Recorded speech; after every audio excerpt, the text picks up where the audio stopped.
Elihle njengalo. Awuzayibambe ezami madoda. Yeah. Fanele sivule usuku ngendumiso. Makunje mfundisi. Angikumuka. Uthandazelo Kulungile, kuhle, continue. Malenkosi lithi ngilami. Ayikho-ke into enhle njengokukhulekela u-ANC. Ukukhulekela mihla namalanga. If you know, you know. If you know, you know. Ukuthi kwenzakalani. Abantu mase befika kwi-ballot box. awumfundisi wasifaka emoyeni. Sikhulekile nje simile asikudluki.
Bengicela sigebise amakhanda senze umkhuleko kuthule.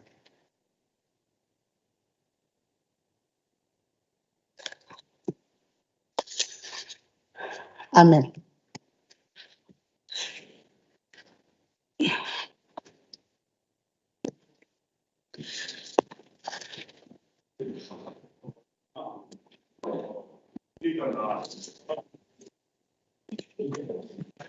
Honorable members, at this moment, let us remember in our thoughts and prayers all those who have departed from us, either due to COVID-19 or as a result of natural and unnatural causes.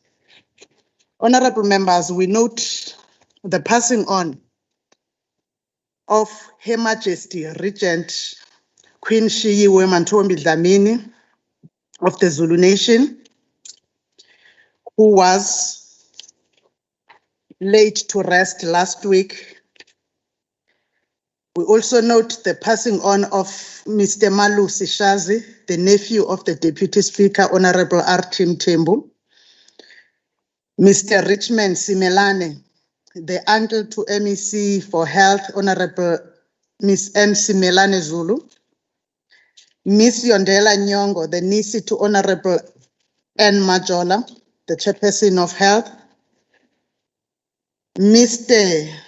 Nhlonipho Zulu, the nephew of Honorable Miss RZP Zulu, Mr. Bekuyise Majola, the brother of Honorable Miss ZRT Gumede, Mr. Zitulele Mvelase, the father of Honorable Miss ZL Aitele, the chairperson of COCTA, all councillors of our province who have recently passed on, Amakhosi, Izinduna, and civil servants who also have passed since our last sitting, casualties of road accidents in the province. May we then, honorable members, arise and give a moment of silent prayer to the departed souls.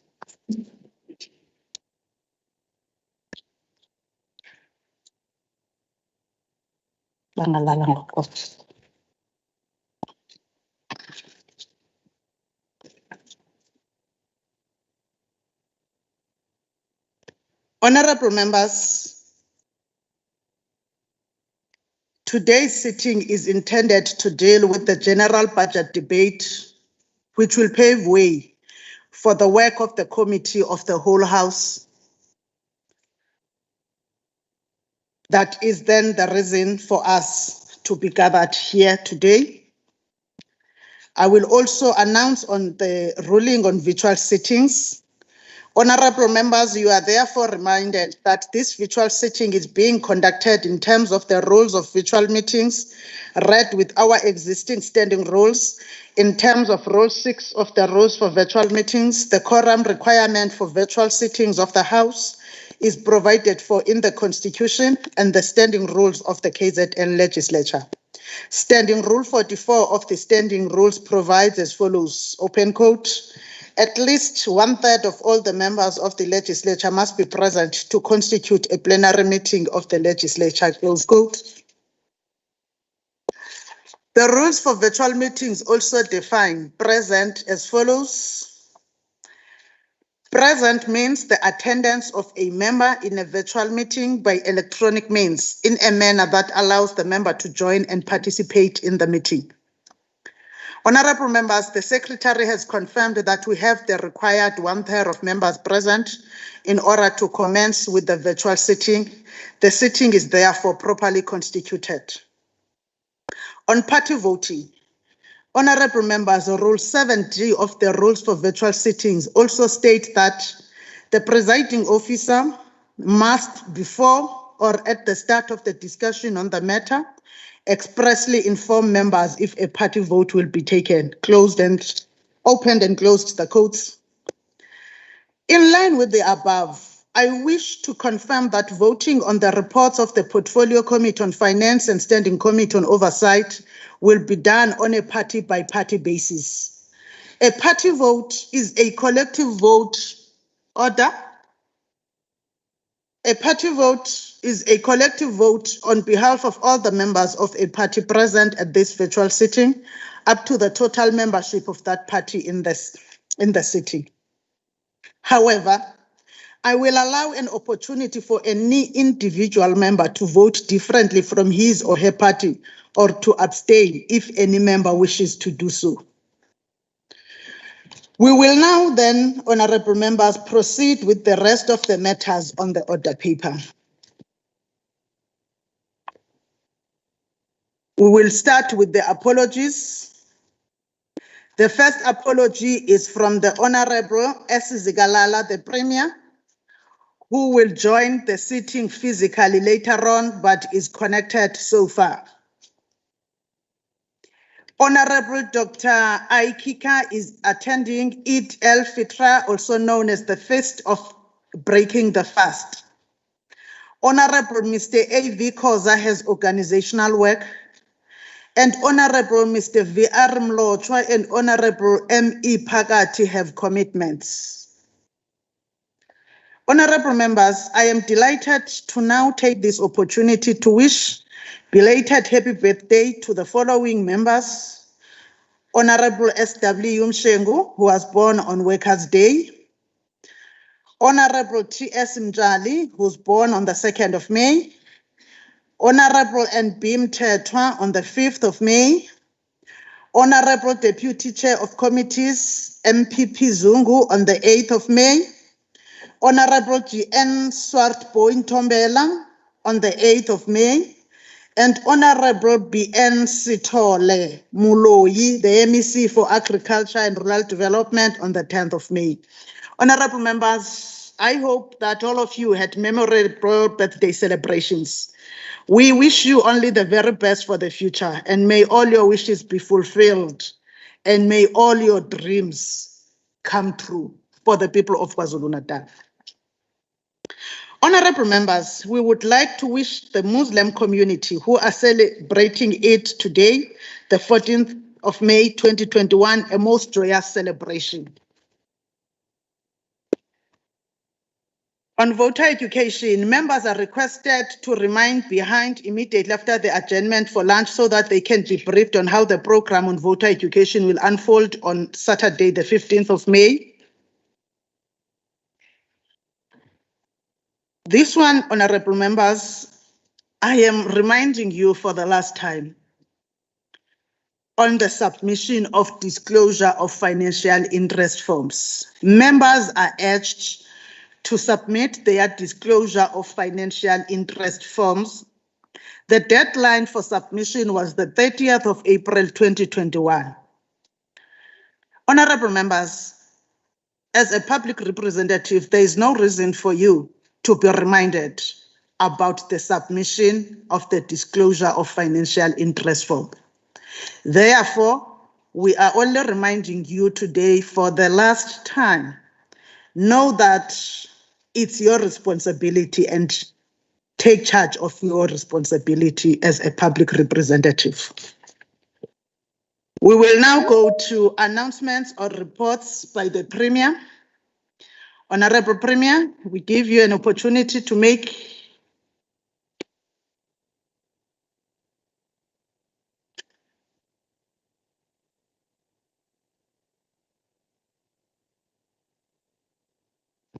Thank you, Honorable Speaker. Honorable Speaker, may I take this opportunity to extend my humble greetings to you and all members of this House. Honorable Speaker, yesterday, the Premier of the province of KwaZulu-Natal officially met His Majesty King Misuzulu Kapiguzulu. Kazwelithini, I'm sorry. The Premier's inaugural meeting with the King was the opportunity to explain the role of the office of the Premier and the government in general in supporting Isilo, His Majesty, when performing his role in the province of KwaZulu-Natal. Our visit to Kwakangela Mankengane Royal Palace in Kwanongoma also helped to prove the truth about the fact that what was reported as the withdrawal of security in the palace and those who provide the security to His Majesty, and those reports were not correct. We found the palace teeming with numerous South African police officials who were dutifully guarding the palace gates and the buildings and those who are working with His Majesty. We wish to reiterate that as the government, we will never expose the Royal House to any security risk by withdrawing security from palaces, as we have said before. Honorable Speaker, on Wednesday, the 12th of May, we celebrated International Nurses Day. We use this very historic day to acknowledge and applaud KwaZulu-Natal nurses' sacrifice and contribution in saving lives at the risk of their own life during the battle against coronavirus. We are only full of gratitude to our nurses who continue to be at the forefront in the fight against this deadly pandemic. Indeed, our nurses inspires hope and healing through devotion and dedication to their calling.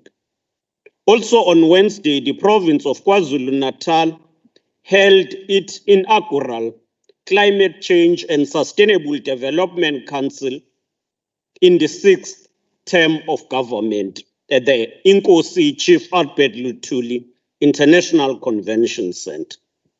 The emphasis in this council was on the need to deal with the global emergency of the climate change in the same manner we have attended to the COVID-19 emergency. The emphasis was on the urgency that we keep the degradation of the environment and protect the nature for the future generations. Honorable Speaker and honorable members, I wish to thank you for the opportunity to make these announcements. Thank you. Thank you, Honorable Premier. Now we will move to the next order, which will be item 5, tablings. The first tabling is from the KwaZulu-Natal Legislature, the 4th quarter and annual institutional performance and budget reports for 2020-2021. From the Portfolio Committee on the Premier, their report on the 2021-2022 budget report, General Budget Report and resolutions of the Portfolio Committee on Finance on KZN's 2021-2022 MTF budget, Budget Report for Vote 6 Provincial Treasury, Report by the Portfolio Committee on Finance on the KZN Appropriation Bill 2021, Report by the Portfolio Committee on Finance on the Division of Revenue Bill B3 2021, and negotiating mandate on the Division of Revenue Bill B3 2021. The report by the Standing Committee on Oversight on the 2021-2022 budget, report by the Portfolio Committee on Education on the 2021-2022 budget, report by the Portfolio Committee on Health on the 2021-2022 budget, report by the Portfolio Committee on Community Safety and Liaison on the 2021-2022 budget, report by the Portfolio Committee on Arts and Culture on the 2021-2022 budget, Arts and Culture Portfolio Committee 2020-2021 Focus Intervention Study, report by Portfolio Committee on Cooperative Governance and Traditional Affairs on 2021-2022 budget, Office of the Premier, also tabling the Annual Performance Plan 2021-2022, Department of Cooperative Governance and Traditional Affairs, Annual Performance Plan for 2021-2022, Department of Public Works Annual Performance Plan for 2021-2022, Department of Human Settlements Annual Performance Plan for 2021-2022, 2023-2024. KwaZulu-Natal Treasury Annual Performance Plan for 2021-2022, KwaZulu-Natal Consolidated Financial Statements for the province for the year ended 31 March 2020, KwaZulu-Natal Consolidated Financial Statements for Public Entities for the year ended 31 March 2020. The Department of Transport Annual Performance Plan for 2021-2022. Department of Economic Development, Tourism and Environmental Affairs Annual Performance Plan for 2021-2022. Gaming and Betting Annual Performance Plan for 2021-2022. KZN Liquor Licensing Annual Performance Plan for 2021-2022. Itala Development Finance Annual Performance Plan for 2021-2022. KZN Growth Fund Annual Performance Plan for 2021-2022. Richards Bay Industrial Development Zone Annual Performance Plan for 2021-2022. KZN Trade and Investment Annual Performance Plan for 2021-2022. Moses Kotane Institute Annual Performance Plan for 2021-2022. Dube Trade Port Annual Performance Plan for 2021-2022. KZN Film Commission Annual Performance Plan for 2021-2022. KZN Shark Sport Annual Performance Plan for 2021-2022. Honorable members, is there a tabling that might not yet be recorded so that it is brought to the record? Thank you, honorable members. We will move to item number 6, formal motions and notices by the Chief Whip. Honorable Chief Whip. Thank you very much, Honorable Speaker. There are no formal motions and notices from our side. Thank you. Thank you, honorable members. Now we are done with the preliminaries. We are now coming to the orders of the day. The first order for the day is general budget debate and voting on the reports of the Portfolio Committee on Finance and the Standing Committee on Oversight. We will start it by receiving a report by the chairperson of the Finance Portfolio Committee, Honorable S. Nkosi, for 15 minutes. Chairperson.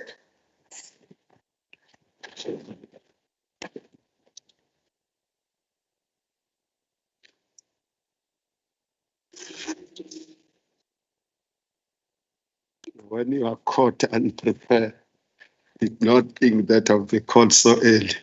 And thank you very much, Honorable Speaker, for allowing us to present this report on behalf of the Finance Portfolio Committee of KwaZulu-Natal. Honorable Speaker, we report that on the 9th of March 2021, the Finance Portfolio Committee and all legislature committees received a comprehensive briefing from the Provincial Treasury on the budget of the current financial year. KwaZulu-Natal Treasury also assisted our Portfolio Committee with the pre-hearing briefings prior to each and every hearing. The committee extends its sincere appreciation to KwaZulu-Natal Treasury for its support during these hearings.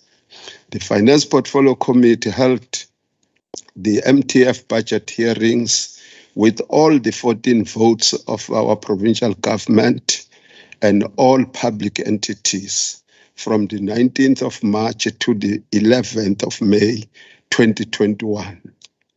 The KZN Legislature vote number 2 was not a part of these hearings in terms of the standing rule of the legislature, and we are assured that the Standing Committee on Oversight dealt with that part. Prior to each hearing, Honorable Speaker, the committee received a comprehensive briefing from the Provincial Treasury on each department's and entities' MTF budget projections. The pre-hearing briefings were very important in preparing the Finance Portfolio Committee members for this hearing. Because of the need to lower the debt burden and debt service costs that we have as a country, our own Finance Portfolio Committee had to deal with all the matters in these hearings. During the hearings, departments and entities had to respond to all issues that were raised by the Finance Portfolio Committee. And we are reporting that we were quite impressed by the responses that we were getting from the reports and questions that we posed. Portfolio Committee chairpersons and members of the different portfolio committees were invited to be part of the hearings. Some portfolio committee members attended the hearings and participated in discussions. The role of the portfolio committees is very important, Honorable Speaker, in ensuring that they follow up on all issues that were raised so that the implementation of our budget is successful. Furthermore, portfolio committees are urged by this House to scrutinize the responses to resolutions by departments, as well as monitor closely the expenditure and implementation of the turnaround plans in instances where departments are expected to provide this, to ensure that we spend our budget as per the PFMA. The COVID-19 Speaker pandemic had a very significant and unprecedented impact on the global economy, especially in the first half of 2020. Prior to the COVID-19 pandemic, the South African economy was under distress. We also wanted to remind this House and the people of KwaZulu-Natal that the budget of the whole country had to contract by not less than 7% in 2020. And we are positive that there will be improvement of recovery in the 2021 going forward. The past year saw a significant contraction in our economy, and while the third quarter saw a significant recovery from earlier declines, our year-on-year comparison shows a significant contraction. That's the unfortunate part.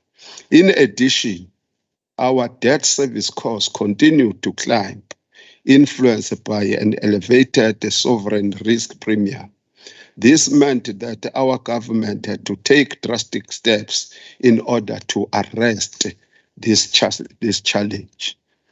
Honorable Speaker, in terms of the annual data updates of the provincial equitable share formula, there is a decrease in the KZN allocation for 2021-2022, while there are some additions in the 2 outer years.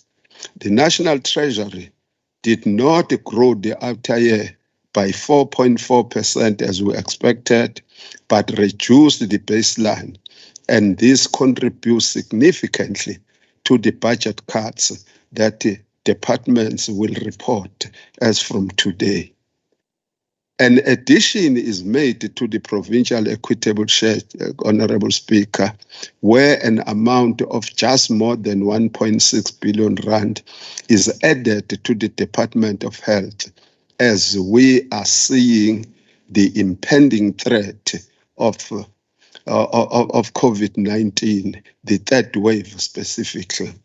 The total amendment to the provincial equitable share is thus a decrease of more than 10.6 billion rand in 2021-2022 financial year alone.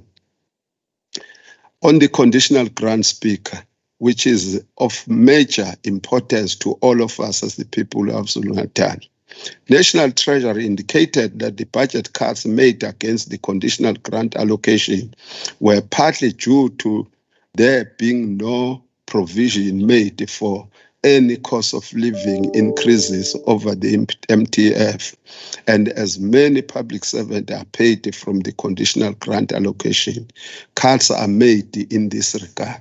I think this is understood. Don't want to talk about the zero increase for public servants. I just don't want to deal with that part. The conditional grant allocation increased by 142.3 million rand in the current financial year, but it decreases in the 2 outer years. That's the most unfortunate thing that requires us to plan ahead so that we meet those cuts that we will experience from the next financial year. The Finance Portfolio Committee reiterates its call to all departments to ensure full expenditure of all the conditional grants, because we will not understand as the people of KwaZulu-Natal when part of our funds revert to the National Revenue Fund. If departments are unable to spend the conditional grants, we advise them strongly that they must at least commit them. By committing them, we are guaranteed that there will be no money going to the National Revenue Fund. On the total budget, Honorable Speaker, we wanted to indicate that from the national, both the conditional grants and the provincial equitable share amounts to 129.8 billion rand in the current financial year.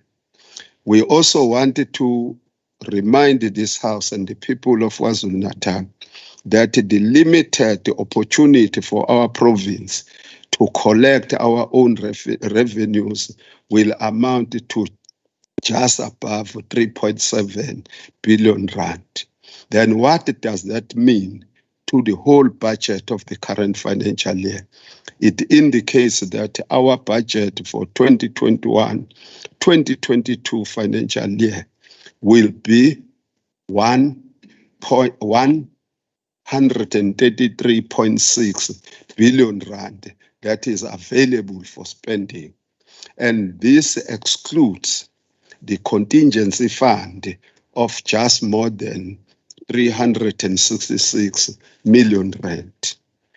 So, Honorable Speaker, allow us to conclude by indicating that we thank the members of the Executive Council, Honorable Premier, all your MECs, the accounting officers, and all the officials of various government departments and the authority and accounting authorities of the various public entities, the provincial treasury in particular, and the legislature staff for their assistance and cooperation during these hearings. I would also like to thank the members of the Finance Portfolio Committee who were camping throughout for almost 2 full months processing this budget on behalf of our people of KwaZulu-Natal. We also want to thank all the committee chairpersons and their members for attending these budget hearings. Having to conclude, I want to indicate, Speaker, that the 45 resolutions that were taken during the budget hearings are hereby submitted for adoption by this legislature. We assure you that everything was done. We think that everything is in order. Thank you very much, Speaker. The next speaker to table the report of the Standing Committee on Oversight is the Honorable Ntombela, the chairperson of STACOV, for 10 minutes.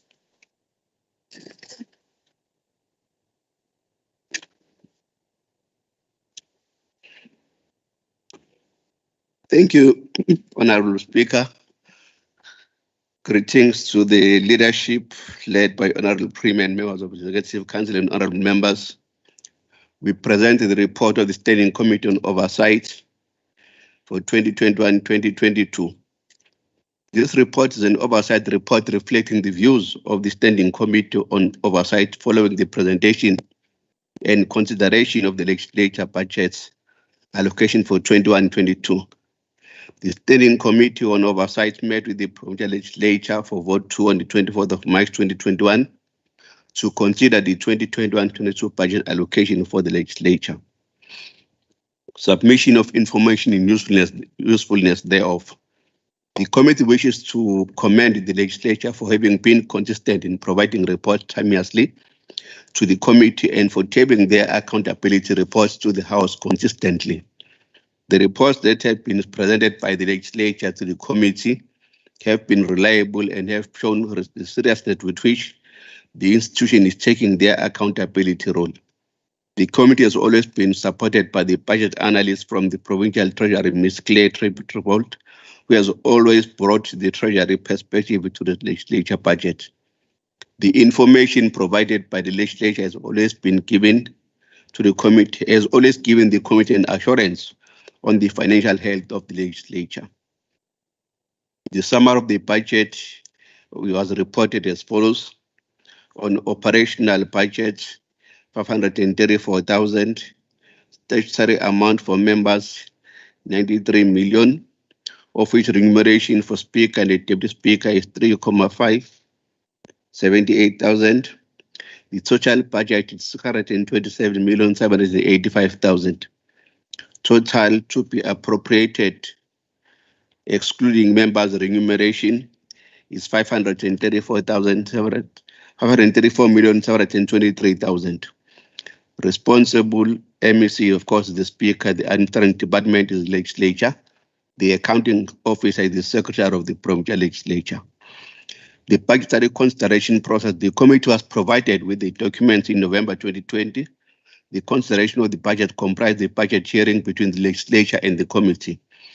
The committee did not hold a stakeholder session. This is an area that the committee will in future be working on to ensure that our community is also engaged with the legislature, APPs, and the budgets. On the analysis of the draft APP and the draft budget, the committee noted that the 2021 and 2022 budget represent an allocation where all government-funded institutions are expected to take a cut in order for the country to manage the pressures on the economy.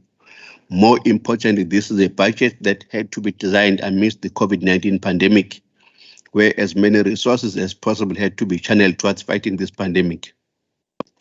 The committee was assured that the issue of the MTF budget cuts will be part of an ongoing discussion to be held between the MSC for Finance and the Speaker in 2021-22.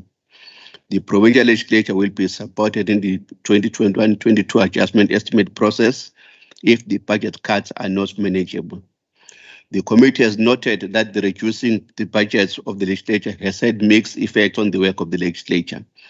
While on one side, goods and services, basically the work of committees, work of the House and Sector Parliament, have continued through virtual platforms, thus resulting in some savings.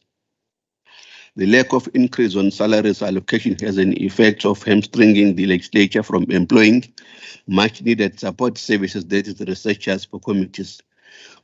This is a critical area for the legislature to effectively undertake its work. On the concerns on the repairs of the legislature main chamber roof, the committee noted the work that is continuing in the legislature complex building, that's the repairs for the leaking roof in the chamber and the Senate building, for which an amount of 18.9 was allocated. Concern must, however, be raised that the roof project has taken over 2 years. We noted the reasons of weather and later on restriction movement as a result of lockdown, which all contributed to the project taking longer than planned for. This says during the period prior to the lockdown and after the resumption of some normalcy in movement and activities from level 2 in the legislature, not being able to utilize its meeting venues, that has had to utilize Umsunduzi City Hall, Royal Showground Experience Center in Durban, as well as other venues, some of which require to be paid for. The committee implored the legislature to ensure that the targeted completion date of July 2021 is met. On the structural repairs, the committee noted that the project to revamp the entrance and the staff canteen in the Albertina Sulu building cost about 16.4. It was also reported that the structural integrity of the building needed to be looked into. The legislature was also expected to introduce a canteen, which the committee was advised would be operational soon. The legislature must ensure that the canteen processes are user-friendly to both the consumers and the appointed company. The legislature must also introduce payment system that will ensure that members, staff, and visitors are not inconvenienced on the days of sitting of meetings. On resolutions, on the office space, that the lease agreement that the legislature had with the post office was not renewed, and that this led to those staff members who were operating from post office being without offices. It is resolved that the legislature finalized the policy on work from home, and further resolved that the legislature reduced the working hours so as to maximize the working slots for meeting and sitting. The proposal to be canvassed with organized labor in as far as its impact on the conditions of service.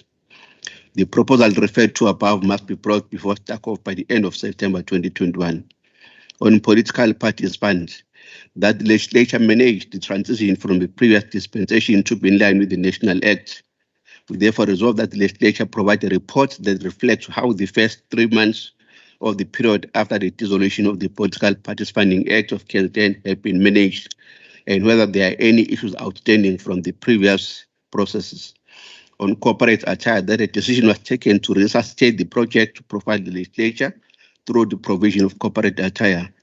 That the legislature must finalize this project by 31 July 2021, and the report be provided to STACOV latest October 2021 meeting. On sector parliaments, noting that the legislature continues to introduce the new sectors in the form of new parliament and symposia as part of its research to the stakeholders, we resolve that the legislature undertakes an assessment of sector parliament with a view to ensuring that they deliver on the legislature expectation. This is more so considering the time it took for the Workers' Parliament resolution to be tabled in the House.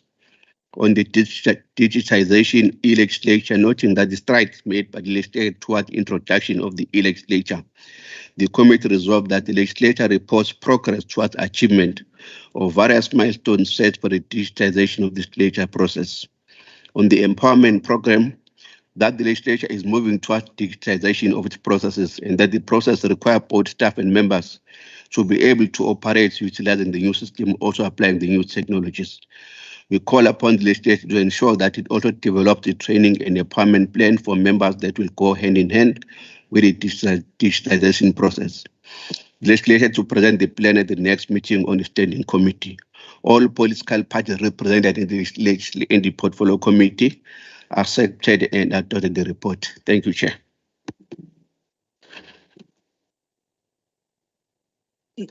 Now, honorable members, we will have the first speaker on behalf of the ANC for 10 minutes, the Honorable Deputy Chair of Committees, MPP Zungu.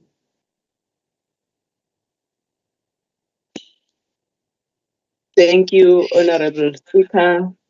Greetings to all MECs led by the Honorable Speaker of KZN, Khuzeni, the Chair of the Traditional Leadership in our province, the members of Legislature, the chairpersons, ladies and gentlemen that are watching even in live stream, as we know that we are all connected, even in different platforms. Honorable Speaker, allow me to extend warm greetings to all members present and debate my focal point will be mainly in dealing with votes 1, which is Premier, and vote 10, which is Sports and Rec, vote 11, which is Copter, and vote 15, which is Arts and Culture. The ANC, Honorable Speaker, welcomes the budget of 133.6 billion rands allocated to KZN province, and over 653 million rands that has been respectively allocated to KZN Treasury. Knowing and taking into consideration that we understand the situation that we find ourselves in, but we think that the leadership that is there is going to assist in ensuring that the backlog that are suffered are being addressed. Honorable Speaker, allow me to zoom in these resolutions and cite that we still challenge when it comes to underspending, which is a crisis because we all know that it has a very negative impact when it comes to the next financial year's budget allocation, because it simply gives an indication that the department was not in dire need of those funds. While on the other hand, we still have concerns in different constituencies of backlogs in terms of the services that we ought to be rendering to our people as government. Hence the plea or the call, we continue without fail to make that the departments need to ensure that they fully spend their budget so that we reduce the number of protests that we always encounter. Lokhu kosisiza ukuthulisa-ke imisindo somlomo esibanayo. Kufanele kucace ukuthi asikhulumi ngokuthi sishawa ama-budget cuts, okuyinto esiqala uku-experience njengoba kade sinesimo se-COVID-19 kanjalo ne-economic meltdown. Kodwa kuyobe kutshengisa ukuthi yinto esivele sidila thina nayo as abantu abakuhulumeni. Ngoba akube kusacaca kahle uma ngabe kutholakala ukuthi izimali ezisuke sizabelwe sehluleka ukuyisebenzisa zize buyisele emuva. Sifisa-ke somlomo ukuncoma uvote 1 ihhovisi likaNdunankulu novote 11 okukhokha ngezinto esizibonayo ukuthi kuthe makwenzeka izinto noma kunzima kodwa bakwenza lokhu u-ANC akukhulumayo nakuncomayo njalo ukuthi kuyiwe kubantu balalelwe kuziwe izimvu zabo kuziwe futhi ukuthi yona yiphi into abangasizakala ngayo yize sinxuso ukuthi siyibopha amaxhamu kodwa sikubonile ukuthi these departments especially ihhovisi likaNdunankulu uloya sabelo mali esedlule laline allocation ye-Youth Empowerment Fund okuthe mangabe sihamba sivakasha sibona endaweni ngahlukana siyobuka ukuthi ngabe inomthelelo ongakanani. Sathola ukuthi abantu abasha babenefitile, ngibalula nje abantu abasha bako Khingcetshwayo district, abantu abasha bako Majuba nakwamanye ama district babenefitile. Kwaba kodwa ke nakhona isikhalazo sithi kungenzeka ukuthi abaningi abazi ukuthi itholakala kanjani lolu xhaso ukuze basizakale. So ke umnyango kaNdunankulu wabe usuthatha isinqumo sokuthi akuphindwe baziswe ngendlela ekahle zindawo zonke. Kungabi just a roll over nje kuphela kodwa kube ukuthi wonke umuntu awe ukuthi how to access it and then egcineni kosuku bese bekwazi ukuthi ke ithi mayisiba njengoba izobuya nje leyo mali kube lula ukuthi bakwazi ukuthi bazithuthukise. Isiza-ke the young entrepreneurs that we have ezobe ikhulumisana futhi kakhulukazi leyo nto ngokwe-economic recovery as the province yaKwaZulu-Natal. Kepha ngenxa so we cannot cry about the fact that the last financial year it was rolled over, because we are 100% sure that when it is reopened, there won't be any problems. But instead, the youth will benefit, which will contribute to the economic recovery as we are currently facing the economic crisis. We also note that COGTA had taken a position before not to fill or add when there are vacancies that are existing in the community development work field. But seeing the need, belalelile abantu bakwaZulu-Natal bethola ukuthi kunesikhalo noma ukuba kukhulu ukukhala uma ngabe kuwukuthi endaweni esemakhaya abantu abakhona abaningi amakhansela wakwazi ukuthi azikhave indawo but besizwa lezi zakhiwo zama-community development workers. So ke uCOGTA ubuso responda ngokuthi kulo financial year yamanje bazokwazi ukuthi babudgete ama-position awu-10 okuzama ukulekelela lapho. Lokho-ke kuyisabelo esikhulu komunye ngakubuka sengazuthi into encane, kodwa kuthini esaziyo indawo nesibonayo lapha abantu abasola khona noma abathola khona kanzima njengakoNdulinde nje lapho uthola ukuthi iwadi ngendlela endlaleke ngayo ingaba ama-ward awu-4 ukwenza ukuthi umsebenzi ungenzeki kahle. Siyafisa ukuncoma kakhulu iminyango le emibili engisanda kuyibalula ngoba i-ANC lokho abathume kanye qha ukuthi abahambe babalalela abantu mangabe bekhala noma kuneyikhala ze kukwazi ukuthi sisombulule inkinga. Looking at the Department of Arts, Culture, Sports and Recreation, we appreciate the EPWP integrated grant, which has been reinstated after not having been allocated in the last financial year. We will still ensure that we check that the department utilize it maximally, as it has a very positive impact in responding to the challenges that we are faced with as the country, which is poverty. Even though extended public works program is not permanent solution that we can boast about, but in reality ithi iyalixosha ikati eziko. Kanti nangale kwalokho ngokwezinhlelo zemisebenzi eyenziwa uhlelo le-EPWP, it responds directly to the Sustainable Development Goals. For example, goal number 1, which talks to ending poverty in all its forms, everywhere. It is this reason that we think it will assist greatly, as we are still under the stage of economic meltdown and pandemic.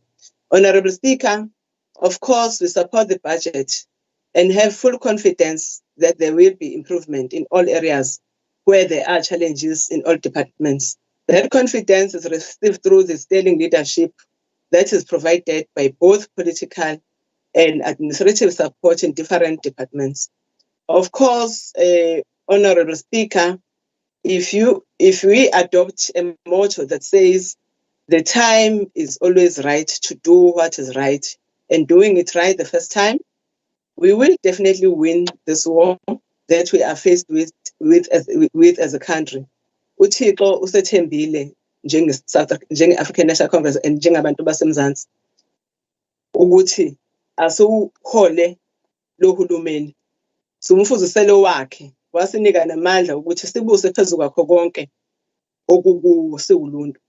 Namanje izingqinamba esibhekene nazo ezibukeka zinkulu azinkulu kuba zingenqotshwa. Ngiyabonga hlala.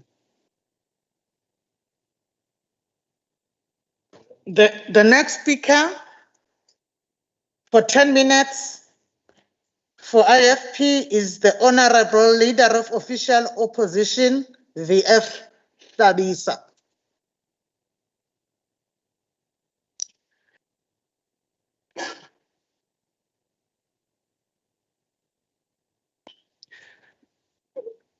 Honorable Speaker, the Honorable Premier and Honorable members, on behalf of the IFP, I firstly want to record again our condolences to the royal family due to the recent departure of Her Royal Highness Queen Mantombi Dlamini Zulu. The IFP also wants to record its welcome and its pledge, support and cooperation to His Majesty the King Misuzulu KwaZulu-Natal. Again, Honorable Speaker, the IFP welcomes the intervention by the Premier for the ratification and correction of the issue around the safety and security of His Majesty King Misuzulu KwaZulu-Natal. Because, Honorable Speaker, this issue of security and safety and security did not come out of the blue. We commend the role His Royal Highness, the traditional Prime Minister of the Zulu Nation, Prince Mangosuthu Buthelezi, played in ensuring the smooth transition in the Royal House as we now have the reigning king. The KwaZulu-Natal budget, Honorable Speaker, of 2020-2022, 2021-2022 is getting considered under abnormal circumstances that befell the country with the outbreak of coronavirus. This situation has caused changes throughout the world in the way we do things. These changes also meant changes in the way governments allocate finances for services to the people. Many have referred to these changes as the new normal. What we need to ask ourselves as this legislature is whether our 2021-2022 budget has taken into consideration the effects of the new normal. In some instances, the new normal has demanded for more allocation of funds in areas that might have looked as areas for low spending under normal circumstances. In other instances, it has demanded that areas which may have been considered to be of high spending be cut down dramatically. The outbreak of the pandemic has caused some of the factories and industries either to shut down, to scale down on production, to cut down on export and imports, or to cut down on hours of work. All these have resulted in job losses and income losses by many and greater reliance by more citizens upon the social services of the country. This means a much more increased social spending in the budget of our country. Many people of our country who may have been self-reliant before the outbreak of the pandemic have lost opportunities for them to trade their skills and talents. We have seen this happening in the entertainment industry and in the sports arenas. This has meant that governments have had to change focus in order to provide relief measures and relief packages for these industries. Government itself and many other industries has had to change the way of doing things. These changes have affected many whose income generation was based on government operations. The big question, Honorable Speaker, therefore, that we need to ask ourselves as this legislature is whether the 2021-2022 budget under consideration is indeed compliant to many of these changes. Unfortunately, our attention to these considerations is limited by what we can afford to do, what we have on hand at a given time, and what the legislation allows us to do as a provincial legislature. Whilst we do have room to can maneuver, our movement within this room is highly restricted. However, this does not mean that nothing at all can be done. On behalf of the IFP, Honorable Speaker, I want to begin by contesting that our budgeting that we consider as proposals from the departments is somehow not realistic proposals that look closely into the current challenges. On the 26th of March 2021, when the Honorable MEC Dube Ncube, MEC for Finance, tabled the 2020-21 Third Adjustment Appropriation Bill before this House, the MEC indicated that the bill was allocating 790 million to the Department of Education to ease spending pressures in that department. How was this 790 million sourced? The MEC indicated that this money was surrendered back to the provincial treasury by 12 departments that projected underspending in their budgeted allocation.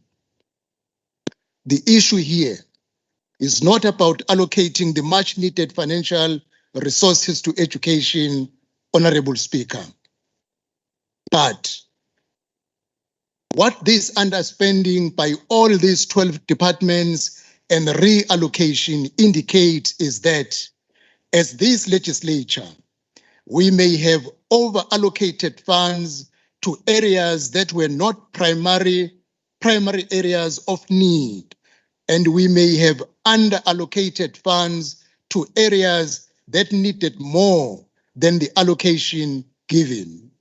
If these scenarios are not attended to and monitored closely, Honorable Finance Chairperson, we will see MECs pleading for more funds as we deal with this budget here. But at the end of the financial year, in March 2022, the same MECs will be coming back to this legislature to surrender unspent funds. As a matter of principle, the IFP wishes to express to government at all levels that the 350 social relief package that was initiated for the unemployed individuals of our country needs to be continued. The country is still not out of the woods, yet in respect of the COVID-19 economic challenges and its impact on the social lives of our people. Those who did not have a job then still do not have a job today. Those people who lost their jobs because of the economic conditions of COVID-19 then are still not likely to find a new job today. In fact, more companies are still continuing to shed their staff. The discipline of spending with integrity, honesty, and value for money still has not resonated with our administration in the province. Honorable Speaker, the drama and shame that followed the COVID-19 spending with some of our departments indicates that the culture of self-centeredness at the expense of the government purse and the plight of our people is much entrenched within some government officials. It is for these reasons that the IFP is so concerned about the slow pace of some of the departments in dealing with the consequence management and the very light punitive measures and sentences given as a way of punishment to wrongdoers. As a deterrent to the actions of these people who help themselves to government funds, punishment must begin to fit the crime. Money stolen must be recouped. Prison sentences must apply regularly. Thank you, Honorable Speaker. The next speaker for 8 minutes is Honorable F.A. Rogers of the DA.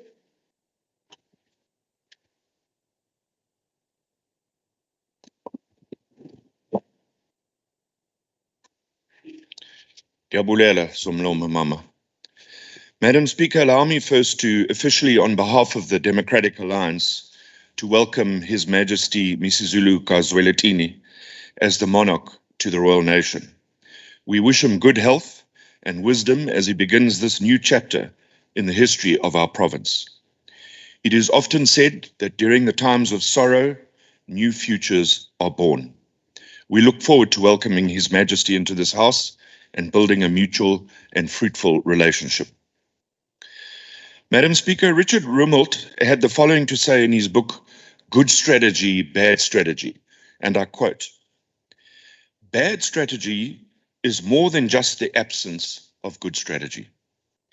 Bad strategy has a life and a logic of its own, a false edifice built on mistaken foundations. Bad strategy may actively avoid analyzing obstacles because a leader believes that negative thoughts get in the way. Leaders may create bad strategy by mistakenly treating strategy as an exercise in goal setting rather than problem solving. Or they may avoid hard choices because they do not wish to offend anyone, generating a bad strategy that tries to cover all the bases rather than focus on resources and action. The creeping spread of bad strategy affects us all. Heavy with goals and slogans, the national government has become less and less able to solve problems." I close quote. Madam Speaker, what an apt description of where we find ourselves during the 21-22 budget allocations.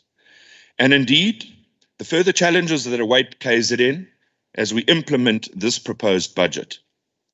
For far too long, we've been speaking about building a capable and ethical state, a state that is effectively able to implement its mandate within the boundaries of its financial and human resources.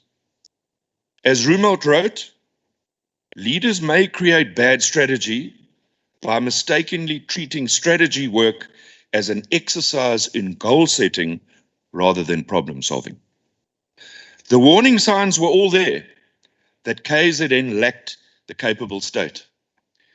Clearly, it's all been about goal setting and not problem solving. If this approach had been adopted, we wouldn't be in the position we're in today. The Auditor General, Madam Speaker, his findings continue to be a stark reminder of the continued failures. And I quote the AG, "Greater discipline is required in implementing basic preventative controls that will translate into sustainable improvements," close quote. It was also a concern that the province continued to have the highest irregular expenditure amongst all provinces, totaling 9.75 billion, with a closing balance of 44 billion. As Roosevelt states, leaders may have to avoid hard choices because they don't want to offend anyone, generating bad strategy that tries to cover all the bases rather than focus resources and actions. A capable state cannot operate on a bloated bureaucracy, sustained by ineffective cadre deployment. For far too long, Madam Speaker, we've seen department after department, year in and year out, failing to fill not only senior posts, but also critical and non-critical posts.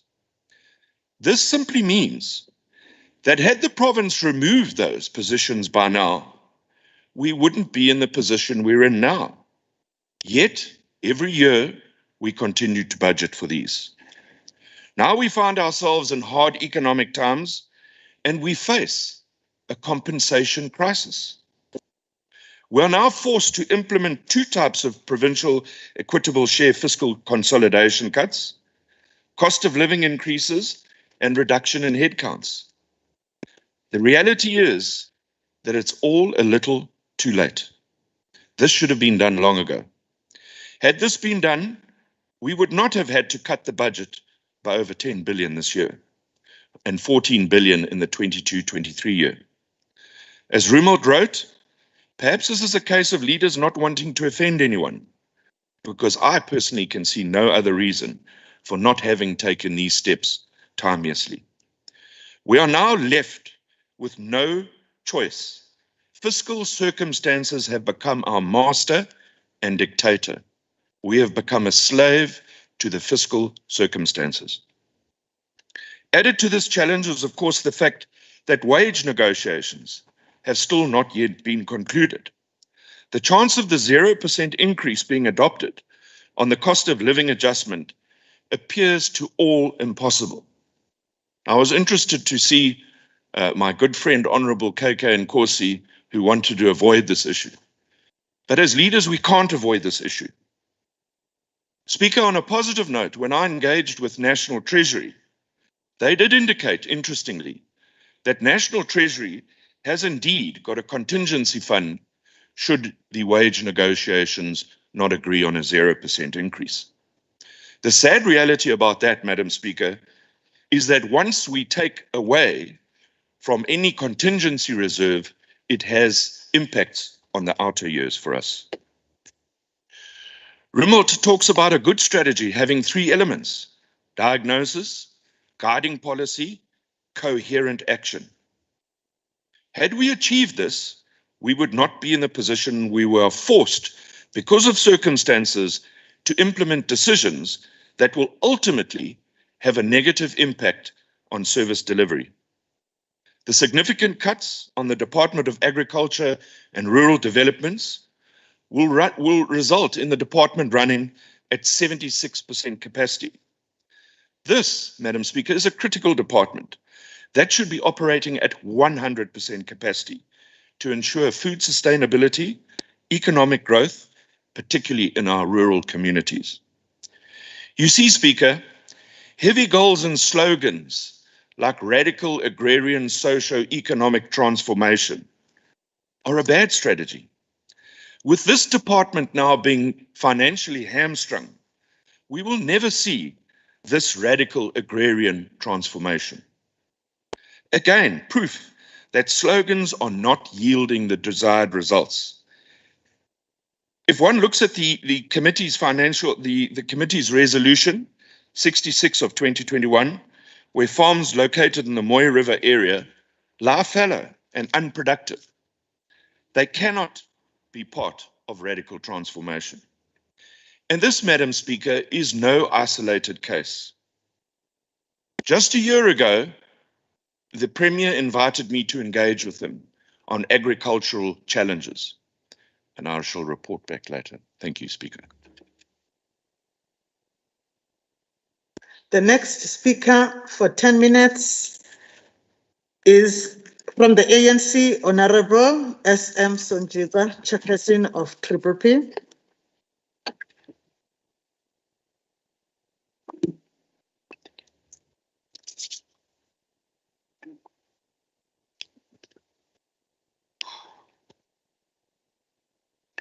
Honorable Madam Speaker, Honorable Premier Zigalala, members of the executive, honorable members of this august house,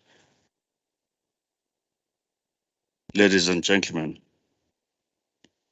it is my honor to partake in this debate on behalf of the African National Congress that is hard at work, tirelessly working to transform our society and correct the injustices of the past. Today, we are inspired to be standing on the shoulders of giants like me, Charlotte Maxeke, who was born 150 years ago, a selfless leader of the working class who was a voice for the voiceless. Hence, it is crucial that at all times, when we are discharging our duties to the nation, we do so with dignity, integrity, and diligence as the servants of the people of KwaZulu-Natal. Honorable members, our Chairperson of Finance, Honorable SC Principal Nkosi, has articulated our portfolio committee views eloquently. Therefore, allow me to focus on few votes that touches on certain departments that are very crucial in this province in changing the lives of our people. Honorable Chairperson, we know that the Department of Human Settlements has not met its target in terms of the delivery of title deeds. However, that should not overshadow the good work done by the department under the leadership of MEC Konyeni and later MEC Sbiya, who undoubtedly has hit the ground running and continue where his predecessor left off. We have been observing the Department of Human Settlement crisscrossing the province, handing over title deeds to our people. People who never thought one day will own a house with a title deed, today own houses and land. This government works hard to bring dignity to the disadvantaged communities. The ANC in its 54th National Conference resolved, I quote, that there is a need for the rolling out of title deeds to Black South Africans in order to guarantee their security of tenure and pride themselves with instruments of financial collateral, end quote. This program is in line with the Freedom Charter, which promotes the provision of housing, security, and comfort. We would like to commend the good work done by the employees of our government in this regard. With that said, Honorable Speaker and honorable members, we note the reduction in the budget of the expanded public works program, which we are against, and of course, because it leads to many job losses.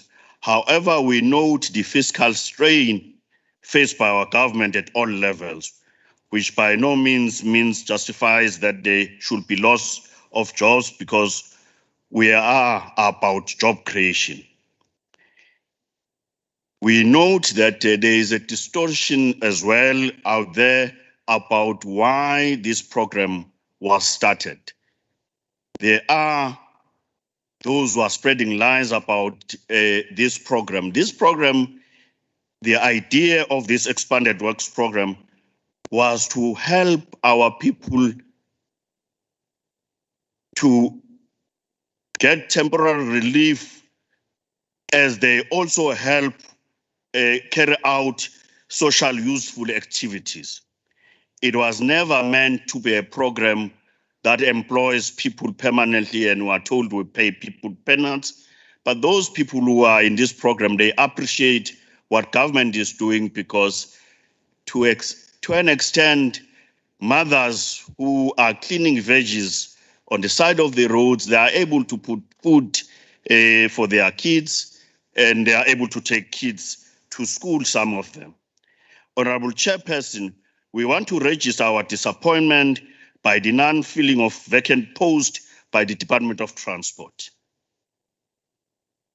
in our province. Unemployment continues to escalate in our country due to many economic factors, which some have now been exacerbated by COVID-19 pandemic.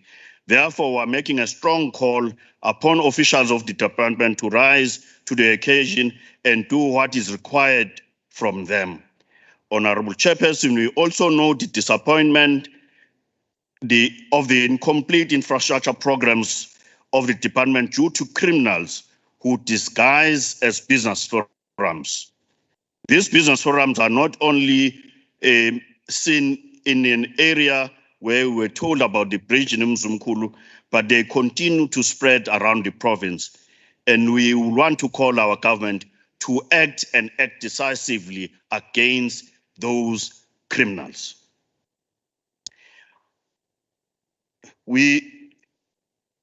Honorable Chair, we note that Department of Public Works continue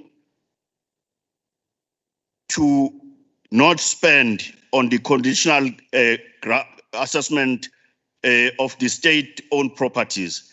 And this is a concern to the Finance Committee and the African National Congress, because we think it is an area that the province and the department can do much better.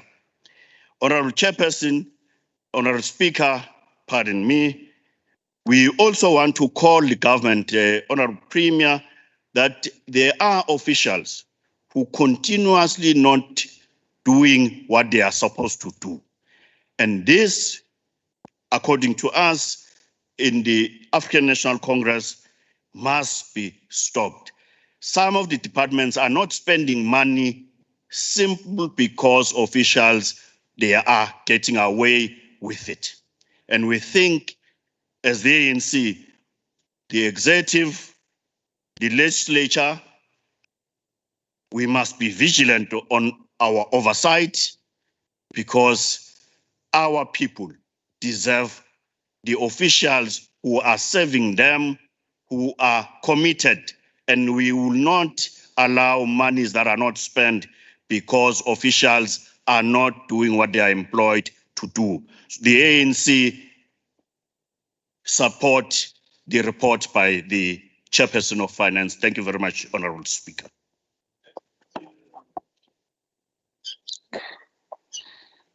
The next speaker for 9 minutes is Honorable LG Seja of the EFF. Thank you, Honorable Speaker. Greetings to you and also greetings to honorable members. The FF is concerned about the contracting economy. This pandemic has really dealt us a big blow. We hope that the country's economists work around the clock to come up with ways to stimulate the economy without any interference. We also wonder if this is a contraction or it is a result of corruption. It worries us that all people that were supposed to benefit from the 500 billion COVID fund are crying that they did not benefit. Artists are crying, businesses are crying, UIF beneficiaries are crying. And who benefited from this bailout? Can Treasury also shed some light as to until when is this 0% increment for public servants going to end? It is really unfair that a worker on salary level 5 is being punished the same as the one on level 12, for example. We cannot go on and perpetuate this fight against the poorest of the poor. Workers are not part of the fund's mismanagement by the leadership of this country. When you refer to non-critical posts, which one are those? Is a gardener at a hospital non-critical? When you keep talking about the formula to calculate the equitable share, this to me sounds like mathematics. Is this formula informed by the material condition on the ground? You further say the voters are willing to spend 133 billion rand. Who asked the voters? Did they really say this on your formula, or your formula told you? For 2 years, the government has failed to maintain the roof of Moses Mabhida Stadium. Is this really happening in 2021? Are we that incompetent? Why are youth empowerment funds keep getting rolled over and over for all these years? Why are we not prioritizing the youth? It was the same Oliver Tambo that was worshipped who said, the nation that does not nurture its youth does not deserve the future. It is clear that the ANC has lost the vision. ATIA has not transferred the funds from goods and services to transfers and subsidize. So the department is unable to process a journal entry and put through environments and shifts, or whatever you call it. So service delivery must be held ransom because of some accounting entries. Please take us serious. Can Treasury intervene and speed up? We do not need this red tape. Again, education has 6,114 vacant posts. Are we really serious about the future of this province? Or you want us to lack education so that you can import skills from Cuba? 600 million rand staff debt is an indication that the HRM unit of the OE is a shame. Where are the checks and balances for staff debt? How can employees owe so much when we administer their pension? How did they leave service and get paid their pension while owing us? How do it happen that in service staff owe the department? Are you overpaying on purpose? The rise in medical legal claims at health is evident that our clinicians are overworked, and yet someone is cutting compensation of employees' budget. This will result in a rise in these claims. Have we explored things like professional indemnity? What are we doing to ensure those do not get out of hand? Are we devising policies to fight this? Why is the Department of Infrastructure did not allocate any funds for Harry Gwala district? Because I'm from that district, and there's no allocation, there's no budget allocation for infrastructure. Does this mean our roads are state of the art? This makes no sense at all. And again, Umzimkhulu Bridge, as Honorable Sonjika has said, Umzimkhulu Bridge, as was talking right now, is not yet done. After so many years. Again, this is where I come from. I know that for sure. It never happened. Can this be relooked at as a belief? There is something not making sense here. All we are told this year is cut. Everything, all departments, budget are cut. So Tina as EFF, actually we are not happy about the way this budget cut has been done. Thank you very much, Madam Speaker. The next speaker for 3 minutes is Honorable VR Mlotshwa of the NFP. He had tabled an apology. We will now move to the next speaker, Honorable STACOV Rajbanze of the Minority Front for 3 minutes. Thank you, Honorable Speaker. Honorable members, happy Eid Mubarak to the Muslim community and Akshaya Tritiya to the Hindu community. Both mark the beginning of prosperity through benevolence. Honorable members, this budget session has been a very challenging period as we grapple with severe impact of the COVID-19 pandemic, the decrease in equitable share and the minimal increase in conditional grants for this financial year for our province. However, this does not mean that we mustn't change the way we've been working, and the Minority Front calls on a change of the culture of business as usual in the prior years, and with all the underspending and overspending that we have seen, because these have definitely indicated weaknesses in the approach of performance budgeting, something that we had adopted terms before. And we are sure if we do not do this, then we will face a lot of chaos and anxiety in our province. One of the departments that's really worrying me is that of health. We are saying that there are weak, aspects in disaster management. And especially with the Department of Health and the rollout of the vaccine, this is very worrying. When you see the queues of healthcare workers waiting to be vaccinated at the last minute rush, you're looking at the over 16s that are very anxious about their phase coming in. But what is the biggest problem is that to date, we have never known even the price of what one vaccine costs from Pfizer or from J&J. And why I'm saying this is because I do not believe that we should, as a developing country, there should be monopolies, operating in our country, holding us to ransom. And the reason I'm saying this is the Minority Front is calling for the opening of the vaccine markets, whereby the private sector in our country must be allowed to negotiate with various producers, and we must give the general public choices. Honourable Speaker, we have also passed many pieces of legislation in the recent years, but we have to ensure that our executive and senior officials report on effective and efficient regulation making. I know Honourable Rogers was speaking about good strategy, bad strategy, but let me tell you one thing that we have to focus on. We've got to get more training programs and workshops as members of parliament, as bureaucrats, etc., on regulation making. If we really want to make a dent and we want to deal with this budget crisis.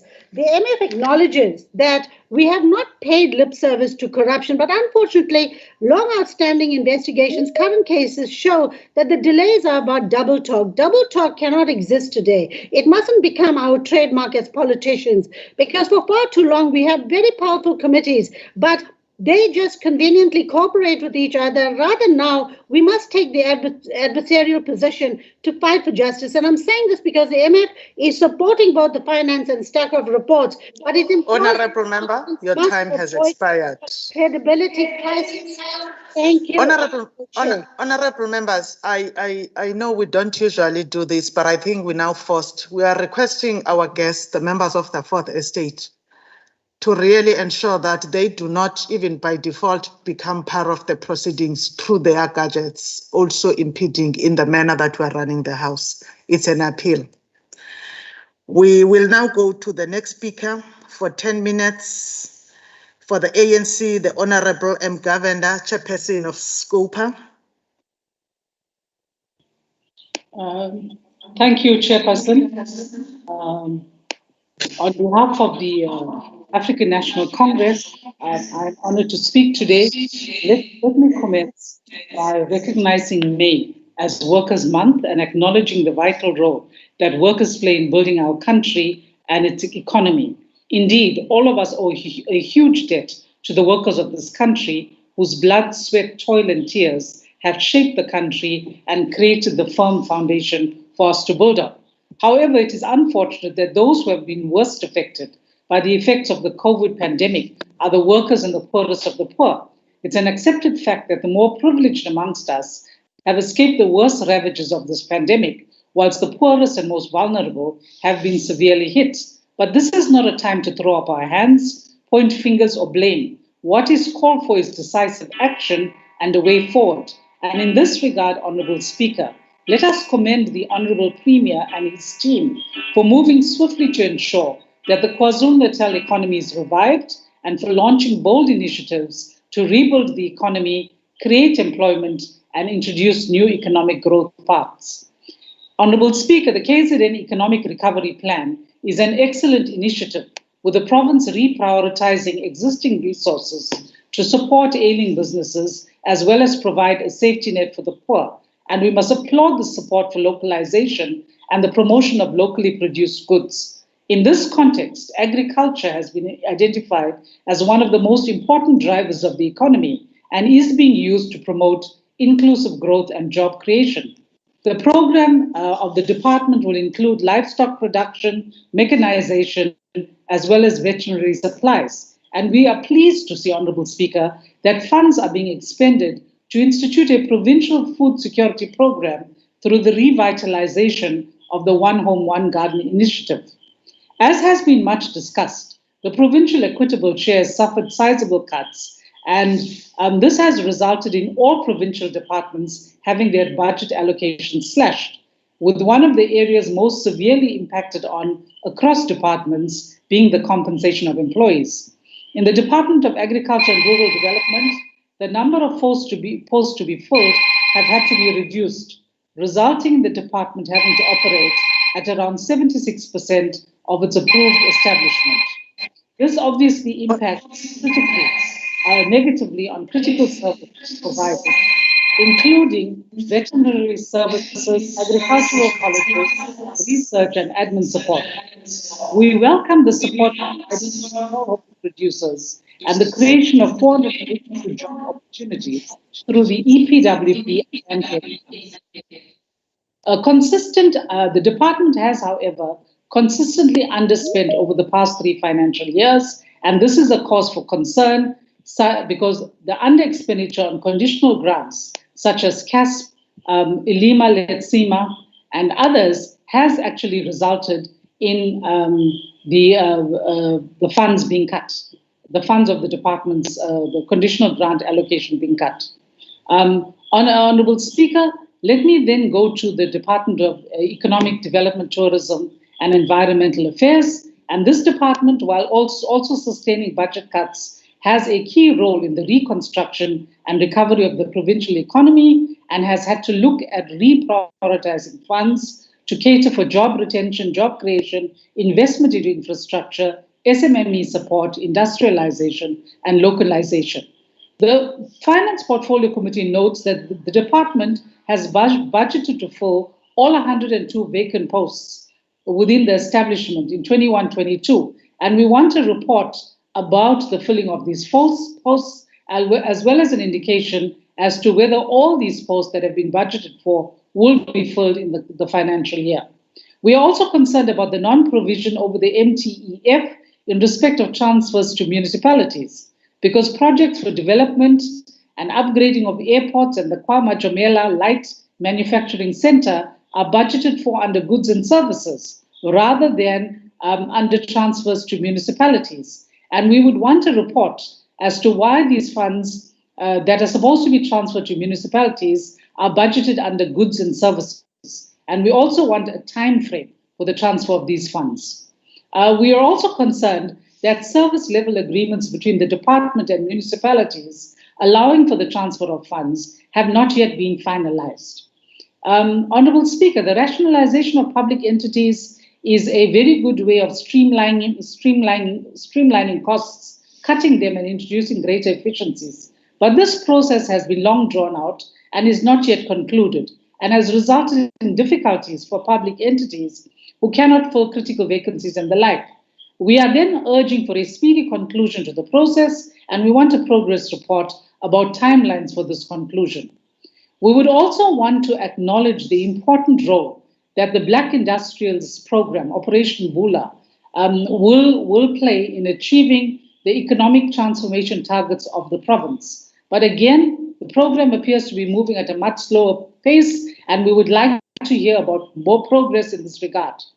Honorable Speaker, let me now move to what is now a thorn rather than a jewel in the crown of the province, as Mvelo, KZN Wildlife. It's widely and sadly acknowledged that the entity's infrastructure has deteriorated to the extent that it can no longer generate any income. And we want to be informed as to whether this entity has gone on an exercise to estimate the extent and cost of damage to its infrastructure and to determine how much is required to restore the infrastructure to acceptable levels. In terms of Vote 5 education, the budget has been negatively impacted and in terms of its compensation of employees, and there's been a decrease of around 7.10%. Now, given that the department is in dire need of funds and claims that it's not going to be able to afford 6,114 posts in its structure due to these cuts, it is imperative that it recovers the more than 600 million that is owed to it by current and former employees. And the Finance Portfolio Committee wants an update on the recovery of this money, and we want to see the collection taking place. We do welcome the increase in conditional grants, such as the NSNP, which is catering now for the inclusion of quintile 4 and 5 schools. We also welcome the increase in the social sector EPWP grant to pay for chief food handlers and the increase in the math, science and technology grant. We also think that seeing that early childhood development is the foundation for a sound education, the increase in the grade R funding to cater for pressures against stipends for ECD practitioners is most welcome. We are glad that the Education Infrastructure Grant, which funds projects including upgrades to schools, infrastructure, etc., has been increased because it is wiser and more effective to invest in maintaining the assets that we have rather than allowing them to fall into disrepair and having to build new ones.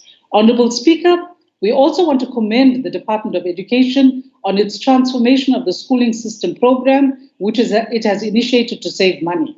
We'd like to know whether this program has been effective in saving some money, as well as what projections there are for the potential savings that will be realized during the MTF as a result of this program. In terms of Vote 7 Health, Speaker, the baseline cuts of the department were effected mainly against compensation of employees, medicine, medical supplies, property-related payments, and the like. The department, however, is yet to give us a plan as to how it intends managing this budget shortfall. And the cuts that will take place under the compensation of employees will have impact on the department's ability to fill critical vacant posts, as well as costs for existing staff being underfunded. However, the bulk of the additional funding for the COVID-19 provincial response has been allocated to Program 2 in this department, and this mitigates the impact of some of the cuts to some extent.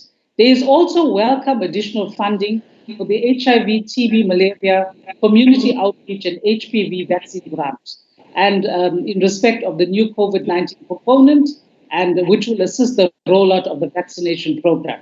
Honorable Speaker, we are concerned about the amounts owed by the department or amounts that it is liable for.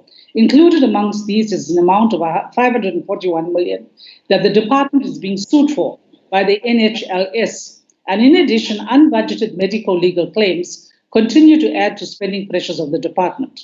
We want to know what progress has been made by the specialized unit formed to address the root causes of claim, and what progress there has been in the establishment of centers of excellence to treat claimants rather than settle have large financial settlements. We also want to know whether the department has allocated sufficient funding to pay for staff who will work in these centers of excellence. Honorable Speaker, given that we are on the brink of the commencement of the COVID-19 vaccination program to the public, we want to know whether the department... Honorable Member. Yes, Honorable Governor. Thank you. Yes, thank you very much. We support this report. The next member for 3 minutes is Honorable M.E. Pakati of the ATM. He had tabled an apology. That is definitely a problem with the system of the House then. Members, those who are also linked, who are here, thank you. Then the next speaker for 3 minutes will be Honorable S.E. Manqele of the ACDP. Thank you, Madam Speaker. As ACDP, we take note of the Program 5 that was established in 2018-2019 in line with the new general structure for all treasuries. However, we are concerned that out of 54 municipalities in KwaZulu-Natal, 8 municipalities has been placed under the administration due to the total collapse of service delivery, and a number of South African municipalities are not performing at the level required and expected by law and citizens who foot the bill for the administration of such municipalities. This parallel state of affairs is mainly because of a weak system of monitoring and evaluation, the incapacity of councillors and officials to monitor project and finances, the non-existence of or poorly resourced monitoring and evaluation units add the salt to the wound. As ACDP, we feel that the department responsible for local government in this province must link the best performing municipalities with underperforming municipalities. The suggested linkage could take the form of monthly political and technical meetings or workshops in areas where weaker municipalities are not performing well. These meetings or workshops can become catalysts in the sharing of various of knowledge and skills relating to the monitoring and evaluation function. Thank you, Speaker.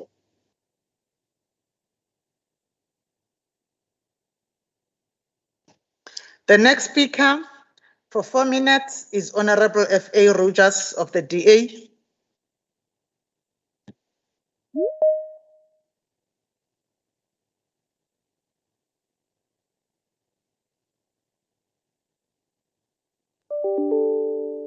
Thank you, Madam Speaker. Continuing where I left off, when I met with the Premier at his request, which I'm grateful for, I raised concerns about the state farms in the Gundrift Valley in Harding. These farms were some of the most productive farms in the area before they were purchased by the department. Since then, they have wasted away with zero farming taking place. This is not the first time I'd raised this. I previously raised it with the then MEC of Agriculture, Cyril Baba, and actually took him on an oversight of the area. I further arranged a meeting with local farmers who showed interest in assisting emerging farmers to develop the farms into productive units, creating jobs and stimulating the local economy. I'm told nothing has happened on the ground in Harding. I continually hear the words that the private sector needs to come on board with economic development and growth in our province. When it's offered, it's ignored. All the ingredients, Madam Speaker, are there for us to create a good story. Instead, it's nothing more than sloganeering and more bad strategy. Finally, Speaker, let me allow me to use Ezemvelo as a microcosm of everything that is wrong with our province and our state. Their failures epitomize bad strategy. An entity, as Honorable Governor said, that should be the jewel in the crown of the province, has literally over the years disintegrated before our very eyes. We are now informed, the MEC of Economic Development informed us, that it's going to cost about 1 billion rand to return the infrastructure to an accepted norm. That's 1 billion rand we don't have. The question is, it cannot be due to the lack of funding that we're in this situation. It cannot be due to the lack of potential. The reason is simply, once again, bad strategy. The warning signs were there 7 years ago, and it was agreed that we'd look at a commercialization strategy that would be undertaken and split biodiversity with the commercial potential, thereby trying to improve the self-sustainability of Ezemvelo. 3 years later, and 500,000 rand, Ezemvelo informs us, the Finance Committee, that the process will have to be started afresh. Can you believe it? This has to be the epitome of fruitless and wasteful expenditure. You'll recall, Madam Speaker, that we headhunted David Mabunda to sort out the mess at Ezemvelo, only to find that he abandoned the ship, citing political interference in administration. Years later, the board is suspended. One of the reasons is interference. Great intervention, since these board members are one of the highest paid of all our entities and indeed earn more than the Sandpark board members. So who appointed the board? And what was the required credentials? Clearly it failed. Yet these board members remain suspended with full benefits. This, Madam Speaker, is an example of everything that is wrong in the state of KwaZulu-Natal. The creeping spread of bad strategy affects each and every one of us.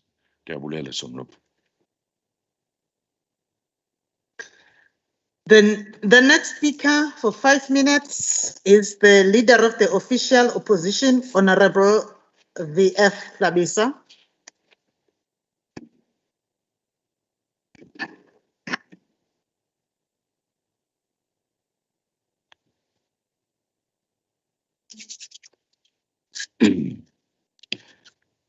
Honorable Speaker, I left off when I said monies stolen must be recouped. Prison sentences must apply irregularly to government officials who embezzle public funds. The IFP is also concerned with the underspending that I indicated earlier, especially the greatest areas of need like transport. The anticipated underspending that was projected to 1.6 billion for 2020-21 at this department is much cause for concern. This happens against the background of so many roads in the province which need to be rehabilitated, needs to be upgraded. Some roads remain incomplete for more than 10 years. For instance, P451. Roads need to be tarred, the potholes that need to be fixed, bridges that were washed away which need to be redone, including new bridges that need to be built, and new roads that are highly needed in many areas of the province. The government projects are also need to satisfy the aspects of value for money. The government should stop to be a terrain where mediocre performance gets rewarded and an area for the quick reach schemes of underperformers. Our administration in all departments must instill a sense of professionalism in the government work for everybody. The economic conditions of the country, especially the impact of COVID-19 to our finances, have necessitated the budget cuts in almost all departments. The Treasury reports that in 2021 of this MTF, our province has lost 7.1 billion. This is a massive loss, Honorable Speaker. All departments have suffered. As a result, the total budget appropriated for this financial year is now cut down to 133.6 billion. This massive decline calls for high levels of prudence from our departments. It entails strict adherence to annual performance plans and strict compliance with all spending legislation in question. This decline also means that the speed with which province had set up in delivery of services to our people will be affected in certain areas. This will affect the province's social contract with communities. Hence the need for prudence, for integrity, for honesty, and value for money so that we all can account properly for every rand and cent. So far, the IFP appreciates the handling of requests by Treasury when departments apply for irregular expenditure to be condoned. Mere applications for condoning and write-off cannot be made an easy way out for wrongdoing. We appreciate the stance of the department in calling for proper accountability and proper assessment of these matters. In the same vein, the request for virement needs to be closely looked into so that they do not become an area for abuse and fiscal dumping. The IFP trusts that the changed circumstances will invoke a new sense of service delivery to our people by the various departments. This must be guided by the principles of Ubuntu and the principles of Batopele. Indications at our National Treasury are that the national budget of our country is compromised for more than 60% debt. This is a national debt that future generations of our country will be forced to carry for decades, if not for centuries. In spending their money today, we dare not let our guards down to subject them to more unnecessary pressure for many years to come. Thank you, Honorable Speaker. The next speaker for 12 minutes for the ANC is the Honorable Chairperson of Committees. Thank you so much, Honorable Speaker, once again for affording us this opportunity. Indeed, it is one of those days where we are starting the process of the budget. I will just want to wish all the members who have just contributed the best. But going forward, we just have to ensure that we balance the equations. I'm glad that we have already accounted on the issue of pandemic, the corona, and the abnormalities that come just after that. We want just to thank you, Honorable Speaker, on vote 2 in particular, how the issue of budget was presented. Honorable Mahlobo has already indicated that you were always timeous. You've taken us abreast and in confidence in almost all the matters pertaining the issue of the annual performance plan and the budget, which is critical. We just have to commend this, and this gives us the strength on oversight. And the issue of the role that you've played, it must just be addressed in that way, how you conduct yourself, and the issue of how you take the robust and the frank analysis of what is happening. We want as well to just thank our Premier and his collective. I think Honorable Kosi and Honorable Meki has already, Honorable Governor has already mentioned how the MECs have come in the process and presented the realities that they are facing. I think we just have to commend you, Honorable Premier, on ensuring that you take this issue serious. there are some imbalances, there are some weaknesses from time to time that will come, but I think there's been a serious improvement, which also have to be mentioned. One, also playing the role of being the chair of chairs. I think we have seen that how you complement our assignment as well if there are matters, so that we are clinical on the issue of robust engagement and an issue of oversight, because as lawmakers, this is the only tool that we have. Present the information forward so that we convey and impart what is critical on our side. I would want to as well elevate the role that has been played by the chair of PPP, Honorable Speaker, on the issue of sectoral parliament. I think he must be commended. He has played a pivotal role and ensuring that even if it means that we are still under the issue of pandemic, but when these sectoral parliaments do sit, then there is that understanding as well. We must just highlight that, Honorable Speaker. It has already been said, Honorable Premier, that we must just thank your collective in ensuring that in your wisdom that 1.6 billion was added to health to make sure that we find within this pandemic in the province. It is very critical that in your collective it was taken. I would want to address some of the issues. I think I agree with Ngoche Kabulawa's presentation. I think it was critical that whenever there are some issues, they just have to be presented in this fashion, because we are soon going to face the local government. If some of the things are not attained, they must be elevated as such. However, I agree as well on the issue, how the issue of the security was handled by our Premier Cousin. I think you've played a pivotal role. It must be highlighted such. It's just that I was just trying to balance this equation. Are you progressive enough to say that as I speak right now, we are aware that Honorable Duma is facing threat and you announce in media that it does not have guard? Let's say hypothetical.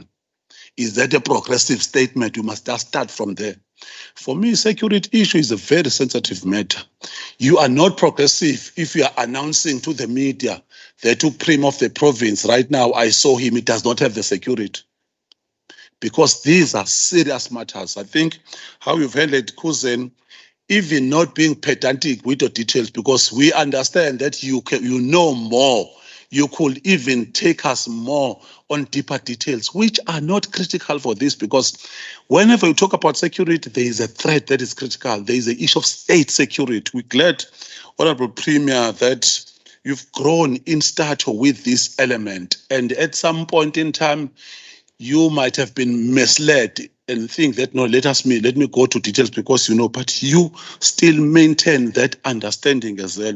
That was part of leadership, and it's a daily case that must be understood by us, that even the issue of budget of royal household, it's not something that you go to meet and say that each year they have been allocated this, because we take Ndlunkulu as something that is not, that must be debated by whoever would try to look, and so, which is why that we must be sentimental, which the issue of hegemony of Ndlunkulu. So I think those issues, we listened promptly towards the debate that was raised by Honorable Rogers.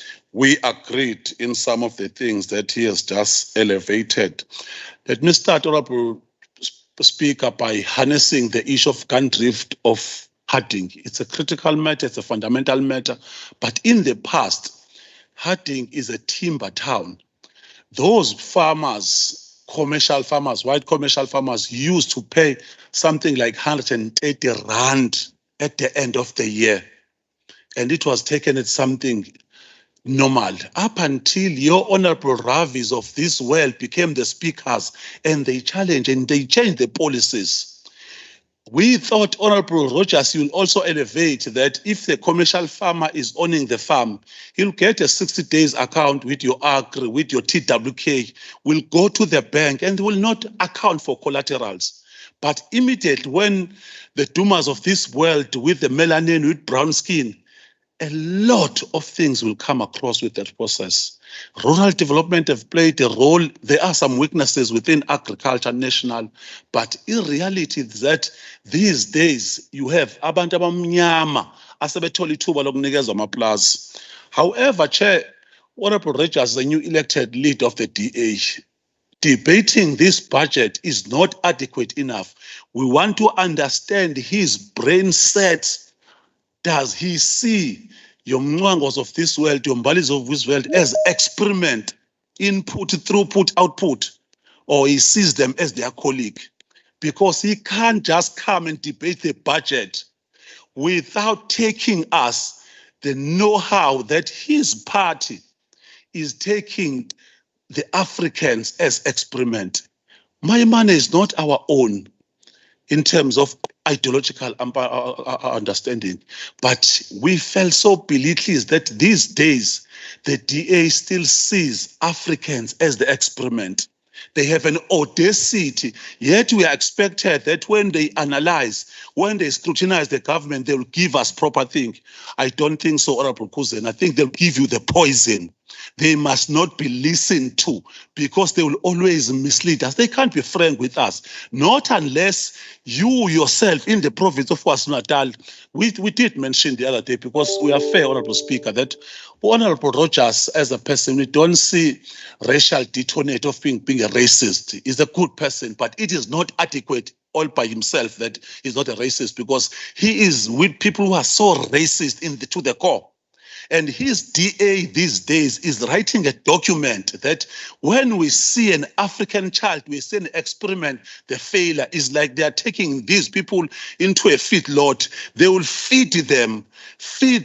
Later on, they are ready for an aperture. It is not correct for us. We take something, it is not correct that we'll be expecting in the 21st century that we'll be deliberating in this podium, in this platform, yet they can't even say that in the province of KwaZulu-Natal, as Rogers, I want to debate, but I differ fundamental with what has been said by my colleagues. If you are not saying that, you are one of them. And we must look you straight with the jaundiced eye, because each time when we want to assist and give us the fundamentals on the issue of budget, do we really understand yourself as the leader talking about transformation of this province, or you are waiting for the day when, because as the DA, you don't understand all this process? Those are the issues, Honorable Speaker, that we thought we must highlight. I think, Honorable Speaker and Honorable Kuzen, 2021 is still going to be a challenging year. Some of the things that have been addressed through your APPs and budget will be achieved, but some of them, it's the reality, because I think Honorable Minister of Finance mentioned that let us be cautious, extra cautious. Third wave is here with us. It means that the new ray, we might still be facing stricter, stringent lockdown processes, but we are still expecting that what has already been appropriated, try by all means to elevate. I think we were glad, Honorable Premier, when you opened some of the strategic corridors in Hammersdale, when you are injecting more money on some strategic tools and ensuring that transformation is visible. We were glad that we saw the President Matamela visiting Transnet, so that there is no ambiguity that there's going to be movement. Transnet Harbour will still be here in KZN. In fact, President is saying that we'll inject more money in ensuring that this becomes a delicacy in terms of Africa. That harbour in KZN will be the one who's going to be utilized. Those are the issues that we want just to address. We had Honorable Serja. At some point in time, he talks about mathematics, he talks about the lag and corruption. Unfortunately, these days, their voice is so gray in such a way, we're not sure. We saw their president dancing as well. We're not sure whether they are taking a new stance. That is how they want to be irrelevant in the society, because we are debating the appropriation in KwaZulu-Natal in this process.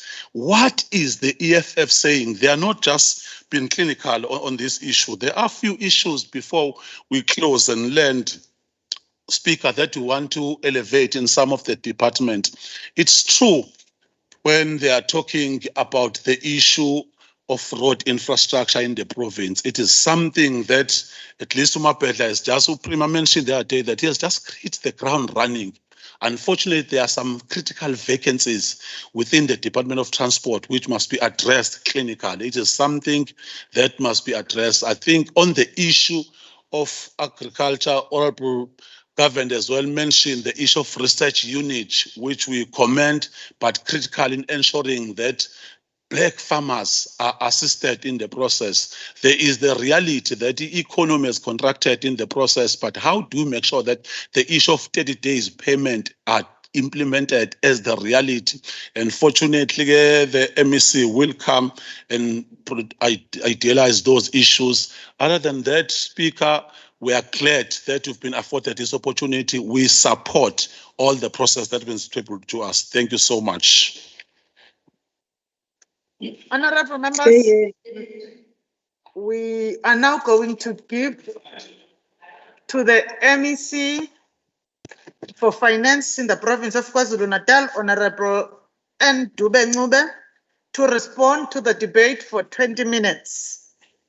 MEC.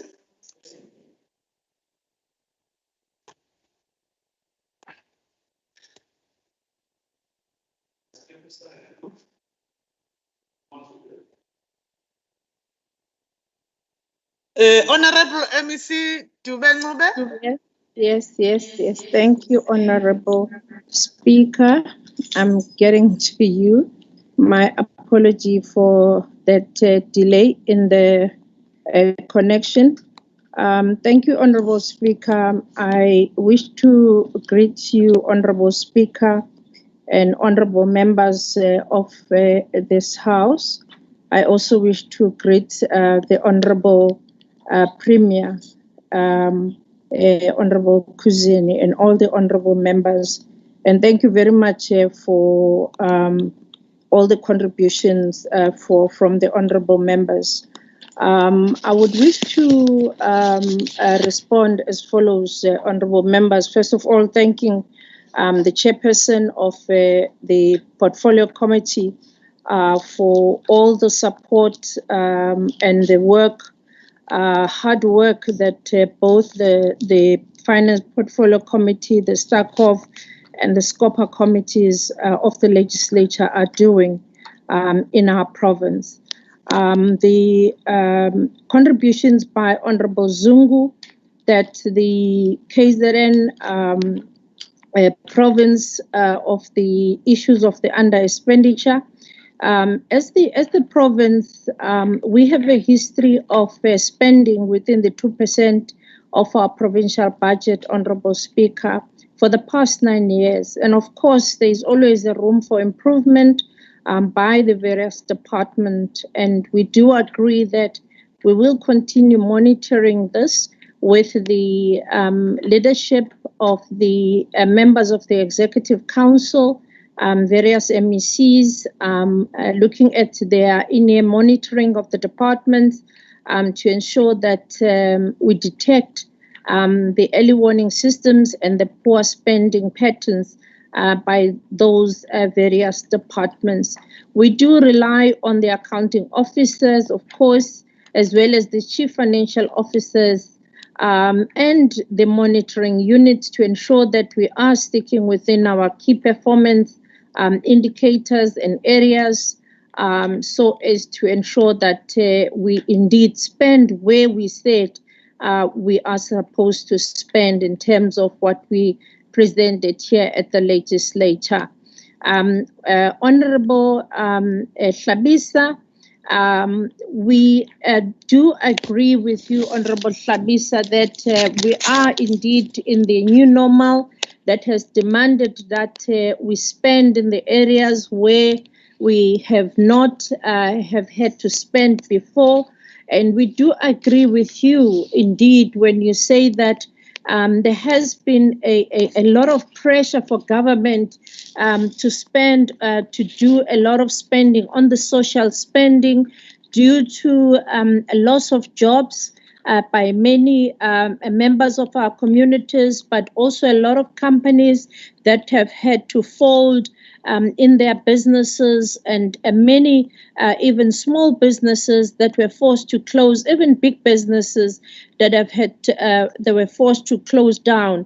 And on the other side, Honorable Hlabisa, you are saying that the 350 must continue. We do agree with you, but On your second contribution, again, you do mention that our government has got a huge debt that you've got to contend with, and that is something that you are correct when you are saying that we have very limited resources as a country, and we've got to see where we are spending. That is why our president has put an emphasis on spending on the economic stimulation of our economy, supporting the small and medium enterprises, ensuring that people create their own businesses, ensuring that we support the startup businesses, ensuring that small, businesses are supported, young people and women in particular are also supported to start up their businesses, and also investing in the infrastructure so as to stimulate the investment by the investors. If you also see those areas where the government is spending, as the Honorable Dumai has just mentioned now, where the Premier has been taking, lead in where our province is stimulating the economy, again showing that we want our people to take ownership of opening their own businesses in the industrial areas, but also emphasizing on industrializing and ensuring that we work as an entrepreneurial province more than people relying only on handouts. And we know that we've had since a time immemorial, our people had to wake up at 4 o'clock in the morning and go and work for themselves, to fend for themselves. And I think that's where our government is saying we're giving a lot of support to those businesses for our communities, so that they can also create their own, be in various sectors of the economy. The other area that you, Honorable Hlabisa, you are talking about, the areas of education and health.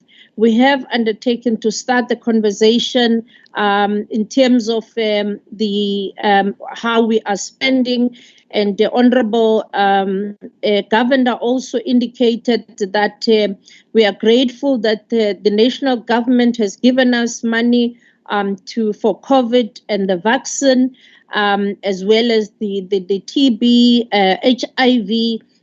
That is why really for us, even the provincial spend on the economic recovery, where the province put 300 million towards the economic recovery, has been the sign to show that the government of this province, led by the Honorable Premier, is serious about the economic recovery, but also our people creating their own businesses. Honorable Rogers, it is true, Honorable Rogers, and I wish to welcome your contribution again, emphasizing the importance for us to plan, but also to work smart. All of us in government, but also within the provincial legislature during these hard economic times. And indeed, as government, we have tried to ensure that as far as possible, with these budget cuts in the we spend the money in the service delivery. Yes, there were instances where there were cuts in the service delivery areas, but in areas such as the Department of Education, where they had to cut there, we've had to ensure that departments do come in there to assist the Department of Education, albeit not enough support that we were able to get there. The province has done well in ensuring that the provincial budget respond quickly and effectively in the 2021 to ensure that we had the budget that we need to respond to the health crisis aspects, but similarly, the support that we are giving to the Department of Education. As you can see that the Department of Education is building new schools, but also is making sure that there are teachers in those new schools, but also there is equipment and also learners do use those facilities. And despite the budget cuts within the Department of Agriculture, the department is still able to roll out many programs, and they have budgeted to fill about 145 posts to ensure the expansion of their programs. And we've also received additional money there in the economic recovery for the Department of Agriculture to assist the farmers in the province. So, Honorable Rogers, the highest irregular expenditure as the province, I think we need to remind ourselves that there is a lot of this which is historical high irregular expenditure that we need to deal with, and we are, as the department, helping departments to deal with this so as to ensure that we clean our books as the province. Honorable Sonjita, yes, we agree with you that we do need to effect consequence management for officials that are not doing their work. There has been a number of workshops and there are trainings that the department, the Office of the Premier, is championing to ensure that we are a capable state, but also that the province and our officials respond to the vision of the government, and we are able as well to respond to the needs of the service delivery of our province. We are working together with the oversight committees to highlight the areas where we need to ensure that people are called to account, and we are serious about ensuring that. As a result of this, Honorable Sonjita, I'm happy to say that we are, even as the department, as the Treasury, tightening ourselves up in terms of our monitoring and evaluation to ensure that our systems are able to monitor and evaluate the departments in terms of this area. Honorable Seja, the zero increase in the current calculation for 3 years in the MTAF, I don't think it is correct, because currently there are negotiations that are going on at the national level. The provincial treasury will never stand on the way of accounting processes that fall within the line of the PFMA. As long as the department undertake work in the line of the PFMA, there will not be an issue. And in terms of the submission that needs approval of the provincial treasury, we always make sure that we act efficiently, effectively, so as to ensure that we contribute towards efficient and effective delivery of services in our government. The medico-legal cases are being looked at carefully. As you would know, that the Department of Health had already started working on these areas. In terms of the staff in the education of Department of Education, the Provincial Treasury is supporting the Department of Education as part of the audit improvement plan to put in place control measures to make sure that the staff debt is dealt with. The Department of Education itself has put very a good plan and very effective plan, and we're very excited about the plan that the MEC has put in place to ensure that they collect every cent that is being owed by the staff in the department. Honorable Governor, the budget cuts, yes, it meant that the departments were cut and were affected against the compensation of employees, but the largest share of this was affected as a result of the zero increase of the most at the departments. But as we indicated, that the increase on the salaries was kept at the national level, was not passed to the provinces as it used to happen previously. ETIA as program on the Operation Vula is moving. As I'm talking to you, the program is going to be moving, led by the Honorable Premier. In a week's time, you will see in all the districts being activated, and it's going to be really be seen everywhere, where if it's stimulating even small businesses, supporting all the Black industrialists and all the people that are doing businesses. In the education department, again, unfortunately, the budget cuts indicated that they cannot fill all the 6,000 posts that they want to fill. However, the provincial treasury has incentivized the department that have made funds collected on the large staff debt that will be collected to ensure that at least those monies are spent within the Department of Education.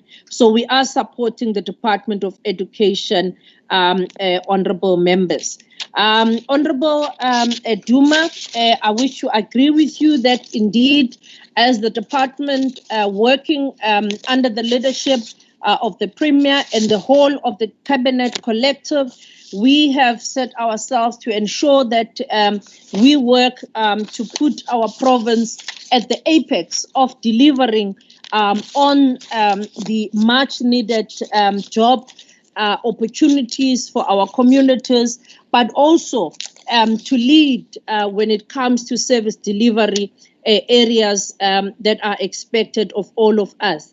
And in terms of the reconstruction of roads, the reconstruction of bridges and infrastructure that we spoke about, that program is moving. And you are correct that, in fact, the issues that were highlighted previously by the Department of Transport that led to the Department of Transport not being able to spend on their budget, they are being addressed by the MEC. As a result of that, they've even had to change their business plan to ensure that even matters that are coming from the investigations are adhered to and they are responded to effectively and efficiently. The national debt of the country, Honorable Hlabisa, you are correct.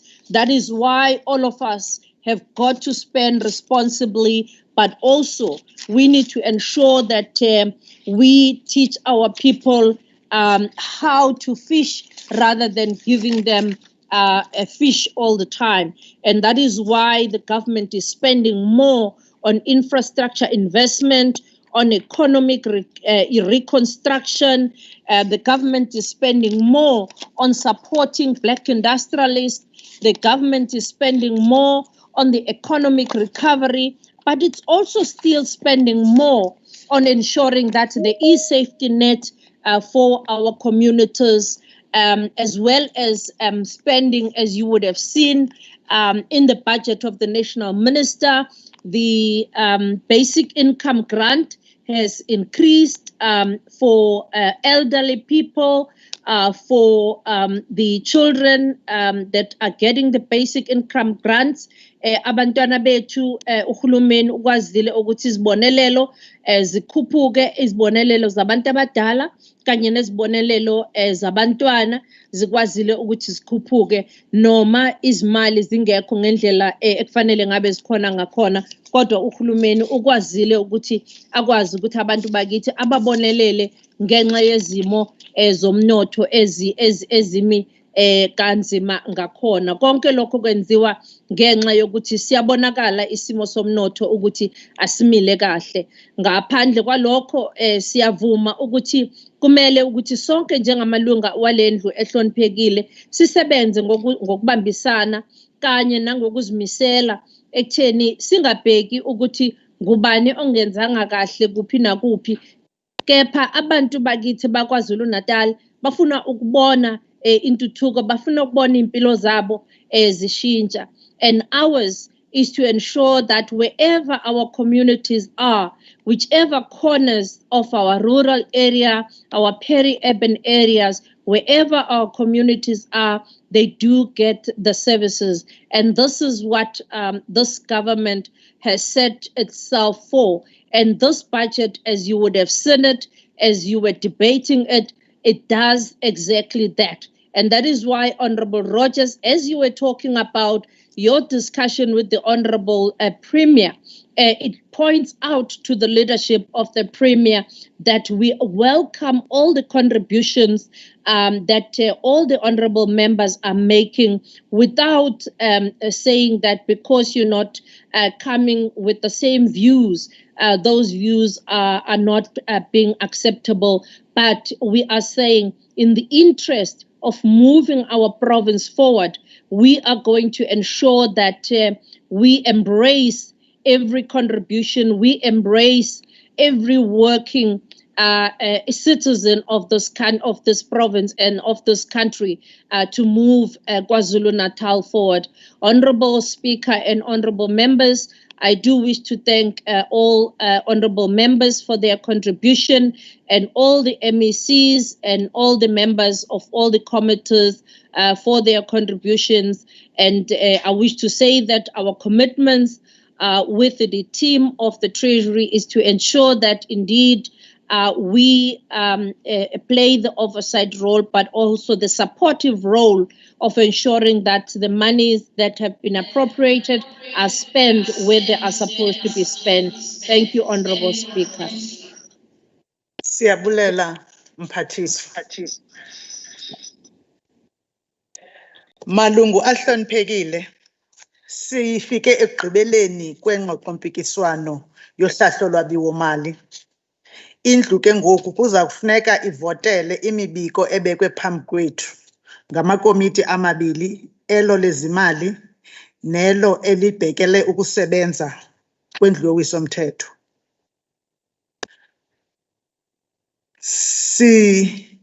Sizawukwenza ukuthi sivote with both of them in turn. Siqale ngaleyo yekomiti lolwabiwo-zimali.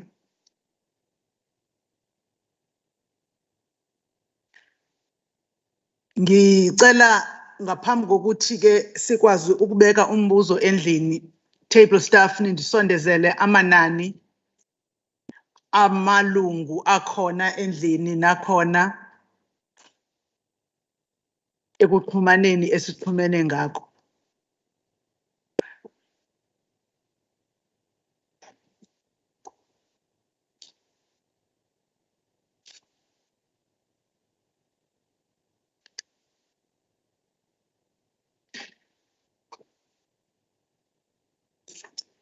Table staff. Thank you, Madam Speaker. The result. No. Sisacela amanani, hayi iziphumo sikavote. Ngicela ningiphe izinamba zabantu abakhona, amalungu akhona endlini.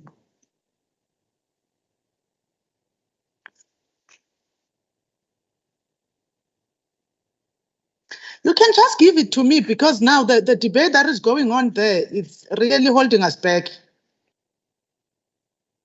Thank you, Madam Speaker. The total number is 61 members in the House. Thank you. 61.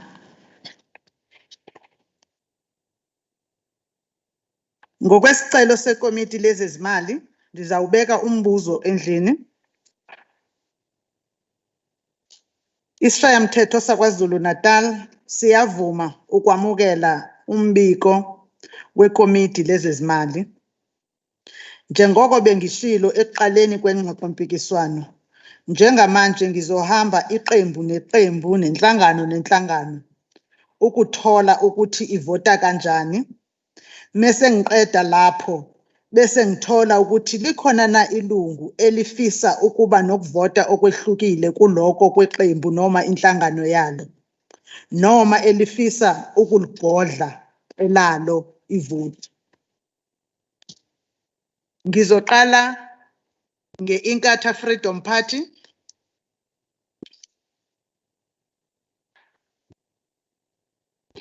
Honorable Speaker, and the leader of the Premier and the leader of the official opposition and members, we accept the report. Democratic Alliance.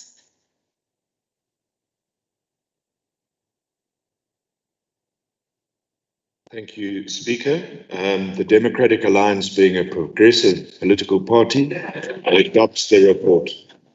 Honorable members, you drowned Honorable Rogers when he was voting, and we need his voice for the record. Sorry, Honorable Rogers. The Democratic Alliance adopts the report, Speaker.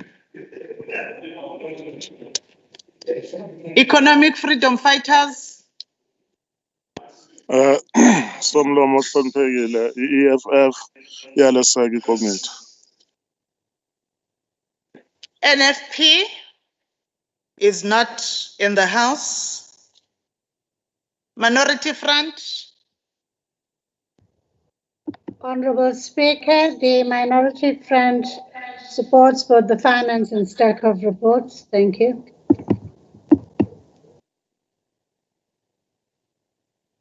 ACDP.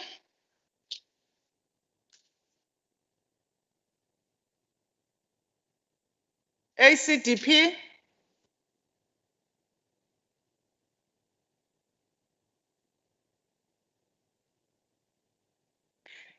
ATM is not in the House. African National Congress. Thank you, Honorable Speaker. The ANC supports both report. Sizacela ukuthi sithole ukuthi likhona na ilungu elifisa ukuba nokuvota okwehlukile kweqembu lako noma lingabi inxalenye yokuvota ligodle ivoti.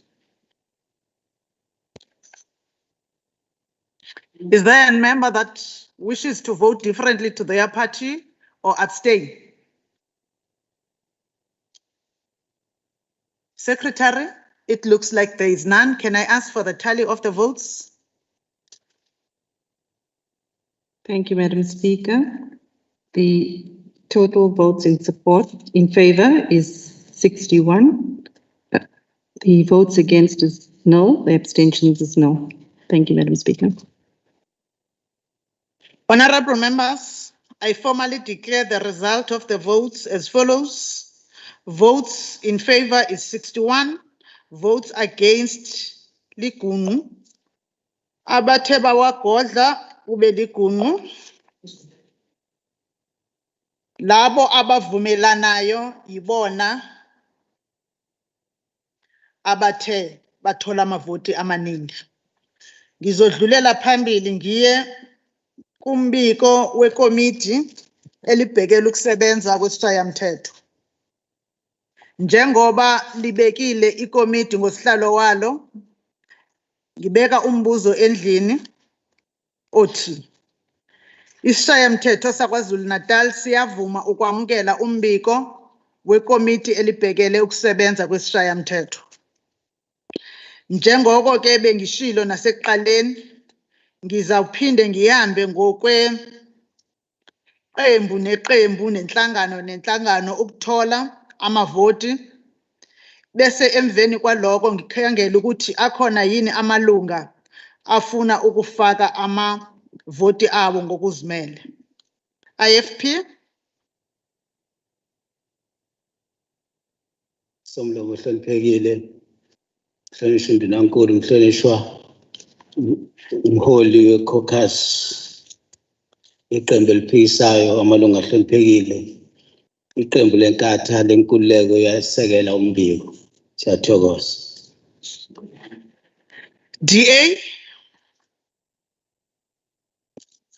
We are on STACOV voting.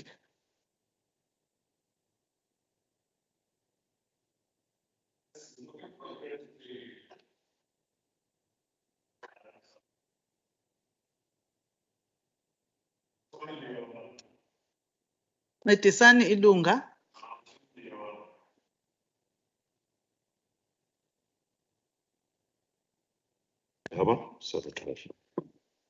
Speaker, the DA accepts the report.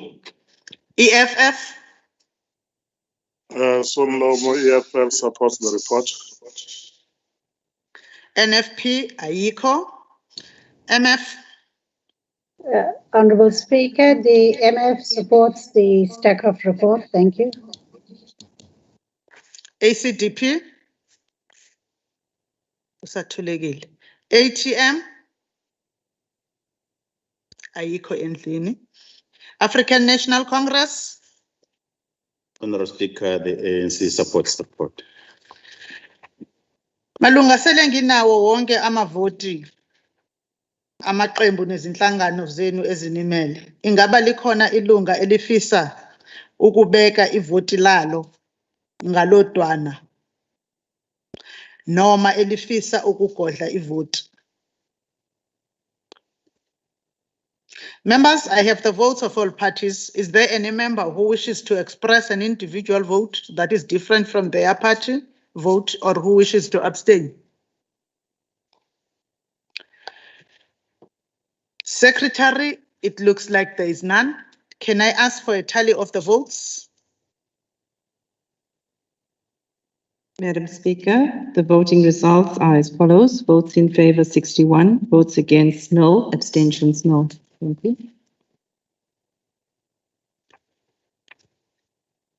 Malungu ahloniphekile, umbiko uthi babe ngamashumi ayisithupha nomvo abavotele ukwamukela i-report. Langabikho nelilodwa elivota ukuphikisa, langabikho nelilodwa elikhetha ukugodla ivoti lakho. Lokho ke kusho ukuthi umbiko uyamkela. Malungu ahloniphekile, njengamanje sesifikele emaphethelweni engxoxo mpikiswano yethu ebesinayo.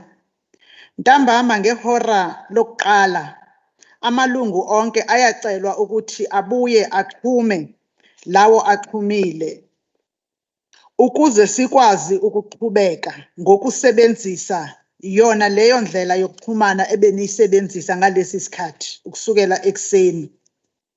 Kodwa futhi enikwaziswayo ukuthi uma sesixhumana ntambama izawube indlu isiphendukile ingaseyona indlu kepha sekulikomiti lendlu ephelele, the committee of the whole house. Ingxoxo mpikiswano yokuqala izoba sevotini lokuqala okungumnyango kaNdunankulu.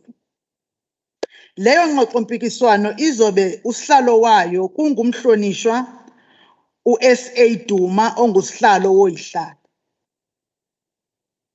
Izobe ke isilandelwa ingxoxo yevoti lesithupha umnyango wezezimali ezothi usihlalo wayo kube ngumhlonishwa uMC Fraser ongusihlalo wekomiti lemisebenzi yoluntu. Siyacela malungu niqaphele noma nikhumbule ukuthi ntambama asizukwehlukahlukana kepha sizobuyela sonke sisebenzise ilink eyodwa ukusukela ngehora lokuqala size sibe sibheke ukuyoqeda ligamenxe elesihlanu.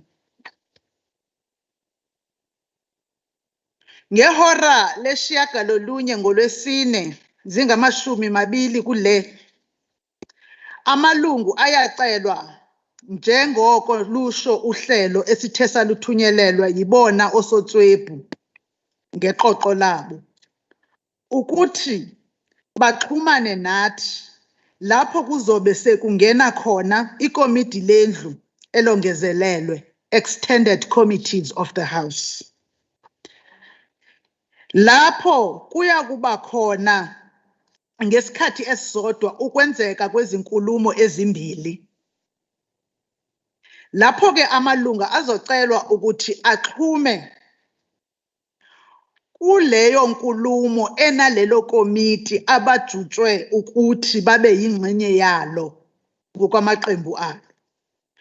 Noma lapho kulelo qoqo lamakomiti oye uzibone ukuthi amakomiti akho akulona. Lezi zinkulumo ke zizothi ziqhubeke zize ziyophela ngevoti lesibili lendlu yowisomthetho ezothi ibe ngolwesibili ngelanga elaziwa ukuthi ilanga leAfrika i25 kule nyanga ephezulu.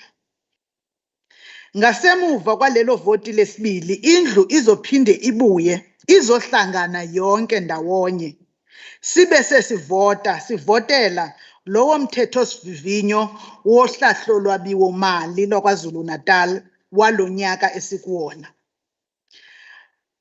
Members are therefore kindly requested to join the link for the debate in which they will be participating on the days that will follow after today.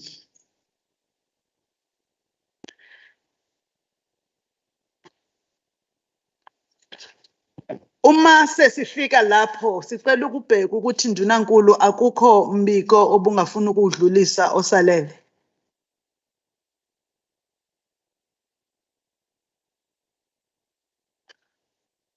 Honorable Speaker, thank you. We have no announcement. Thanks. Siyabonga Ndunankulu. Sicela ukudlulisa lezi housekeeping announcements. But before I go to the housekeeping announcements, honorable members, in the morning, when we were dealing with the tablings that have been made before the House, we erroneously left out one tabling, and we must apologize to the chairperson of the Standing Committee on Oversight and the staff responsible for that committee. The Standing Committee on the committee that is SCOPA, Standing Committee on Public Accounts, tables the second quarterly report of the ad hoc committee on investigations. That is being tabled by the chairperson of SCOPA on behalf of the ad hoc committee on investigations. We have come to the end of today's sitting, honorable members. We are saying to those members of this House who are this weekend laying their own relatives and people in their constituencies, we are with you in heart and in prayer. Siyazi ukuthi ukohlukana kwenyama nenye inyama akuze kube mnandi. Kodwa ke indlela yethu sonke akuhlanga lungehliyo. Sikhulekela ukuthi nikwazi ukuqhubeka kahle nezinkonzo lezo zokuphelezela izihlobo. Abanye bebesenza namhlanje izinkonzo zokuphelezela. Siyanikhumbuza ke ukuthi besithe uma kuguqa indlu kuzawufuneka ukuthi amalunga athi ukuthi gozololo azokwazi ukuthi atshenwe ngalolu hlelo olwabafakwa i-program committee elubizwa nge-civic education oluzoqala kusasa lusazoqhubeka ke noko. Therefore, honorable members, this House is adjourned until Tuesday, the 25th of May, 2021.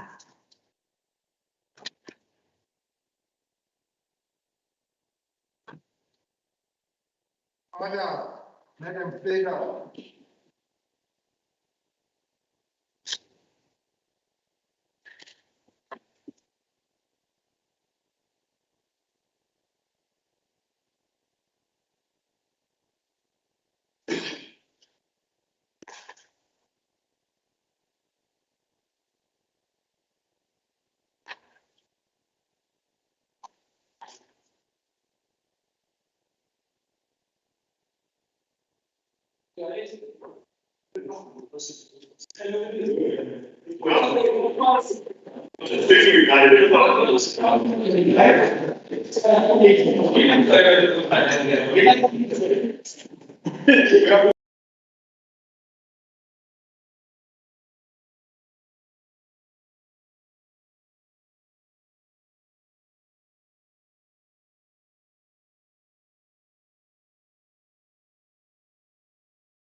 We hope and pray that you had a nice break and lunch for those who were still on Ramadan. I think it's the last day for them. We're just going to enter the budget debate right now, which is going to be tabled by Honorable Premier of our province, Honorable S. Zigalala, for 45 minutes. And I think the Honorable Speaker has already spoken, even on the issue of encroachment from the media and members. Let us ensure that we maintain the decorum till it's done. Honorable Speaker, the platform is all yours.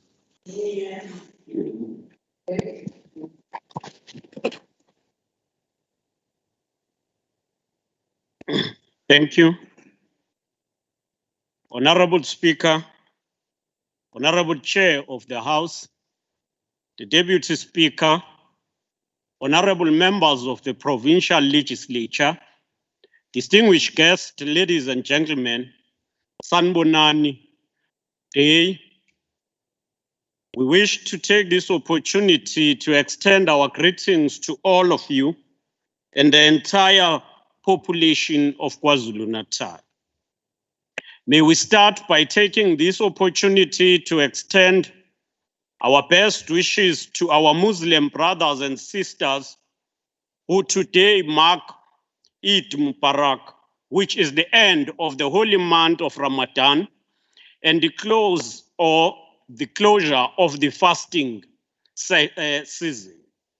On behalf of our provincial government and the people of KwaZulu-Natal, we say may this special day bring you peace, happiness, and prosperity as you continue to pray for a better world. Eid Mubarak.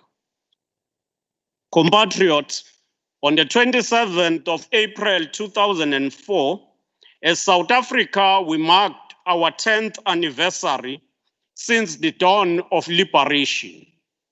It was a momentous year in which our young democracy reached a decade since the great leader of our people, Tata Nelson Mandela, had led us to our historic first democratic elections on the 27th of April, 1994. Aware of this significance of this milestone, government produced the document titled Toward a 10-Year Review. This document mapped the socio-economic impact of our democratic change since 1994.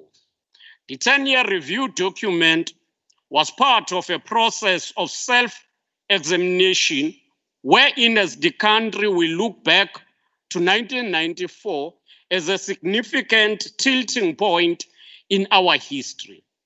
We pause to admire the distance covered and to tally our massive achievement along the journey traveled. Perhaps more importantly, we then had a clearer version of challenges which lied ahead and that more work remained before we could taste the true freedom. And even today, our victory in the first and the subsequent elections was based on the promise we made in 1994 and the social compact we have adopted together with the people of our country to lead the country to a truly non-racial, non-sexist, just, democratic and prosperous future. It became clear, as we had always known, that indeed political freedom was inadequate unless accompanied by economic freedom. Abaningi abantu bakithi basabhekene nengcindezi nobubha ngenxa yenhlupheko. Ngokusikhathi esifanayo, former President Nelson Mandela washo wagcizelela. Former President Nelson Mandela said, as I quote, "Poverty is not an accident. Like slavery and apartheid, it is man-made and can be removed by actions of human beings," close quote. Honorable Chairperson, we can state with certainty that as we head toward the closure of the third decade of our hard-won freedom, that we have made remarkable progress since 1994. Indeed, today, we're closer to reaching the land which God promised the people under the leadership of Moses, the people of Israel. And in our case, it is that society that we strive to build, a truly non-racial society, the National Democratic Society. However, the road is still long, and we have a number of dangers and challenges that lies ahead. However, we must be determined to ensure the realization of this society we have strived for. Equally, we are discovering that people's ability to create and improve their own livelihood remain constrained after the legacy of inferior Bantu education and years of systematic exclusion of Black people, Africans in particular, from particular trade and professions. These two factors, the apartheid education system and the oppression that people suffer that deny them opportunity to trade, still undermines our effort to deal decisively with challenges of inequality, poverty, and unemployment, and the total transformation of the province. Without addressing these, the goal of a national unity, genuine reconciliation, and social cohesion will forever remain unattainable and impediment toward the creation of the National Democratic Society. Honorable Chairperson, on the 12th of March, we suffered a double blow with the demise of His Majesty, King Goodwill Zwelithini Kabhekuzulu. As it was not enough, on the 7th of May, we had to bid farewell to our regent, Queen Mantombi Dlamini Zulu. We never imagined that so soon we would be again in agony, mourning and laying to rest our regent queen. Once again, we extend our deepest sympathies to the Zulu royal family for this tragedy and loss. We, however, are resilient people. We now have a new king. Today we say Bayete to His Royal Highness King Misuzulu Kazwelithini, who have taken the reign after the demise of His Majesty the King. His Majesty Misuzulu Kazwelithini joins the great leaders of the Zulu people in the form of Malandela, uZulu, Tombela, Kosinkulu, Uphunga, Mageba, Ndaba, Ujama, uSenzangakhona, uShaka, uDingani, Cetshwayo, Dinizulu, Maphumuzana, uBhekuzulu, and our recently departed King, Goodwill Zwelithini Kabhekuzulu. We want to say this is the history, umlando esingakaze siubone ezizukulwaneni ezenzeka edlule, kodwa sibe nenhlanhla yokuubona ngesikhathi sethu.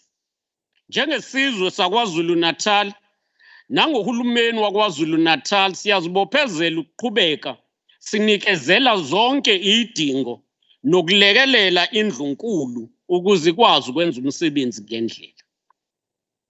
Umthetho uyasilawula ukuthi labo abaphethe ngokweholi bomdabu uma kanjani. The KwaZulu-Natal Traditional and Governance Act number 5 of 2005 in section 17 provide for the recognition of Isilo as the monarchy of the province and the king as defined in section 1 of the Traditional Leadership Framework Act. In established practice, we therefore clearly defined the role and relevancy of the institution of monarchy and the obligation of the provincial government to the royal house. Working together with the royal house, we will soon finalize and announce the details for the coronation of His Majesty Misuzulu KwaZulu-Natal. This will be the first coronation in a long time and will be a fitting tribute to His Majesty King Zwelithini Kabhekuzulu, who would have reached 50 years on the throne this year. Honorable Chairperson, it may be appropriate to describe the past financial year as an annals horribilis. As we say this, indeed, 2020-2021 financial year has been a year of great misfortune and disaster in our province, our country, and the world as a whole. In 2020 March, our country was placed under the state of disaster following the discovery in KwaZulu-Natal of South Africa's first case of the deadly novel coronavirus. The pandemic resulted in the dramatic decline in the global economic prospects and led to a severe contraction of both the provincial and the country's economy. KwaZulu-Natal remains the second largest economy, contribute an average of 16% to the country's GDP. This is the largest contributor and the largest negative contributor to the provincial economic growth if the economy is not performing well. We must say that 2020, we saw some sectors of the economy constrained. This include the mining, quarry, which both contracted by 75.5% and the construction by 75.3%. As reflected in the quarterly labor force survey, during the fourth quarter of 2020, South Africa recorded a 32.5% of unemployment rate, with KwaZulu-Natal at 29.6%. In response to this situation, we have adopted the Economic Recovery and Transformation Plan, which should form part of the economic growth and seek to ensure that we come out of the woods. But we are also mindful that the third wave remains real and is a threat to all we can do if it is not appropriately dealt with. We remain optimistic and encouraged by investor confidence in KwaZulu-Natal. Just on Tuesday, we were honored to witness the launch of the Keystone Logistic Facility in Humbersdale, which is the 1.6 billion investment in our economy by the private sector. As economy enter recovery, our policies must focus on inclusive, radically transformed economic growth that promote both the public and private sector investment, especially in infrastructure and other key areas. KwaZulu-Natal province and the provincial government will continue to engage economic development partners and stakeholders to promote key trade and investment opportunities in a more targeted and coordinated way. When we delivered the State of the Province address under the theme, as I quote, quickening the tempo for economic recovery and job creation, close quote, we said we will do this to ensure that we turn around the disadvantages that were imposed to us by COVID-19 into the fortunes for prosperity of all our people. Uqinisekisa ukuthi siyashintsha iprovince yakithi sikhulise umnotho siphume kulezi inkinga esibe kuzo kuzobaleka ukuthi imigomo esiyibekayo ibange ileyo ebeka iprovince ezingeni elifanele lokuthi sikwazi ukuthola i-investment nokuqinisekisa ukuthi izimboni ezikhona ziyakhula. Sihlalo ohloniphekileyo emva kokukolapsa komnotho ngenxa ye-COVID-19 sibonile kwehla umnotho and i-projection ithi umnotho kuya phambili uzokhula kulonyaka esingena kuwo ngo-4% kanti uyoze ustabilize kahle ngo-2022 la siyoqala ukukhula ngoku stable at 3.8% ukukhula okuyo expecteka ukuthi kuyoqhubeka kube sustainable. The global economic activity were impacted by the great lockdown regulations enforced in different countries to slow local infection transmission while preparing healthcare system to handle the rapid rising caseload.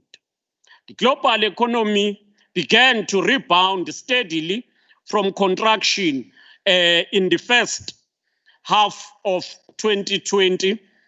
Started in the first half, but at the end of 2020, we then saw with the reopening of the economy, the growth bouncing back. Countries that had previously flattened the infection curve had experienced second wave of infection. Thus, global growth is estimated to have to contract by 3% in the previous year. The optimism about the global fight against the virus has intensified following the approval of multiple vaccines and the launch of vaccination program. Ngaphandle kwalokho, kumele siqhubeke sazi ukuthi ukukhulisa umnotho uzokhinyabezeka kakhulu uma sizoqhubeka nokubhekana nalesimo ngaphandle kokuba determined. Ingakho sonke kumele siqinisekise ukuthi siyabaqhuquzela abantu bakithi ukuthi bakuthathe i-vaccine ngesikhathi ivuleka eqalayo kulomsombuluko esiya kuwo womhla ka-17. eSouth Africa siyazi ukuthi amandla omnotho ehle kangakanani nezimboni ezihlukahlukene zehle kangakanani. And to sum up, on an annual basis, South Africa's economy contracted by 17% in 2020 and is expected to expand by 2.8% going forward in 2021. This is indicative of coming off a low base in 2020 to 2021, and therefore we expect that slower positive growth will then lead us to a sustainable trajectory in 2022. The provincial economy is expected to strengthen by 2.5% in 2021 and thereafter moderate to 1.5% by 2022.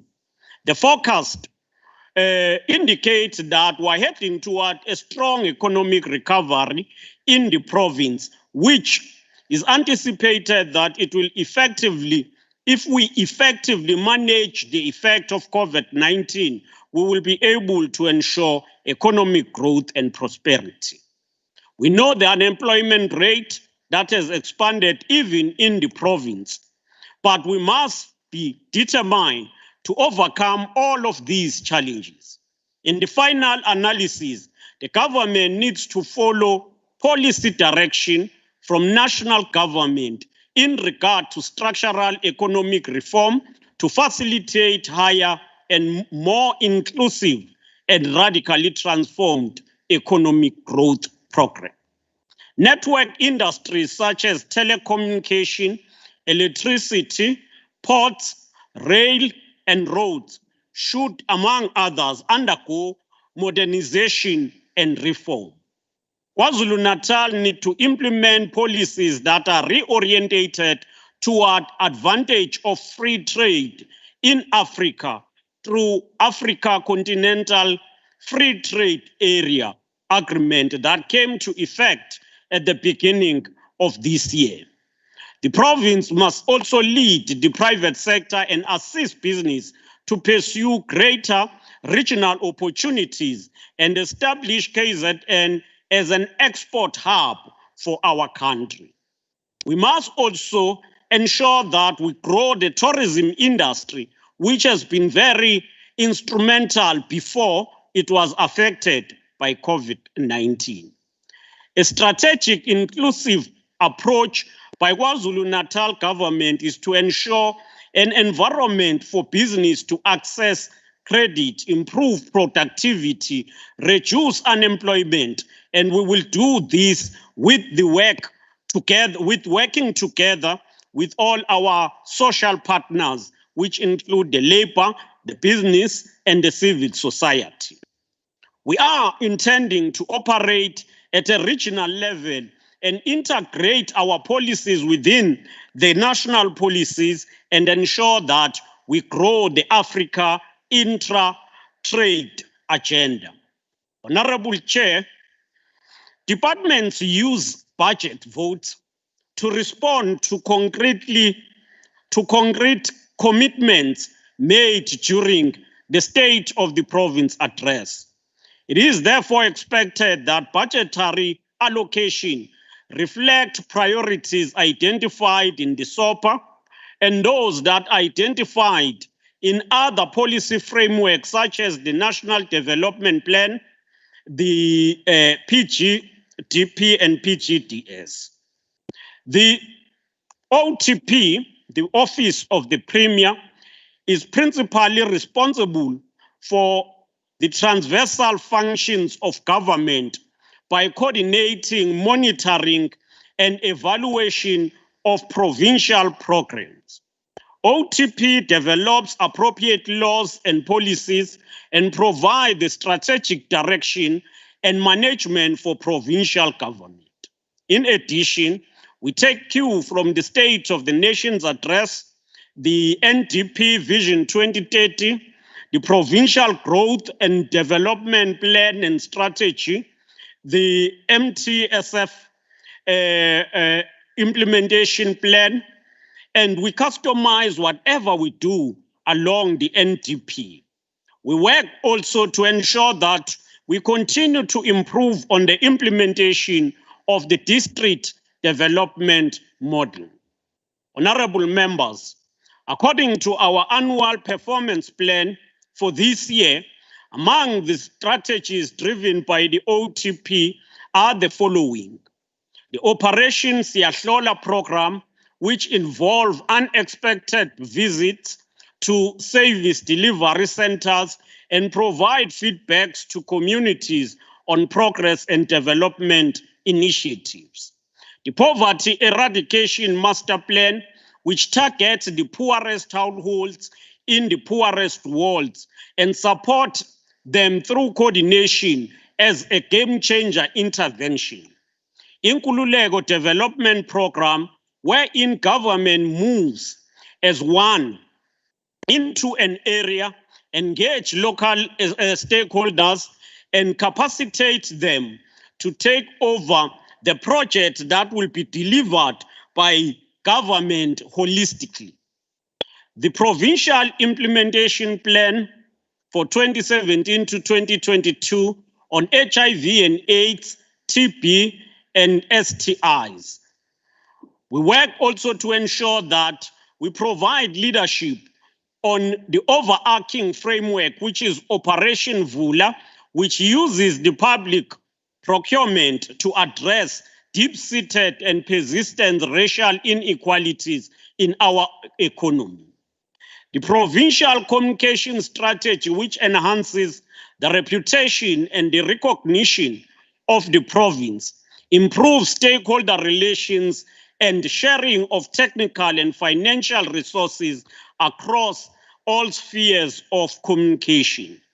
Strategies supporting vulnerable groups such as women, people with disability, elderly, children, and the LGBTQI+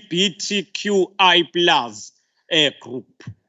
This includes fighting gender-based violence, which is the second pandemic in the province and the country as a whole. Our work also focuses on the provincial human resource development strategy, which aims to develop the capacity of the citizens to unlock their economic potential and the utilization of all available human capital.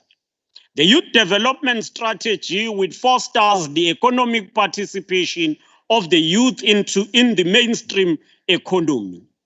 This is done through employment or business opportunities, skills development, and offering second chance for matriculants to rewrite exams. The provincial stakeholder coordination strategy and the international relation, as well as the social cohesion and moral regeneration strategy, is one of our key focus. The implementation of digital transformation strategy, which guide our work and draw citizens into the new world of technology and the fourth industrial revolution, including the e-learning, digitalization of government services. Honorable Chair, allow me to enter into the allocation of the budget of the OTP for 2021. We have the honor today to present this year's budget vote 1, which is responsible for the office of the Premier. The total budget for the office of the Premier for this current financial year is 802,240,000, which is allocated in line with the structure and the programs of the OTP as follows. The current programs are the Program 1, Administration, Program 2, Institutional Development, and Program 3 is Policy and Coordination. Honorable members, Program 1 is allocated 189,368,000. This program has been allocated for the current financial year. The amount I've mentioned, 189 million.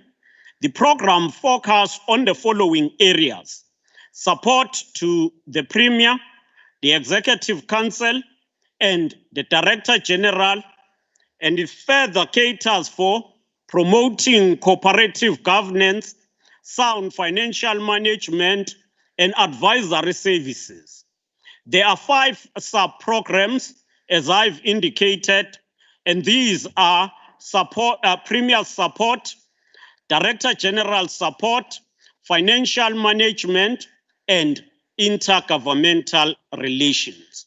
The Premier support has been allocated 33,107,000. Administration, this goes to providing technical, administrative, and advisory support to the Premier. Executive Council support as a sub-program has been allocated a budget of about 10,311,000.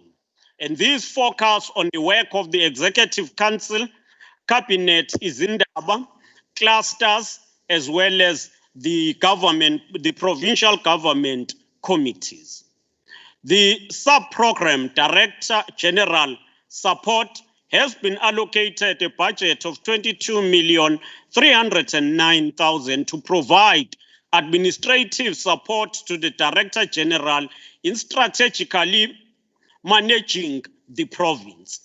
The financial management sub-program has been allocated a budget of 104,773,000. This also goes to ensure sound financial management. The intergovernmental relation sub-program is allocated 18,868,000. And this is meant to strengthen IGR in the province and ensure collaboration and integrated planning for improve service delivery. In July 2020, the unit facilitated the approval of the IGR strategy for the province. Since the commencement of the national lockdown in March 2020, the OTP has been coordinating the Provincial Command Council on COVID-19 through the Executive Council clusters. District development structures were also supported with donation of water for war rooms, sanitizers, sanitary towels, and face shields. The Office of the Premier pursues close collaboration with the Department of International Relations and Collaboration. We are also working with embassies and consulates. In addition to this, we've managed to strengthen relationship with other countries, and we've also started the process of reviewing the twinning agreements we have. These include the Maryland Twinning Agreement, the Guangdong Twinning Agreement, the Shanghai Twinning Agreement, Fujian Twinning Agreement, the Baden-Württemberg Twinning Agreement, and all of those that we have highlighted there. The implementation of the recently adopted Intergovernmental Relations Strategy will be done through community engagement, workshops, and stakeholder platforms. This will be followed by the implementation of the IGR learning network to all stakeholders. The resuscitation of the inter-provincial activities, especially with Mpumalanga province, will enable joint cluster meeting and events to resume. The inter-provincial engagement are meant to be the initiative or the process leading to signing of memorandums between the provinces. Program 2, Honorable Chair, is institutional development and is allocated 427,948,000. The purpose of this program is to improve service delivery through institutional capacity building and transformation management in the province. The program comprises of strategic human resource, legal services, information communication technology, communication services, special programs, and forensic investigations and integrity management. It is allocated 427,948,000, and this goes to these sub-programs that are mentioned below, which are human resource program, which have been very key in terms of developing the capacity of our civil servant. The KwaZulu-Natal Human Resource Turnaround Strategy was developed and approved by the Provincial Executive for implementation by all departments. While the COVID-19 handicapped the full implementation, but we can say that the program is on and is now being implemented. 88 million is allocated to strategic human resource. The other program is information communication technology, and which is allocated 67,356,000. And this is meant to coordinate government information and technology in the province and to render internal ICT support to the OTP. The program also aimed to improve information communication technology and help us to move to e-governance. The digital transformation strategy roadmap has been completed, and this will include the provincial cloud-first policy and all other policies that are attached to that. This forms the basis for effective decision-making as the province moves into the fourth industrial revolution and the digitalization strategy, which has become more relevant in the current program, in the current environment. In 2021-2022, 67,356,000 is allocated to this program. For legal services, which is the sub-program, is allocated 12,302,000. This includes following in ensuring that we provide a decentralized model and support in terms of providing legal services. KwaZulu-Natal Public Sector Lawyers Forum, the intra-governmental structures will coordinate the provision of legal services across provincial departments. The sub-program on communication provide communication and respond and enhance the communication throughout in a manner that ensure responsiveness, effectiveness, and accountability. Government communication is meant to empower the people of KwaZulu-Natal as a whole with knowledge on what the government is doing. This has been very effective during this time where we were constrained and affected by COVID-19. The program is allocated 73,818,000. The sub-program that follows is special programs, which is allocated 140,435,000. And this program on special programs is led by the Office of the Premier, focus on major community-based programs that have the communities that may have been affected by various challenges. The workshops on supporting local communities were held in various districts, especially in Zululand, Umkhanyakude, Ugu district, as well as King Cetshwayo. This program also served to support special programs dedicated for people with disability and the senior citizens.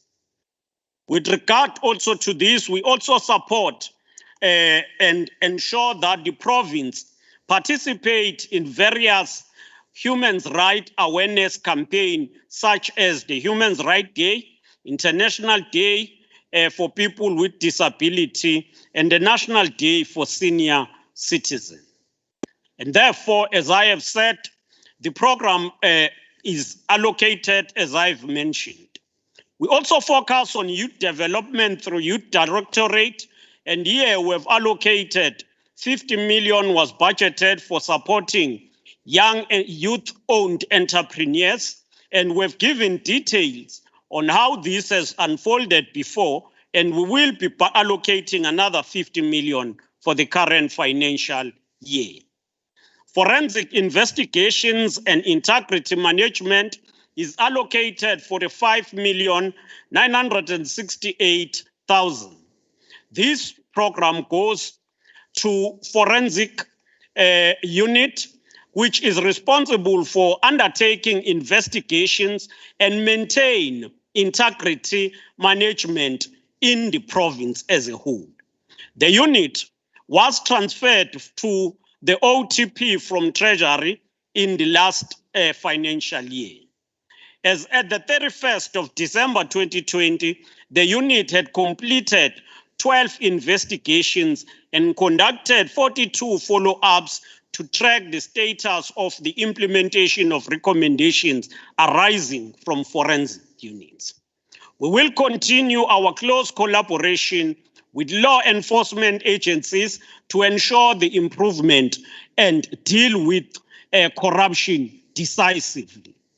The bulk related to disciplinary and remedial actions implemented by the provincial department, and this also involves criminal matters that are being pursued by the law enforcement agencies.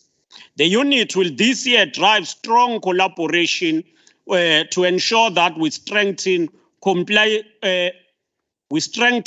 compliance and foster greater initiatives with COGTA as well as the Treasury. We expect greater focus on local government as we go to the local government elections later this year.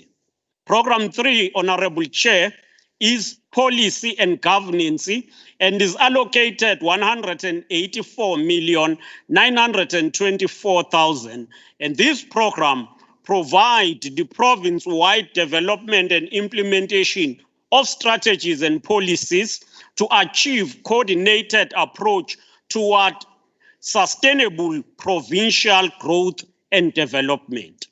There are 3 sub-programs within this program, and these are Provincial Policy Management, Premier's Priority Program, and the Royal Household. These are allocated various amounts as the Provincial Policy Management Initiatives has to ensure the monitoring of the implementation of policies across the government. And we need to ensure that we support the Planning Commission and continue to review the PGDS. We also ensure that the Executive Council adopted a medium-term strategy framework, and we have to ensure that this is implemented. We tighten the monitoring and performance in government as part of this program. The Premier's support, the Premier's priority programs is allocated 81,210,000. And this caters for various work, including supporting the war rooms as part of OSS. Honorable Chair, we continue also to provide support to a number of other departments, but under this program, we are also focusing on Inkululeko Development Program, and we are aiming to implement Inkululeko Program 2 this year. We're working together to finish the first Inkululeko 1 program. Honorable Chairperson, we continue to also improve community development and work with other departments on key interventions such as poverty eradication, where we work hand in hand with agriculture. Honorable Chairperson, we cater also for the vulnerable groups to ensure that we support the vulnerable groups in our own province. For this year, we have allocated an amount of 66,074,000 rands to the Zulu Royal Household. And these programs seek to ensure that we provide support of the hosting of the annual traditional and cultural events. We also coordinate the King's Coronation Day, the prayers that are held at the Royal House, and we will also support other cultural activities, including Umkhosi wesiVivane, King Shaka, Umkhosi womhlanga, heritage events that we also support in partnership with the Department of Art and Culture. We also support some of the religious sectors and faith-based organizations that include Umgidi Wamashembe, the Seventh Days Adventist prayer, and the St. John's Apostolic Church. These are projects that we have finalized during this financial year. Honorable Chairperson, members of this House, the people of KwaZulu-Natal are renowned across the world and are known for their own hospitality.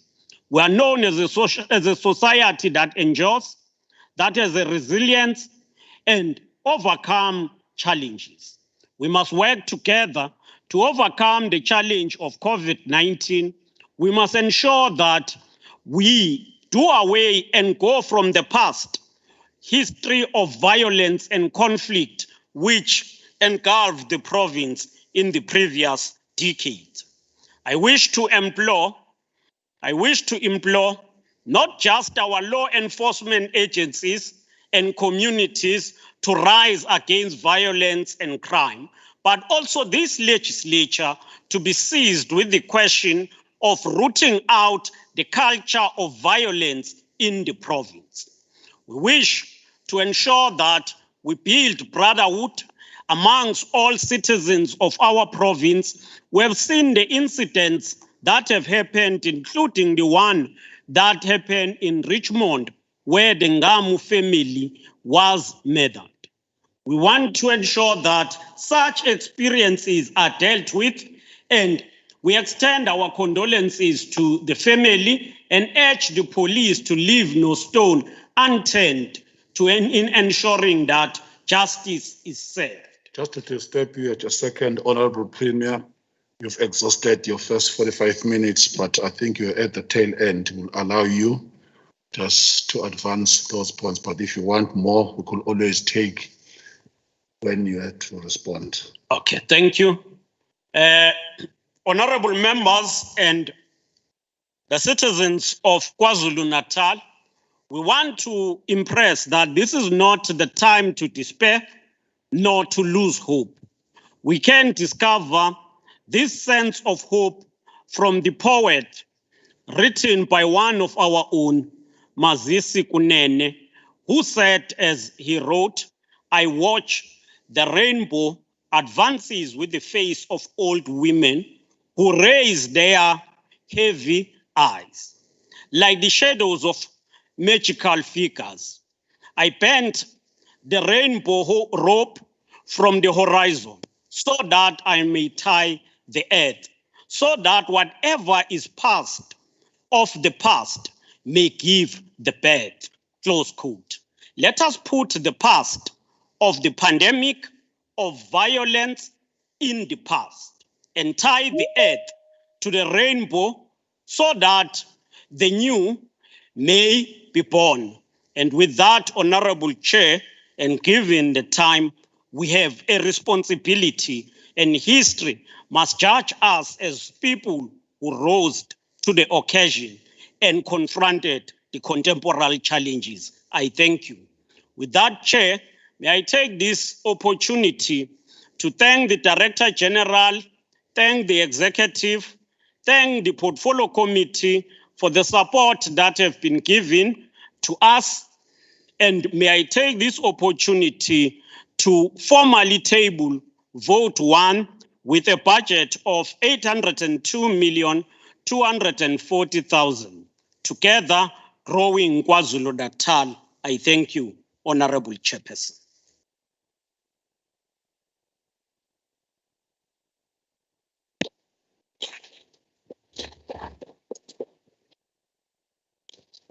Thank you so much, Honorable Premier.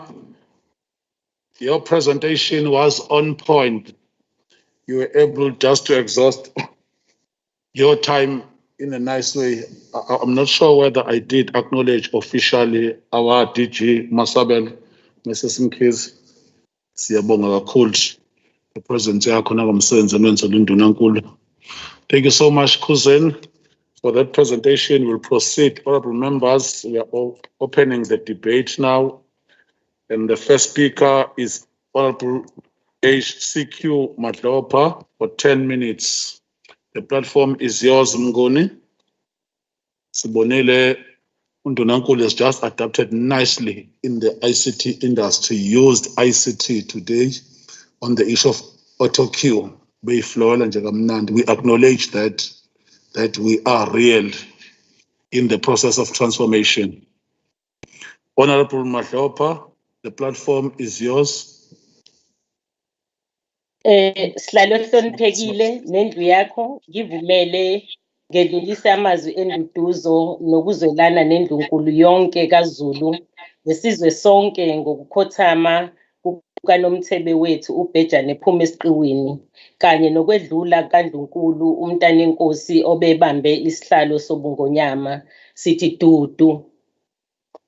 Ngiphinde Just to disturb you, Honorable Chairperson, if you can try by all means to turn on your video, we can't see you. If your gadget does allow you, we also encourage that all members, because we are also live on different social media platforms. So it makes easier even for those who are interpreting. Is it possible? Thank you very much. I'm trying this side, Chair. I don't know what's happening. You may proceed if it's not possible. It's okay. Oh. Honorable Chair, I think I'm having a problem this side. Sihlalo hloniphekile nendi yonke ngivumeleni ngedlulise amazwi enduduzo nesizwe sonke kanye noNdlunkulu umntanenkosi obebambe isihlalo sobungonyama sithi dudu. Sifisa futhi ukubongela semukele ingonyama eqokiwe isilo uMisizulu kaZwelithini. Siyamethemba ukuthi uzowuphatha ngesizotha lo msebenzi akhonjelwe kuwo zinyandezulu. Sipledge isupport yethu njengecommittee ukuthi sizomsupporta kanye neNdlunkulu yonke. Sihlalo hloniphekile ndunankulu wesizwe sethu nabahlonishwa bonke balendlu. It is a privilege for me to table the report which briefly outlines the deliberations of the 2021-22 budget of the Office of the Premier. It is a welcome opportunity for us in the Premier Portfolio Committee to participate in the debate of the Office of the Premier's budget policy statement presented to this House today by the Honorable Premier. The areas covered in the report by the Honorable Premier are the ones in which the committee has interest. The committee met with the Office of the Premier in several meetings from the first draft to the final draft budgets. The meeting to consider the final budget was held on the 29th of April 2021 to understand their 21-22 final annual performance plans and budgets. The committee noted and satisfied itself that indeed the department has considered and aligned its 2021-22 APP to the 2030 National Development Plan, 2019-24 Medium-Term Strategic Framework, 24-25 KwaZulu-Natal Provincial Growth and Development Plan, and the 7 priorities of the 6th administration as outlined in the medium-term strategic framework. The committee noted that the budget of the Office of the Premier is anticipated to increase from 2020-21 main appropriated amount of 198 million to a budgeted amount of 240 million for the 2021-22 medium-term expenditure framework. The committee has observed that the slow growth in the department's budget from 2021 to 2022 financial year due to the fiscal consolidation budget cuts and compensation of employees' budget cuts in terms of the wage freeze. The department has indicated that these budget cuts have been necessitated by the need to lower the debt burden and debt service costs and are in the context of lower economic growth and lower anticipated national tax revenues. Despite the fiscal consolidation and wage-filled budget cuts, the committee has noted that the department has been allocated additional funding for KwaZulu-Natal Youth Empowerment Fund for funds that were suspended in 2020-21 to a tune of 50 million. Moreover, there has been a function shift of forensic services from the Vote 6 Provincial Treasury to this department to an amount of 41,040.642.4 million over the 2021-22 MTEF and outer years. Lastly, but not least, The committee has noted with interest that the department has been allocated 2 million for Operation Sukuma Sake for responsibilities in terms of championing it at a district level. The committee is pleased that OTP is in the process of strengthening the functionality of Operation Sukuma Sake structures and to further reinvigorate its campaigns in ensuring effective functioning of structures and participation of departments, especially in the municipalities. The committee remains committed to giving full support to the Office of the Premier in ensuring that it fulfills its primary mandate as stipulated in their annual performance plan. To this end, the committee welcomes the amount of 2 million allocated for district championing of OSS responsibilities. It has always been a concern for the committee that war rooms were not receiving any financial report. We therefore appreciate this as little as it is, but it is something considering the financial situation in the country. The committee will be playing financial and non-financial oversight role over the final allocation of 240 million as follows. Program 1 administration to budgeted amount of 189 million, which the department has indicated will cater for social cohesion and moral regeneration program events and effective management and administration of the department, amongst others. Program 2, institutional development, to a budgeted amount of 428 million, which the department has indicated will cater for shifting of forensic investigation services function from Vote 6 Provincial Treasury, accompanied by the centralization of the ICT functioning to this program, amongst others. 3, policy and governance, a budget amount of 185 million, which the department has indicated will cater for management of strategic projects transferred to Zulu Royal Household Trust to an amount of 23.7 million, amongst others. Honorable Chairperson, in playing its financial and non-financial oversight over the above allocation budget of 802.2 million for the 21-22 MTEF, the committee wishes to bring to the attention of this House budget sitting that this committee in its tenure continues to desire to assist the Office of the Premier to be a leading example to the other departments in achieving clean audit outcomes. This will, through the committee, focusing vigorously on how the department spends its voted funds throughout the 21-22 MTEF.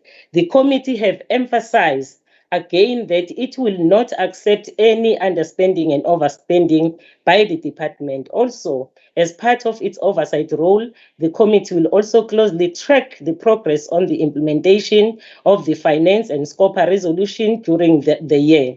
This will be through the utilization of the resolution tracking mechanism as per the sector oversight model monthly.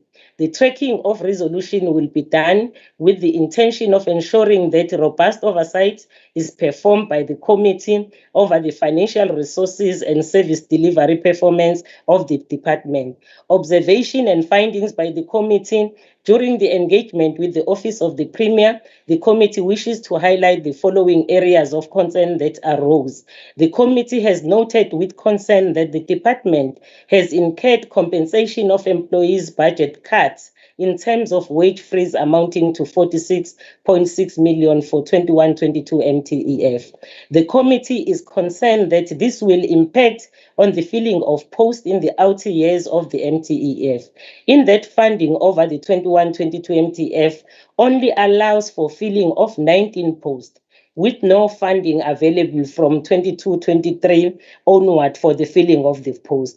The committee has also observed with concern the huge utilization of funding to hire vehicles for Queens in relation to Zulu Royal Household Trust. This is as opposed to the trust acquiring Queens vehicles whenever there is a need.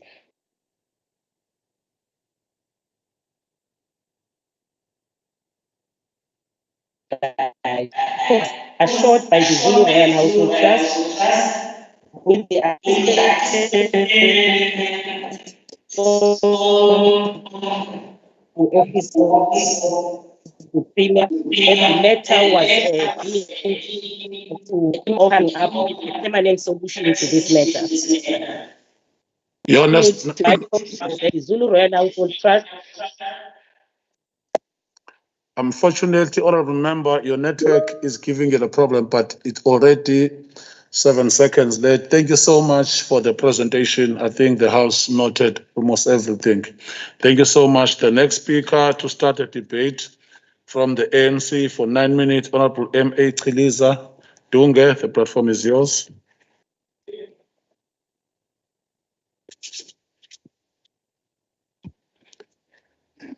Thank you, Chairperson.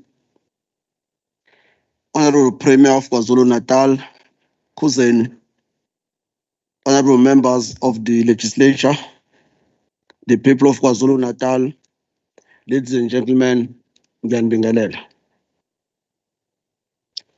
Chairperson, it is a privilege to stand before this House on behalf of the African National Congress. I would like to thank firstly the chairperson of the portfolio of the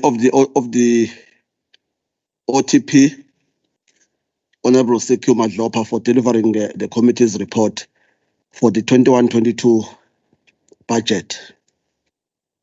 Chairperson, the African National Congress supports the budget for the office of the Premier. To briefly outline the reasons for that, we have to look at the OTP's performance in the past financial years. As you all know, the past year has been unlike other years, with the advent of the coronavirus reconfiguring our way of life. Therefore, the KwaZulu-Natal provincial government, under the leadership of this department, led by the Premier Kuzeni, was able to meet the challenges that COVID-19 posed head-on. This was done by revising the annual performance plan, which saw the budget reductions and the readjustment of outputs and targets. Despite this, the Office of the Premier has shown the Portfolio Committee that it is equal to the task in producing its key deliverables. We therefore do not doubt that the Office of the Premier will not be deterred in providing efficient and effective service delivery. The Office of the Premier has generally improved its performance, and this is contained in the Auditor General's report on this department for the year 2019-20. In the report, the AG highlights the fact that the OTP has received an unqualified audit with findings, a good improvement from the 2018-19 financial year. To quote the AG report, I quote, "The improvement in the drivers of internal control, in particular oversight, responsibility, processing and reconciliation controls and regular reporting have contributed towards the improved audit opinion. We as the ANC acknowledge this, and we hope the Office of the Premier continues in this trajectory. Currently, around the world, we are seeing governments grappling to recover from the devastation that COVID-19 has left.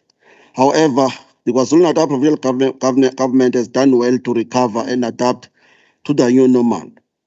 We have seen measures such as the KZ Construction and Recovery Plan, which seeks to help us pick up the pieces and further brace us for what is yet to come. Chairperson, in formulating their annual performance plan, the Office of the Premier have ensured that they take into cognizance both the internal and external forces in the environment itself. Having done so, the APPs or the APP for the 21-22 will seek to address the key issues, such as the issue of the development of a capable, ethical, developmental state. Building the economy in the current economic climate, which will concentrate on using our comparative advantages, spatial equality and integration, the provision of basic services. The provision of basic services. So social wage, health, education, and social cohesion and safe communities. Chairperson, having had presentations on models on how these issues will be included and monitored in the performance indicators, the Portfolio Committee were impressed with the annual performance plan. The African National Congress is aware of the revisions on the APP and understand that these revisions will be beneficial to the working of the Office of the Premier in executing its constitutional mandate. In 21-22, the assessment of the performance will be expanded beyond the implementation of the APP and operational plans to include resolutions, audit outcomes, risk management, and COVID-19 interventions. Looking at Program 1 of the Office of the Premier, which dealt with administration, we see a stable formulation of performance targets that will bring stability to a rather turbulent time. Under Sub-Program 4, which is financial management, I'm sure on this one, Honorable Finance, Dube Ngube, and also Chair of Scopa, Honorable Gavenda, and Honorable Nkosi, who's the Chair of Finance, will agree with me. Uma Ngiti, strategic development is good finance, is good financial management. And Tina, as ANC, we believe that our people's development is the cornerstone of our work. Therefore, it is worth noting that the Office of the Premier has heeded the recommendations of the AG. It is worth noting, it is worth noting that the Office of the Premier has heeded the recommendations of the AG and the Portfolio Committee by implementing high-level measures to fulfill this objective. Chief among these measures is the Audit Improvement Plan, which will adequately address non-compliance relating to SCM, contract management, and any other issues that give rise to invoices not being paid within 30 days, wasteful and fruitless expenditure, and irregular expenditure. I would like to highlight that we will welcome the implementation of the approved KwaZulu-Natal framework for consequence management that will ensure that public servants are held accountable for their actions and in some cases inaction. Chairperson, in conclusion, I would also like to wish our Muslim brothers and sisters a happy Eid al-Fitr. And also, I wish to urge our communities, our people and communities to keep the people of India in their prayers as they face a tough resurgence of the coronavirus. Thank you so much, Dunge, for that presentation. After Dunge, we have from the IFP for 5 minutes, Honorable MP Kwala. We just crave your indulgence, honorable members, those who still speak, that there are interpretation services. They use the lips so that they follow you promptly. If it's possible, take off your mask or just be bold closer to the mic so that it becomes easy for them. It's just that request of members and the issue of the videos. Thank you so much. Pepet. Honorable Chairperson, Honorable Premier, Honorable Leader of the Official Opposition, the Director General, and colleagues, allow me to express my gratitude to my political party, the IFP, for affording me this opportunity.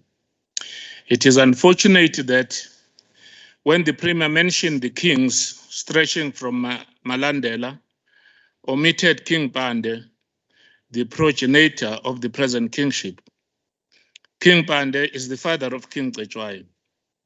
Let me begin my debate by applauding the notable effort of the Honorable Premier, Honorable Sihle Zikalala, for improved audit outcomes, as 5 departments improved and only 1 regressed.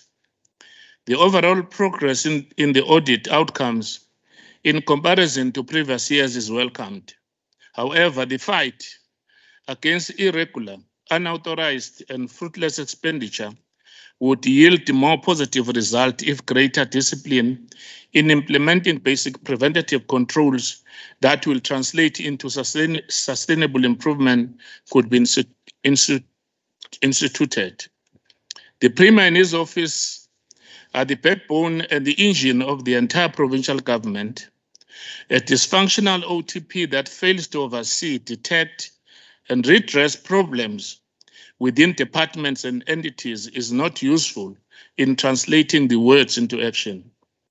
OTP in KwaZulu-Natal has always had a questionable record on identifying problems and solving them early, yet this is an office with 695 number of employees accommodating office space and consuming almost half of total budget of the department.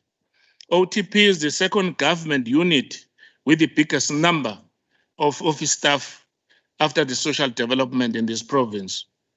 This is shocking because this very same legislature we are operating in has only 382 employees, yet it has so many committees, political units, event and oversight commitments, but it still operates far better than OTP. The ANC cadre deployment has indeed destroyed our institutions and democracy. I bet you these are just comrades who are roaming the buildings or the building daily with nothing to do. Otherwise, why the province still does not have an effective consequence management mechanism to deal with the poor accountability against officials who intentionally fail to comply with the rules. As a result, the provincial irregular expenditure, according to the 2019-2020 AG audit report, is still the highest in the country at 9.75 billion, with fruitless and wasteful expenditure of 19 million rand. OTP is housing a forensic investigations unit that cannot perform its duties diligently, citing issues of incapacity and lack of support. It is only 55% staffed, yet our province has more than 75 ongoing investigations that some of them date back to 2011 as departments fail to meet deadlines for submissions on investigation progress to the investigations committee in the legislature. What is even confusing is that Premier have created Smolanyana unit disguising them as special programs within the OTP that will not help him to execute his responsibility toward leading a corrupt-free province. As the IFP, we feel that these different units within the OTP are used as a vehicle in which money is looted and should be disseminated to the relevant departments. To give few examples, bursaries, desk should be under the Department of Education, whose mandate is to manage and allocate resources to deserving students and not the OTP. Similarly, with the Empowerment Desk, which include the KZN Youth Growth Fund and falls under the ATIA, there are programs speaking to this item under ATIA. So it is upset for the OTP to have a whole unit dedicated with financial resources. This competition on the program is confusing to the youth, which end up not knowing which door to knock on when seeking opportunities. I'll come back, Chair. Thank you very much. Thank you so much, Wakila Mhlonishwa. This is Bambel. The next member to debate for 6 minutes from the DA, ZM Mango. Pangazita, the platform is yours.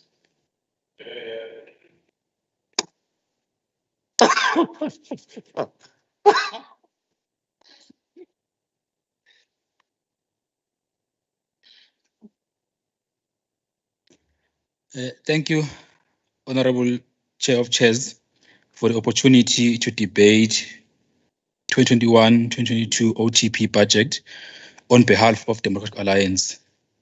I would like to firstly pass our condolences to the royal family and the Zulu nation on the passing of Indlovukazi Mantombi Dlamini Zulu.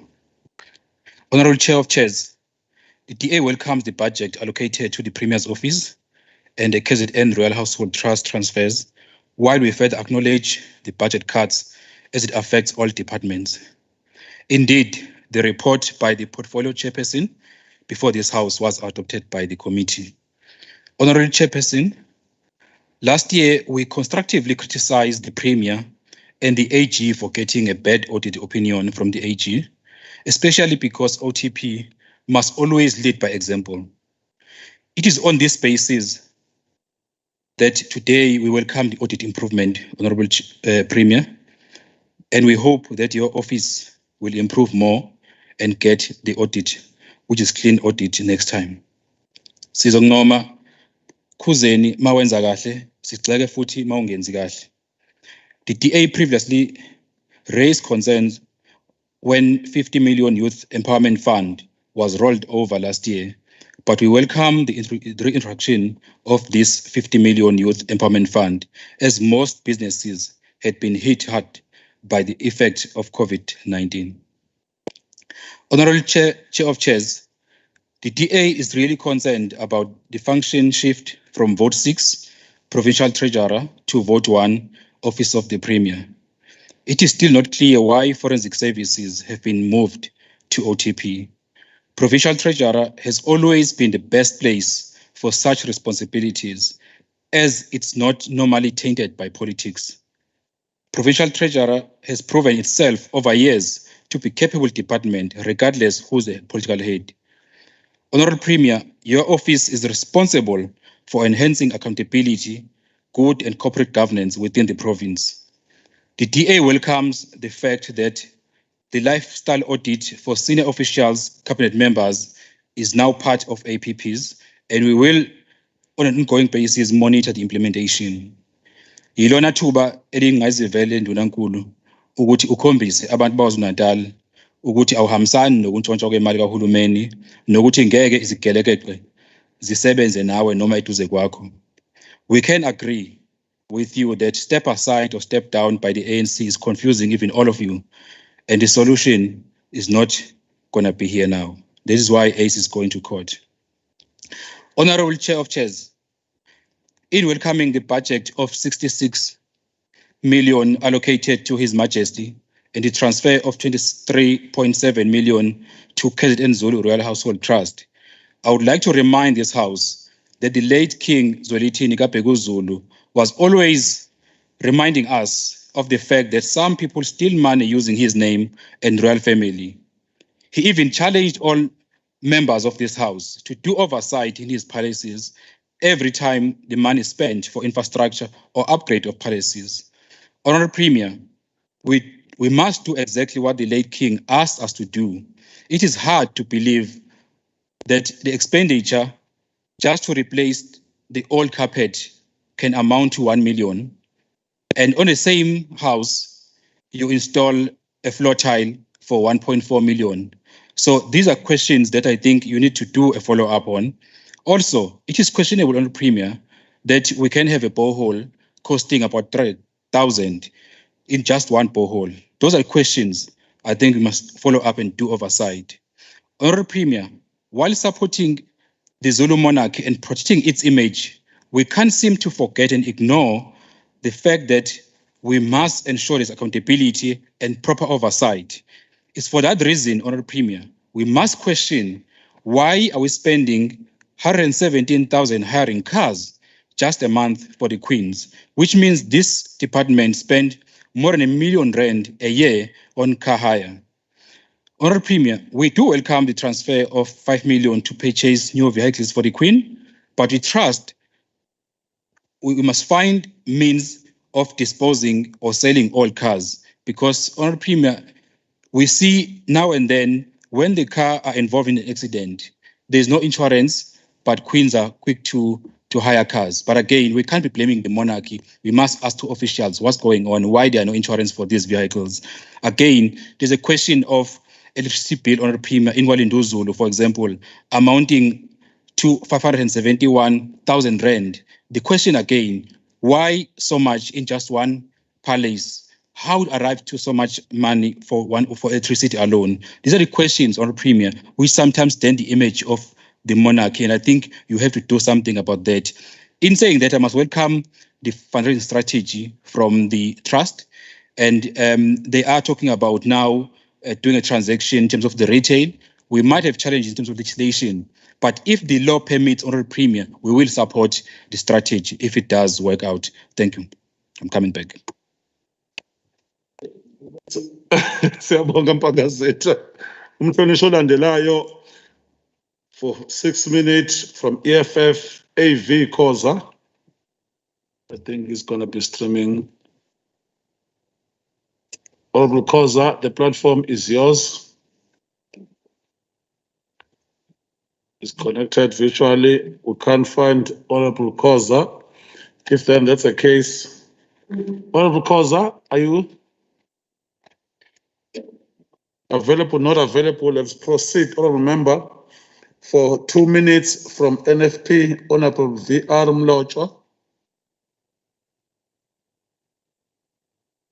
Honorable Mlotshwa apologized earlier on. We passed for 9 minutes from ANC, Honorable RZP Zulu.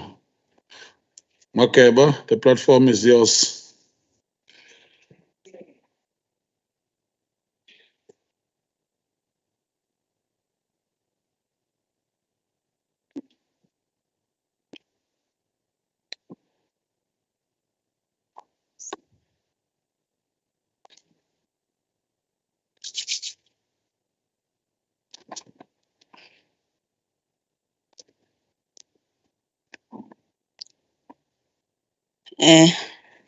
Chairperson, ngiyabingelela kuwe, sibingelele usomlomo. Siyabingelela sekela somlomo, sibingelele undunankulu wesifundazwe sethu. Siyabingelela ke kumalunga wonke akhona kweshamthetho. Ntambama nje. Sihlalo ngiyafisa ukujoyina abantu bakwaZulu-Natal uma sililela indlu yaseNdlunkulu ngokulokhu kushaya kuphindelela. Siqale sakhala ngobayede kwathi kungesikhathi esinganani sasesikhala ke nangoNdlunkulu uDlamini Zulu. Ngiyafisa ke sihlalo ukudlulisa ukubonga ithuba ongipha lona lokuba ingxenye yalenkulumo mpikiswano. Members, allow me to thank all the frontline workers who have worked tirelessly in saving the lives of our people, particularly in the health sector. As Tuesday, the 10th of May, we celebrated International Nurses Day. But on the same note, also please allow me to thank officials from the OTP for the work done in ensuring that we have this budget. Siyabonga kakhulu nakundunankulu wesifundazwe khuzeni ukusebenzisana okuhle nekomiti. Chair, program 2 being the institutional development, it is aimed at improving the service delivery through the institutional capacity building and transformation management in the province.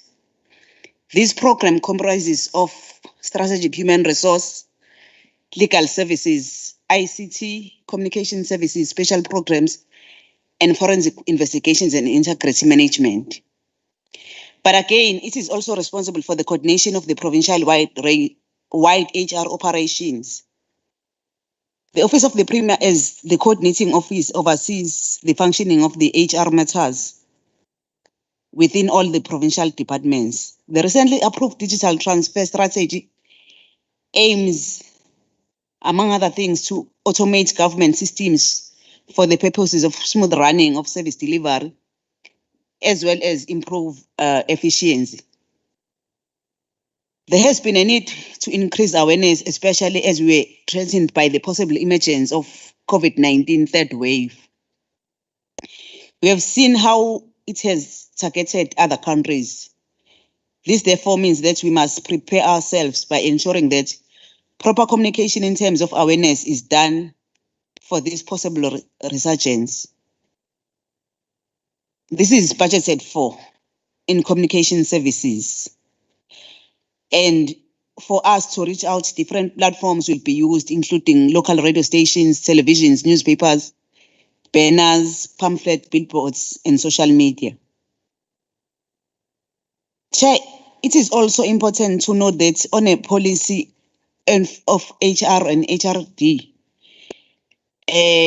Office of the Premier has recently approved the policy training and development, which is aimed at staff training and development that aims to increase individual effectiveness, efficiency by encouraging and supporting staff to achieve individual and career goals, enhance the staff to compete or enhance the staff competence, training and development, which will enable and assist employees' aims and objectives of the job.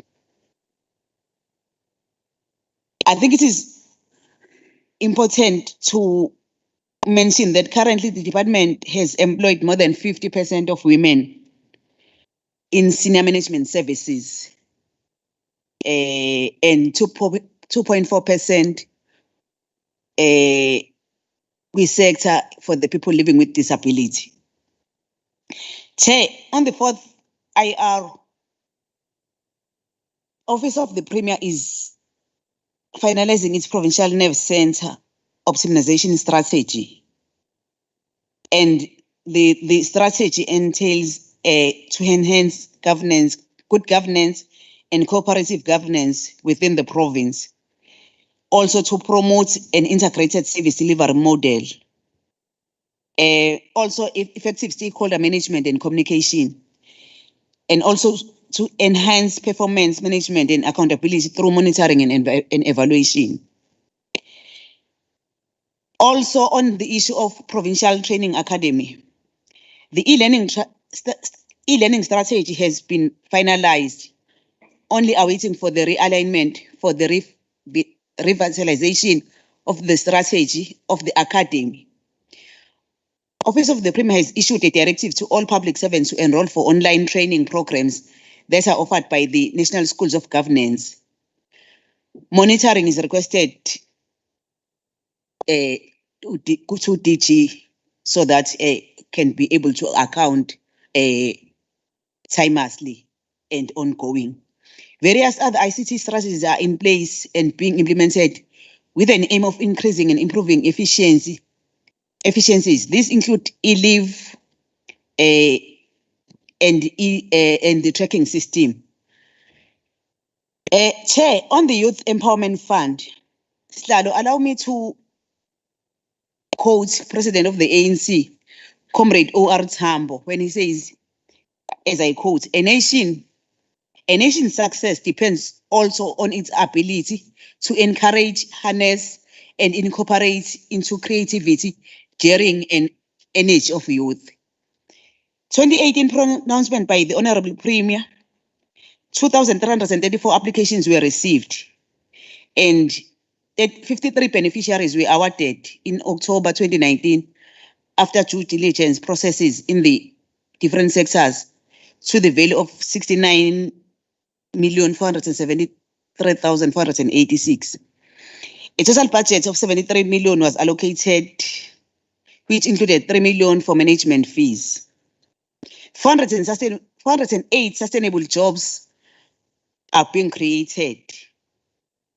Funded youth businesses are being monitored on quarterly basis for the purposes of providing post-development support, and a consolidated report is submitted to internal monitoring and evaluation unit. We are also noting that some businesses are affected negatively by the COVID-19, but we are noting that they are recovering slowly. Youth Chief Directorate, together with other departments, have embarked on an information dissemination program throughout the province in order to prepare youth with the new rollout. On forensic investigation and integrity management, ad hoc meetings or quarterly meetings, follow-ups on the progress of the registered criminal cases are conducted by the forensic unit with the relevant investigating officer and/or the prosecutor. On the service delivery implementation plan, Department of Public Service and Administration issued a circular number 1 of 2021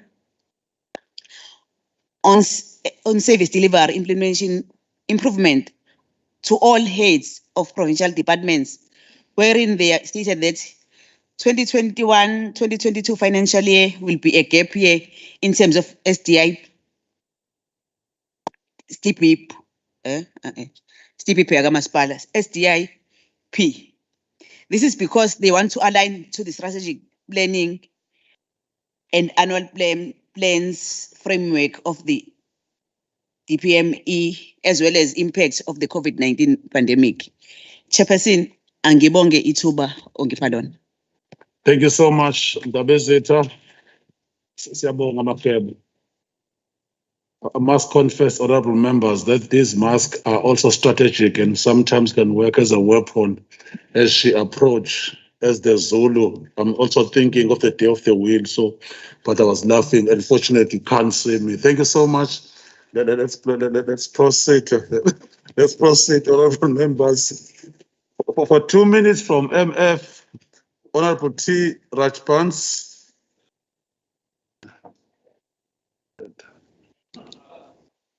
Thank you, Honorable. Thank you, Chairperson. Sorry, Chairperson. We are so sorry, Honorable T. Unfortunately, you are not present in the House. There is a nice resume what is taking place, but we are protected at the same time. Okay. Are you setting the clock? You are protected. Proceed, please. Thank you. Honorable Premier, you are very passionate about youth empowerment. Last year, during the lockdown, many virtual events were carried out, and it's important that all honorable members are invited to be inclusive so that we can promote optimism in our province. A report is required on the pilot bursary program and its success and failures, as well as the youth incubation program. In terms of institutional development and policy coordination, your office is the vanguard. We can never get rid of corruption unless we address its causes. The Fraud and Risk Directorate in your office is under-resourced, yet our contingency reserves are being eaten into by fraud and corruption, as we cannot finalize cases timelessly due to the lack of critical staff in this unit. The slogan, "I do right when no one is looking," remains a slogan, because the busiest committees remain SCOPA and now the Ad Hoc Committee on Investigations. Honorable Premier, all government officials need continuous training in ethics, governance, and staff mentoring and coaching. We need the consolidation of various boards and representatives of merit to understand the role of board directorship. The public-private partnership and commercialization strategies, a model for these needs to be fast-tracked by the Office of the Premier. Other issues will be covered in the remaining budget sessions.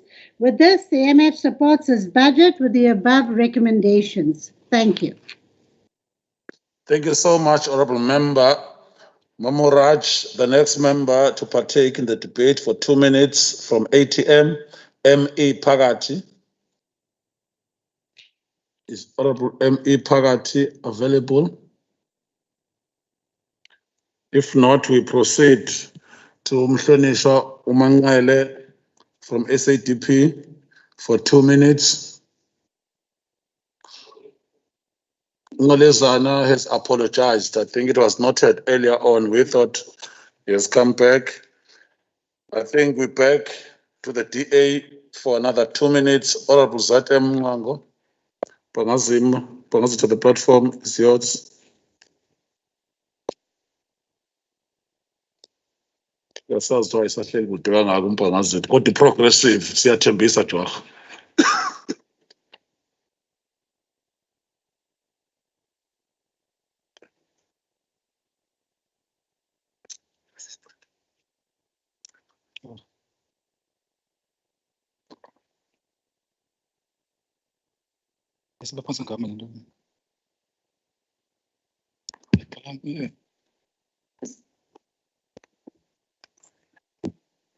Angabe sondela nje umhlonishwa olandela umphephetha mayibhada. Una 2 minutes manje. 5 minutes. 2 minutes ushambe somdlwana ngizoba. Thank you, Chair of Chairs. Honorable Premier, we have an elephant in the room. You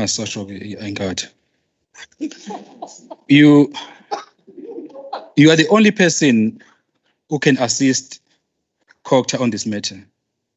This is an issue of payment of his Induna outstanding back pay of about 1 billion, which is currently a center of dispute. And this is an elephant really in this room.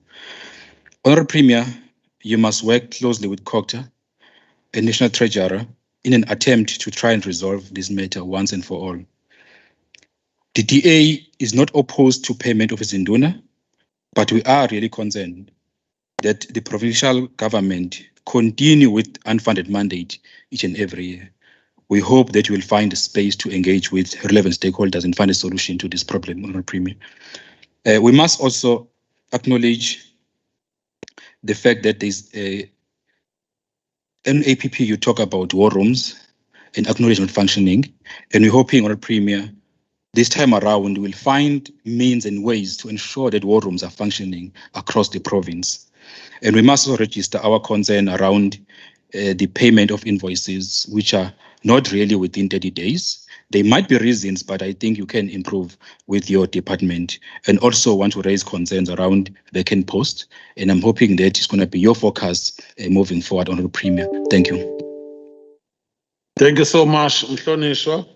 For 5 minutes from IFP, Mhlonishwa MP Kwala. Yes. Very much.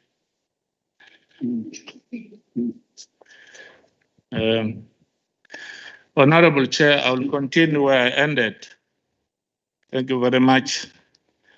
Veteran support services should be under social development. Women's desk should be at DSD and community safety. Disability and the elderly unit both belong to DSD as well. Faith-based organizations desk should be in COGTA. We know, don't laugh, we know that Induna desk, below Induna, was only moved to COGTA from Premier's office because of the 1.2 billion back pay that has been demanded from the Premier since 2016. The Premier runs away from his responsibilities if it's not to please his comrades. It is now clear that the original plan to place Induna under OTP, separating them from Amakosi under COGTA, was a strategic and a deliberate move of entrenching a divide and rule policy of the apartheid regime. It is not shocking that the SIU has recently identified KZN as a corruption hotspot after Gauteng. The COVID-19 PPE corruption proved that this province is dominated by scavengers and hyenas masquerading as public officials.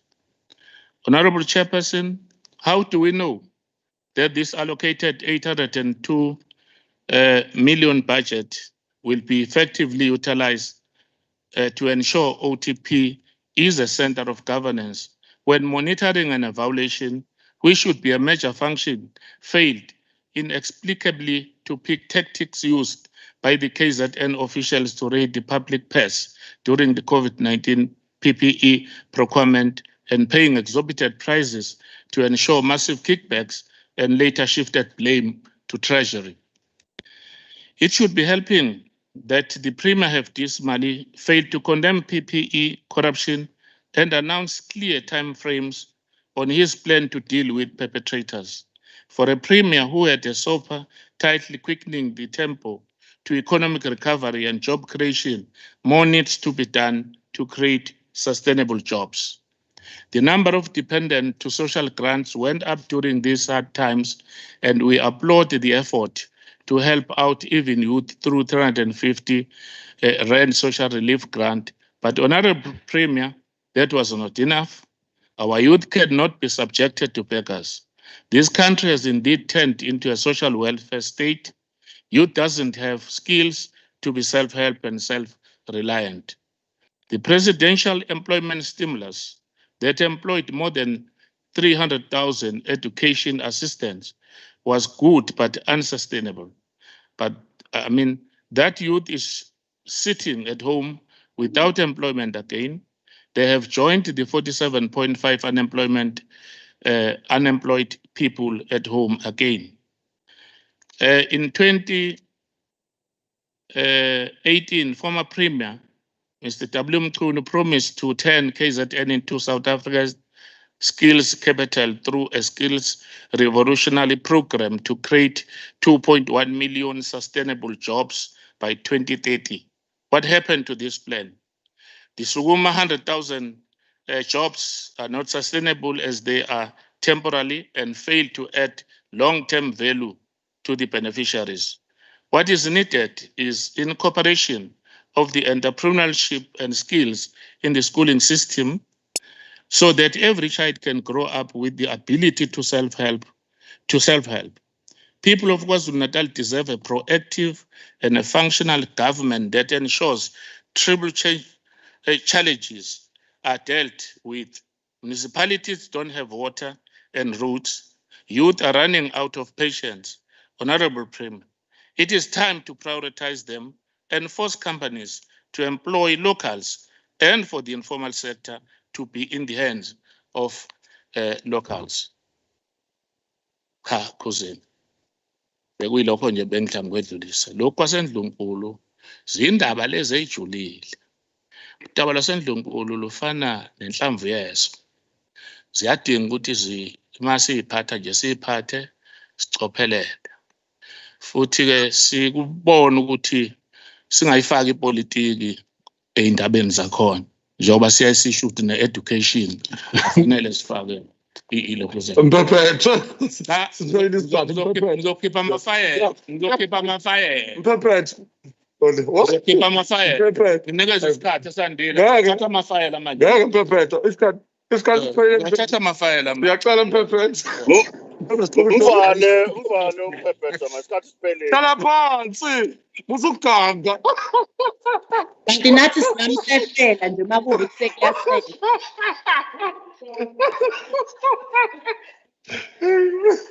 Hlala phansi Thokozani. Siyabonga bahlonisa. The next member from the ANC, Honorable MPP Zugu, the Deputy Chair of Chairs, the platform is yours for 10 minutes. What a nice debate.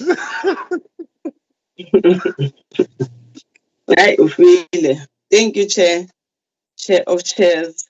I receive my humble greetings and thank you for the opportunity given to me, representing our glorious movement, the ANC. As I begin my input to this debate, please allow me to echo the words of our Premier, also the committee chairperson, Honorable Madlopa, in extending our heartfelt condolences and sympathy to what befell the Zulu royal family towards the end of last year and this year.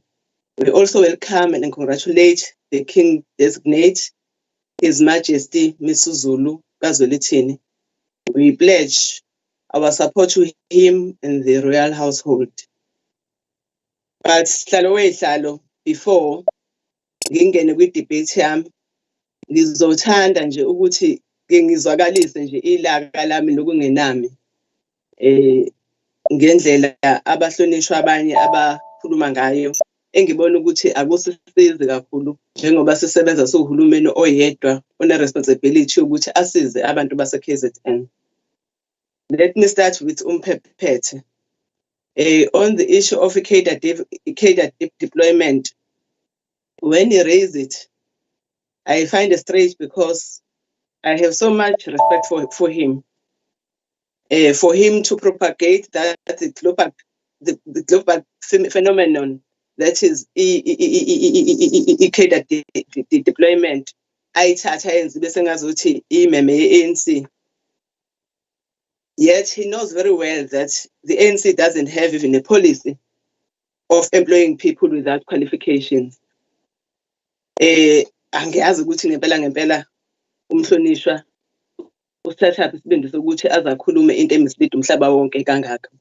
Also the issue of the state of questioning is induna.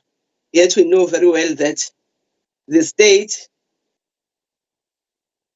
is a system that runs the way efanele running ngayo. It's one of the things that one will see as him being the peddler of a stability in our KZN.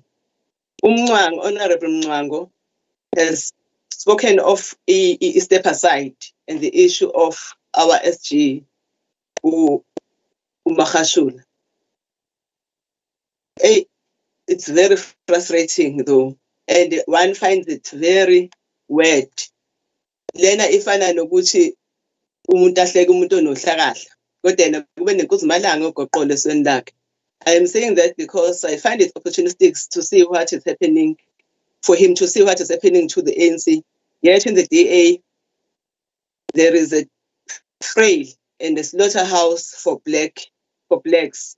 Even here, uzwakele akukho lapho angayithola khona eba umunye abaholi uyohlala njalo asetshenziswa njengonopopi ukuthi abe umuntu ovotayo nje, yet engaboni ukuthi une potential to lead. Bengithi angisike nje ihlalo lapho kwelijikayo. Sengena kwinkulumo yami hlalo. I like to focus my input on program 3, on policy and governance in particular. Honorable Chair, this program, as it was reported by the Honorable Premier, has received 185 million. Noting that also there is a decrease which has been caused by the budget cuts that were implemented over the 2021 and 22 MTEF. The Office of the Premier, as we are all aware, is responsible for the coordination, including monitoring and evaluation. This office is also responsible for ensuring that provincial government departments perform as expected in terms of their annual performance plans. If the Office of the Premier does not strengthen its monitoring and evaluation tools, this can have a devastating effect on the performance of the departments. We hope that the budget allocated to the sub-program, under which the function of monitoring and evaluation of a strategic policy implementation is played, will be utilized effectively by the Office of the Premier. Although we think this is not enough, but we understand that financial circumstances which call for a careful management of resources is the one that is directing us to making use of the little that we have meaningfully. Honorable Chair and the House, I would like to also touch on the Operation Sukumasake, which we all know that is the heart of this committee, because we understand the significant role and the relief that the program has and that can it bring to if it's used effectively. We cannot overemphasize the importance of war rooms in the development and interface between our government and communities. It is for this reason that we feel and appreciate the allocation of 2 million per district champion to further strengthen the work that is done, which will be in line and will align the district development model, as well as we all know that war rooms are where the issues of service delivery in wards are being deliberated. Even though we recognize that it is just a drop in the ocean, considering a major contribution that these structures have. If it can be done effectively, it will bear fruits. One can only hope that this is only the start. We appreciate that we have started somewhere, as it is said that a journey of 1,000 miles begins with a single step. Sengiphethe sidalo nendlu. Ngabe angibenza ubulungiswa uma ngingasiki kwelijikayo laphaya kwinkampani yezimali ezisisiwe yendlunkulu ngoluka George ibizwa i-Royal Household Trust. Siyaqonda kahle sihlalo ukuthi izindaba zasendlunkulu kumele siziphathe ngobukhulu kunyonico futhi sikhule kuthiwa izindaba zasendlunkulu ungazikhulumi ngoba ziyakushisa esifubeni. Kwasethokozisa kakhulu sihlalo ukuzwa ukuthi zikhona izinhlelo nemizamo eyenziwa yi-Trust ukulekelela ihhovisi likaNdunankulu umhlonishwa uZikalala uNdunankulu wesifundazwe sakithi saKwaZulu-Natal ukwenza lo msebenzi eyasungulela wona le Royal Household Trust. Okungukwenza izinhlelo zokungenisa imali ezolekelela kakhulu endlunkulu. Ngithi angizibambeke sihlalo ngingageqa amagula engathi ngiyimuka ngoba ngiyacabanga ziningi izinguquko ezisazoba khona kodwa sizozilandelela njengekomiti seluleke la kudingeka khona ikakhulukazi njengoba kuzobekwa ngokusemthethweni ingonyama entsha kaZulu. Angithobeke ngithokoze somlomo. Thank you. Yamakayishi, siyabonga kakhulu. Honorable Premier of our province, the platform is yours for 20 minutes just to respond. Oh, thank you, Honorable Chair of Chairs. May I take this opportunity to thank all members who have participated in this debate for their contributions, and I welcome all issues raised. For today, I might not take the whole of 20 minutes or what is left. But let me engage on a few issues. I wish to thank the chair of our portfolio committee, Honorable Madlopa, for outlining the work and the relationship of the OTP and the portfolio committee. We also thank her for always being sober, providing leadership in dealing with issues. And I'm sure all colleagues who are part of the portfolio committee will agree with me on that. I thank Honorable Chiliza, especially the emphasis on fiscal prudence is important and financial development as a key area in terms of building the capacity of the state. I wish to thank Honorable Kwala. You are correct, it was an omission, and we recognize Inkosi Mpande. I thank Honorable Mwanga for your contributions around the audit improvement, the youth fund, the concerns about the issue of forensic unit. I think I'll make few comments on that. I wish to thank Honorable RZP Zulu for emphasizing key areas, especially as the ANC-led government. We have always emphasized the developmental state, and that state must be anchored on the system where, while we partner, but the state drives a leadership role, plays a leadership role, and promote good governance, and therefore effective public servants will be the backbone of that. And that will require e-learning. And on top of the academy, I must take the opportunity also to indicate that there are even compulsory courses that we are running with the National School of Governance, training public servants.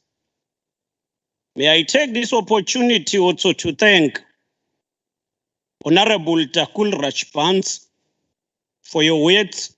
And I think the point that you have made about resourcing forensic unit is quite welcomed and it's important. Honorable Zungu went to town about institutional development, and we thank that, but also about issues that relate to how we should deal with each other politically, and instead of politics bring politics, we must consider engaging on substance and content issues. May I make few comments, Honorable Chair? The movement of the forensic units from vote 6 to the OTP vote 1 was not out of the desire of vote 1. It has been a discussion that took years in government, which included the study on what is happening in the country. This is what is happening in Gauteng. This is what is happening in Western Cape and in majority of provinces. So this comment is really not factual. But secondly, it is an issue that was recommended on top by the Special Investigating Unit. And we have explained this in the Portfolio Committee. And I think the argument that is being advanced that we should have left this in Treasury, some of us were of that view, but given the evidence from the country, the study, and also the recommendation from SIU, we had to comply. So I think we should take that. Now, when it comes to youth issues advanced by Honorable Mpepeto and how we think we should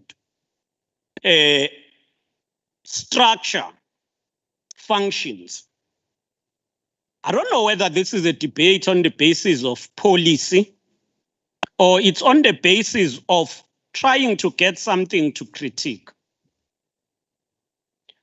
Honorable Kwala has been a member of the IFP and served in this legislature for years. The IFP and the IFP Youth Brigade raised a number of issues with us about youth development. And I can tell you that Honorable Gnene, seated next to Kwala, will agree with me in saying that it was the IFP that at one point raised the issue of youth ministry. It was the Youth Brigade. Now, what we have taken is that youth development cut across departments, social development, arts and culture in terms of talent, skills, which are above your skill development in terms of basic education. Now, to come and argue and say we are not correct in locating youth directorate in the Premier's office, I think is self-defeating, if not opportunistic in nature. It was the Youth Brigade that said, establish a ministry, but we then said, we can't have lot of ministers. Hence, at national level, we ended up with Youth Commission, and from the Youth Commission, we have now the National Youth Development Agency. And we have then said, these issues cut across. Among the people among students who are training are those that specialize in aviation. Which department will deal with that? And I think it's opportunistic for him to raise that against the IFP's policy and advancement that they've been making to us as government. Let us not be black on one day and then the following day we turn red and on the other day we turn yellow. Consistency and being principled is important. Now, on the issue of cadre development, I think cadre development, I'm not sure whether it is really correct. We are running skills assessment now in government, but we are in court. We're in court with some of the municipalities because they've employed people who are not qualifying. We're in court with Melmoth, I think, Umtonjani. We're in court with Inkandla municipality. Notwithstanding that they don't qualify, but because they are IFP, we're sorry. The IFP does not. Sorry, Pete, Honorable Premier. We realize there is a noise taking place outside but the Secretary has just sent a delegation to just deal with it so that Honorable Premier is aware that we are dealing with it. We are sorry that we are disturbed a bit. Now, if you employ, Honorable Chair of Chairs, thank you. If you employ people who don't qualify, really don't qualify, and you come here and argue about cadre development, I think you are wrong. Let's not be opportunistic. Let's deal with issues as they are. The issue of cadre development is what we see in England. That is the worst you will mention in this world. The worst of all. Where no systems are followed, things are happening. And we can't tolerate that if we are about the development of the people. I think Honorable Kwala is mistaken. We've never had a unit of Izinduna in the OTP. It is part and it is still part of COGTA. It was part of COGTA. It has always been so. So let's not come and say there is a unit of Izinduna. If within the stakeholder management, there is one person who's employed to deal with the programs of Amabuto Neinduna, it's that person. But the function is in the COGTA as a department. And it has always been so. Now, we want to also conceptualize this misconstrued issue of corruption. Firstly, Honorable Kwala comes here and say the SIU said KZN is the second after Gauteng. He takes that from the article issued on the 11th of May this year. And that was the article issued based on the survey, based on whistleblower account. It is not a deep study which look on facts, but it look on what is reported. So we must be factual. Let's go to the Auditor General who study on the same methodology throughout. And I think you are using the wrong yardstick. But also using that wrong yardstick, you don't get into the essence, the content of that article. The article says the city of Tshwane the city of Joburg is at 22%, followed by 10% of Tshwane, 7% of Ekurhuleni. In Western Cape, 10% of corruption report come from the metro. Now, in eThekwini, in KwaZulu-Natal, 5% come from eThekwini. Now, this is the report about all municipalities. Now, that study, you have not analyzed it well. You just capture the headline. You come here to debate the headlines, not the content. You have not read the story itself. Don't come here with headlines. Study the report and be factual. But also look on the nature of the study before you come and speak. Because that was not a study based on a set methodology. That was a report based on sampling from what is called the report of whistleblower. And let us be factual in dealing with this. While I will not argue with you on a number of other issues, I will agree that the issue of the royal house must be well respected. And that's why we have said even the discussions about the security and all of those issues were unnecessary. I don't want to get into details. Safe to say, we better all learn to respect the royal house. Even people who are old must be engaged to say, let us handle issues of royal house within the royal house itself, not in public. It can't be that the royal house is always put in the news for all issues. And even in any family, you don't brief the public about all other issues. While I want to address these issues as such, on the centenary program, the senior citizens, we're running that program together with the Department of Social Development.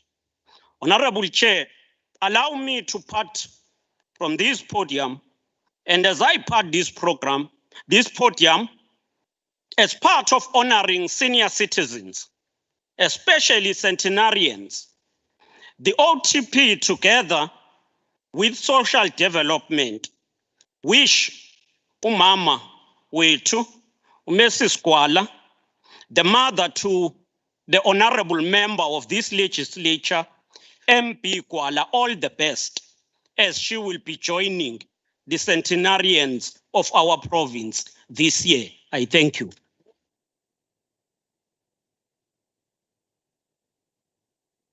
Hey, wayivala kamnandi ndunankulu. Ya, ngiyabona nje ukuthi ushoda ngesihlangu kodwa ayisenkulumo umphephethe bezothi ukuthi kancane.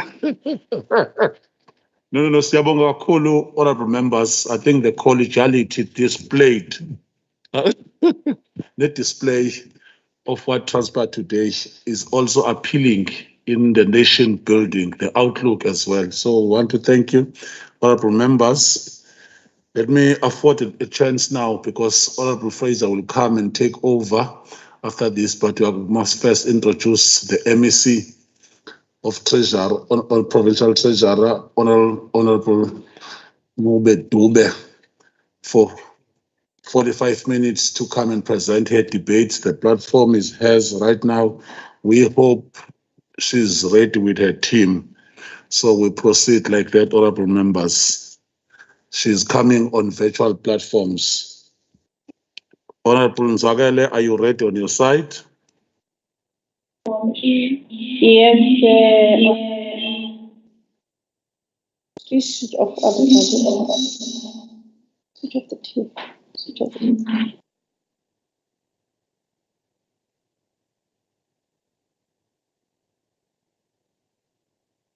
Please enhance almost everything with us. We're ready when you're ready. On our side, we're okay. Just ensure that in that the spectrum, the gadgets are not conflicting because it must be the issue of aerial setup. We'll give you the chance just to set it up. We thank the Honorable Premier's team that was here. We can just excuse them for now while they continue on virtual platforms. It is how the issue of hybrid operates, honorable members. Even Umhlonishwa Umshengu will instantly go on virtual. No, honorable Umshengu usihlalo, not MEC usekhona ngaphakathi not. So we are going to virtual. Honorable Zagale, we are all yours when you are ready.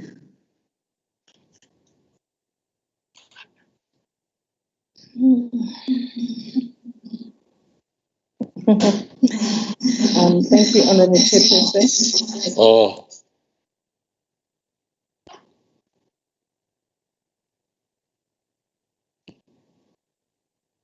Honorable Chairperson. You are visible and audible, but there's still a prompt echo, which might be the aerial strength of other gadgets within your platform. So on our side, there is no conflicting sound, but there's still an echo. If your IT is still closer, they can still improve so that you are audible. But you are visible, looking good and great, but the sound effect is still there. We are allowed to say something that is good. It's a free country, so there is nothing wrong with that. That's progressive enough. Honorable.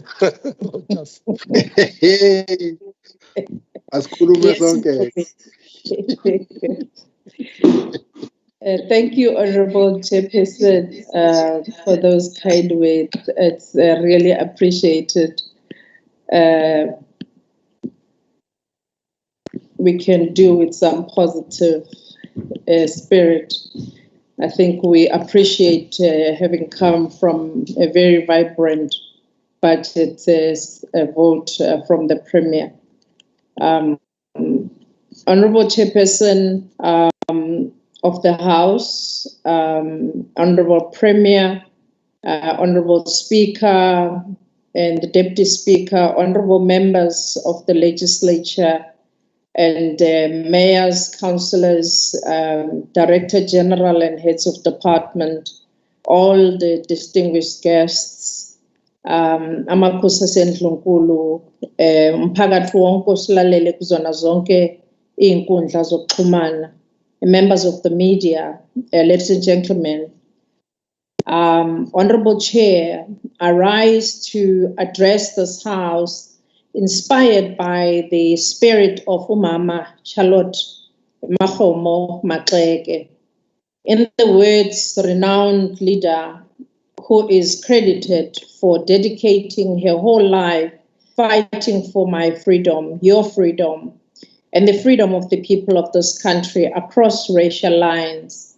The governing party, the African National Congress, has declared 2021 the year of unity, renewal, reconstruction, as fitting tribute to this champion of the people. Perhaps we need to reflect on this question. What is expected of the political leaders of today, living under a free democratic dispensation, as opposed to the leaders such as Umama Maxeke? This is a leader who was thrust into the jaws of apartheid. Despite this, she made it a mission to rescue our country from oppression and create a new democratic society. Based on the rich struggle credentials of Umama Maxeke, I believe that those of us who are in a position of leadership have only one gospel song to sing. We may possibly sing it in different ways, but it should be the gospel of economic freedom for all. Madam Speaker, Chairperson of the House, when we debated the provincial budget speech today, members of this House across all political lines demonstrated their commitments to advance the aspirations of the people of this province. The ethos of selflessness in the service of our people should continue to inspire all of us as we strive to make the lives of our people better and the sacrifices of our fallen heroes and heroines worth their while.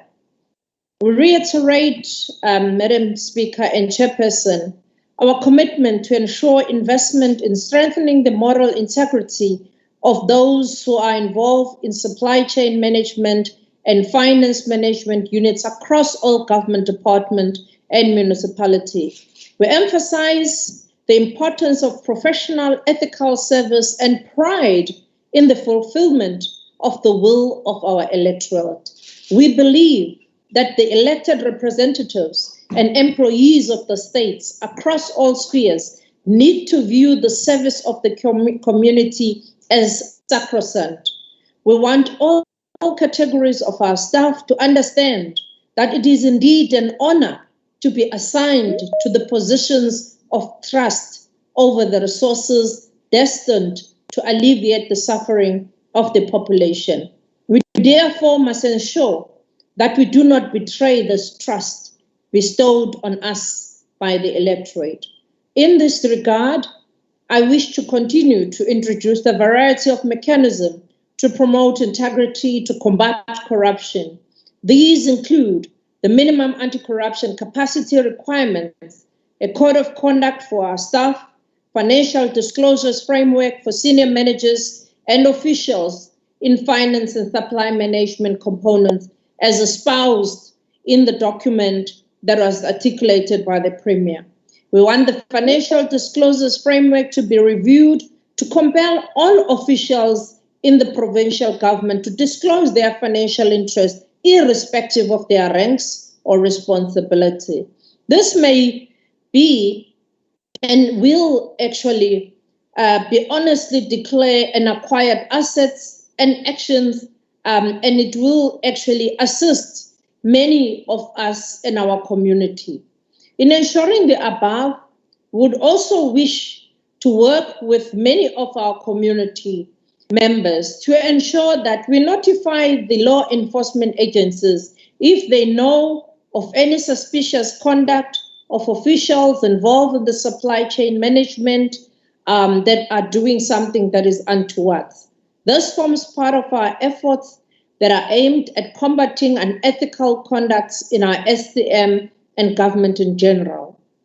Honorable members, we note with heavy heart that, like in the provincial budget speech, we once again presented this 2021-22 provincial treasury budget under challenging economic conditions.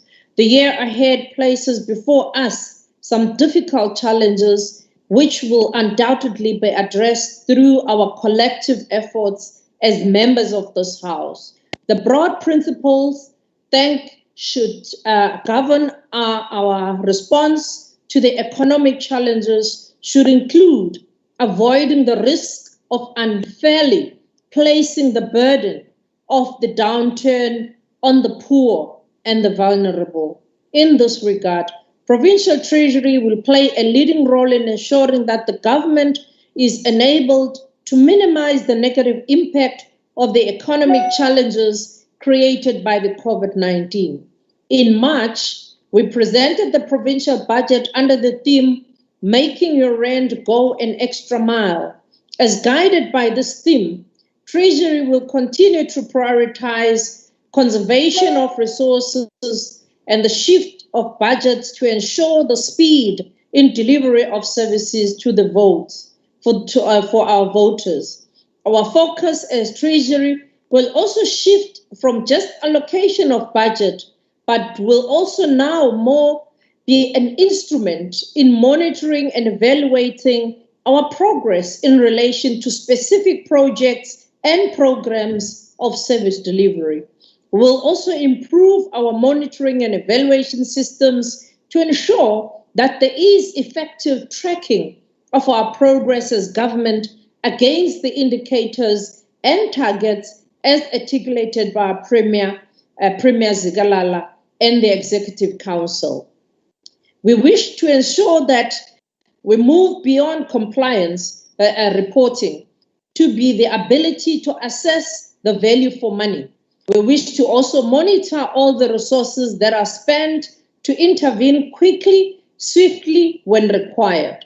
Importantly, as boldly indicated by the Premier in the State of the Province address, the provincial government is quickening the tempo to ensure economic recovery and job creation.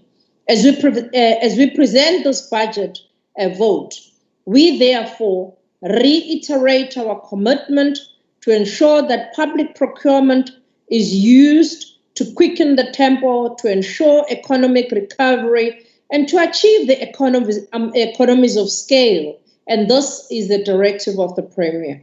Our immediate focus in this regard is to assist the department to address the wide economic gap created by the skewed government procurement process. We always see, honorable members, how government procurement processes are skewed from the beginning. When the procurement processes start, you would find that even the government specifications are skewed from the beginning. Therefore, you are bound to find that from the end, you are not going to get what you actually want to achieve.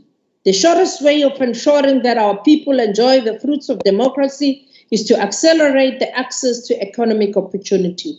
We want to single out our procurement as an instrument to achieve this. And we can only achieve this if we are sure that what we put into that procurement system is what we are expecting to get out of it. And the only way to achieve that is to ensure that those that are responsible for ensuring that those specifications are in line with the government procurement systems of empowering those that are disadvantaged. We have planned ongoing workshops across the province to train officials from provincial departments, government entities, and municipalities on the matters of procurement and supply chain management in general. We'll also enforce the localization to ensure that government departments procure goods and services within the areas where the project is. and not transport goods and services from outside particular localities where it should be sourced within. We remain concerned about the ongoing inability to ensure clean audits year and year across all spheres of government.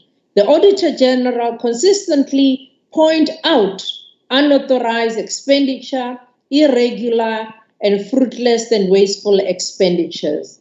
On this day, we wish to make an undertaking that we will deploy resources as the Provincial Treasury to assist government department and municipality to work towards the clean audit outcomes. We want the government departments and municipalities to be able to detect early signs of administrative and financial distress.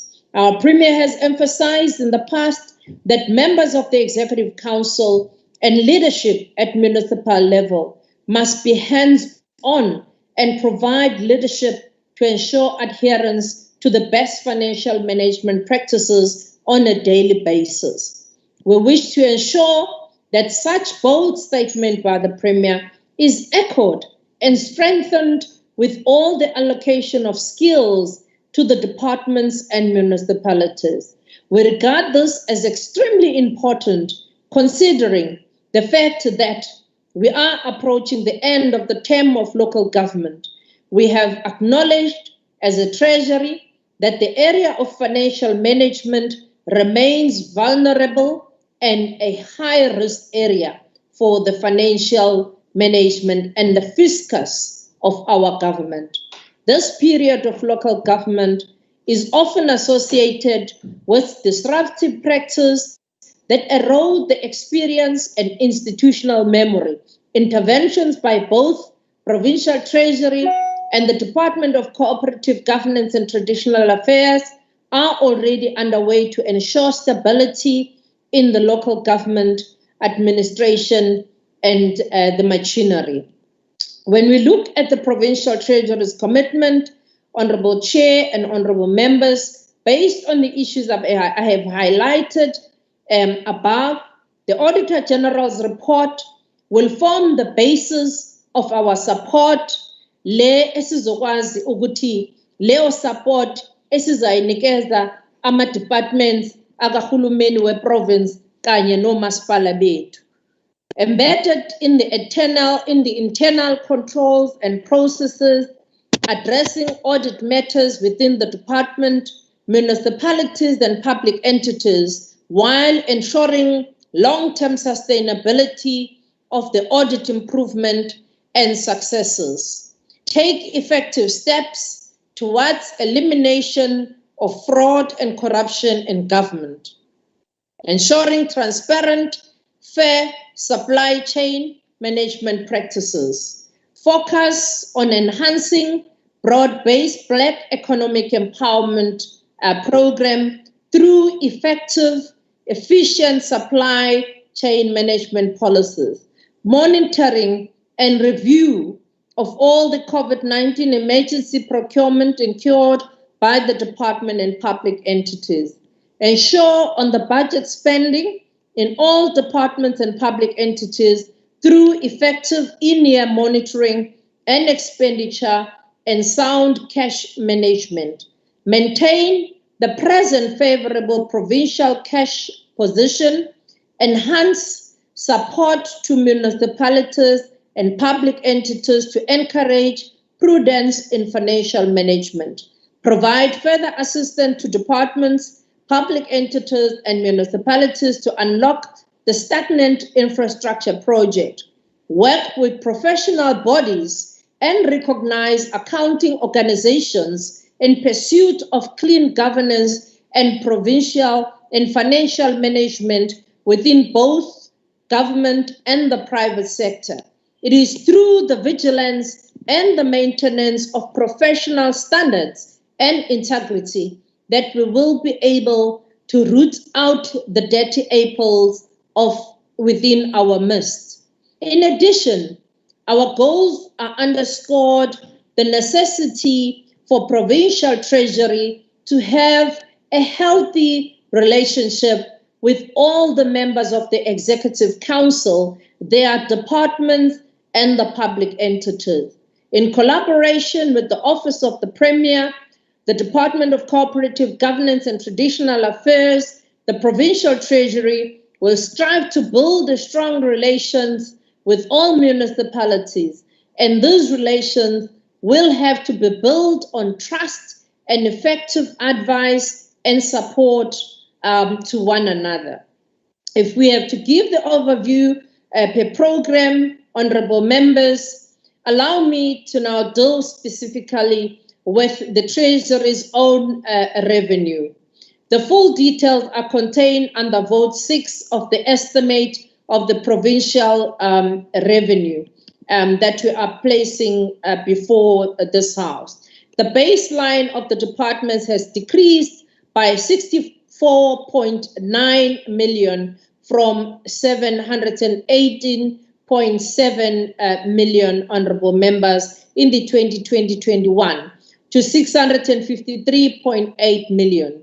This reduction relates mainly to fiscal consolidation due to the devastation caused by the COVID-19 and is aimed at reducing expenditure across all the spheres of government to help fund the pandemic. As we all know, that all the budgets were cut, as we've indicated previously.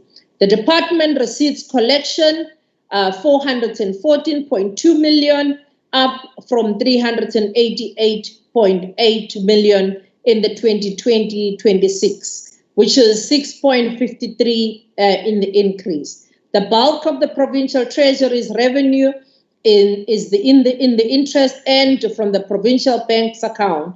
This relates mainly to the interest received by the provincial revenue fund on the daily positive bank balances in the intergovernmental cash coordinating account at the Reserve Bank. To maximize the interest, withdrawals from this account are made only when cash is needed. The improvement in the collection against this category is due to the collective implementation of both cash blocking and cost-cutting measures by the departments. If we look at the expenditure per program, in Program 1, there has been a decrease of about 2.6 million in the allocation of Program 1 due to the wage freeze and the fiscal consolidation, that is the budget cuts. The Program 1 is responsible for the executive and the strategic function of the department, which includes the overall managerial and corporate responsibility of the provincial treasury. It is also responsible for the office of the Executive Council, the head of department, the chief financial officer, the corporate services, the human resource components, as well as all the cross-cutting departments that are servicing the provincial treasury. Also, the Operation Sukuma Sake, the Community Outreach Responsibility Program also contains in this the District Development Program, the Youth Program, the expanding of the pool of financial skills in the provincial government, working with other international as well as the professional bodies. All of these capacity building programs are all included in Program 1. In Program 2, it deals with the sustainable resource management of the departments. Program 2 has got a 10.8 increase in this program, and it's primarily due to the shift of sub-program, which is a public-private partnership from Program 3 to Program 2. The public finance unit within the provincial treasury is responsible for ensuring that it puts processes in place to engage with all departments and the public entities on the preparation for the MTF budgets during this process. There is also frequent engagement with National Treasury and the National Sector Department, and this culminated in the provincial budget being tabled in this House on the 9th of March. So this is what this program is responsible for. The next step then is to provide the oversight over the budget implementation, and this unit will continue to monitor the province's expenditure in year, ensuring that there is strict adherence to the budget, and will provide the continued oversight over the implementation of the cost-cutting measures.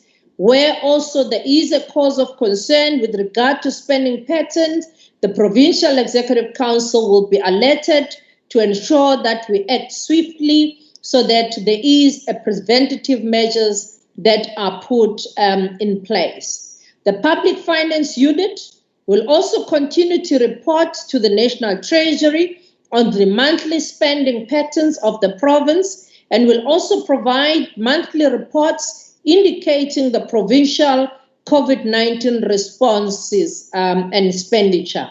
As mentioned in the provincial budget speech, the provincial budget includes the provision of the rollout of COVID-19 vaccine program, with funding provided to cover costs associated with the administration of the vaccine program, including the service delivery costs, the vaccine administration, administering related to the supplies, to the transportation, to the staff, and all other program related to the whole vaccine program.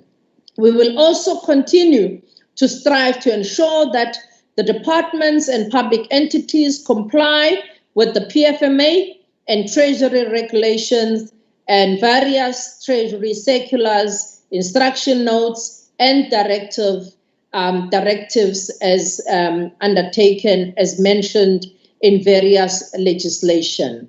The infrastructure and the economics analysis are also part of this program, and it also ensures that the infrastructure and economic analysis consists of 2 units in the infrastructure management and the economic analysis unit.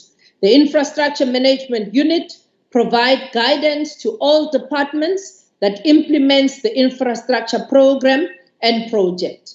This guidance is in terms of the planning, budgeting, and implementing of their infrastructure plans using infrastructure delivery management systems as instructed by the national government. It is important also to indicate to honorable members that this unit also houses the infrastructure crack team that is responsible for assisting government departments, entities, as well as municipalities. The additional engagement and support will continue to be provided to departments such as the health, education, to maximize their infrastructure allocation. Both these departments had an opportunity to access the additional financial incentives on their baseline by submitting planning documents and performance report that they meet the minimum requirements as outlined in the guidelines for the performance-based systems in the financial incentives, and are ring-fenced within the baseline of education infrastructure grant and the health facility revitalization grants. And this has been very helpful, honorable members, because as KZN, when we adhere to all this regulation, that is why our Department of Education, our Department of Health has really been able to gain a lot of incentives from these national grants. And to qualify for these incentives allocation, the department must attain an overall minimum score of 60%. And both the Department of Education and Health have received the incentives since 2015-2016. And for the 2021-22 financial year, the Department of Health achieved a total score of 83%, and they have received 63.3 million from the performance incentive grants. and the Department of Education received an overall score of 82%, and they received 78.1 million from the performance incentive grant of 21-22 financial year, showing how well and how effective and efficient our provincial departments are doing in their infrastructure grant, and how diligent they are spending their money, and how good they are accounting for every cent that is being spent on the infrastructure grant. And where accessible, means of household will have access to water source, i.e. the central tap, the stand of water owned by WSA in terms of the Department of Human Settlement and Water and Sanitation norms and standards. The estimate of capital expenditure tabled in March 2021 provincial budget lists infrastructure project per department that will be rolled out in this year and over the midterm expenditure framework. This publication is instrumental as it can play a pivotal, a very vital role in effective oversight in terms of the infrastructure delivery for our province. It can also empower members of this House to play an oversight role at the project level. Regrettably, early indicators are that the adjustment budgets may invariably result in this program being severely limited unless additional resources of funding are secured. For the last financial year, the Economic Analysis Unit conducted 2 studies, namely the Provincial Equitable Share Formula and the Norms and Standard for Funding for Public Schools. The findings and the recommendations for these studies will be published soon after they have been shared with the relevant stakeholders such as the cohort, the legislature, the Department of Education, and other clusters in the provincial government. In the PPP, the private partnerships unit will continue to build capacity in the departments and municipality, but also identifying and advising the management on the PPPs project. As PPPs are alternative procurement vehicles, we will continue to enforce and monitor the implementation of the triple PFAs towards achieving the economic transformation agenda. The feasibility report for Inkosi Albert Luthuli Central Hospital was completed and approved by the Provincial Executive Council. Approvals for the feasibility study was obtained during the 2021 financial year. And we are very happy that the process for this project has really moved to a process of a tender process to appoint the private party, and we are very happy that the process is really moving very well, being led by the Honorable Premier himself, as well as the committee, to ensure that we achieve all the milestones that we are supposed to achieve. The unit will also endeavor to ensure that the emphasis on the compliance and the monitoring and evaluation of this function to assess the implementation of the Treasury Regulation 16 in all the triple Ps in the projects in the province. The National Treasury has reviewed the triple Ps processes to ensure the improved turnaround times for the responses of the submissions of the triple Ps project. The unit will continue to assist with Ilembe Caesar Water Concession Contract.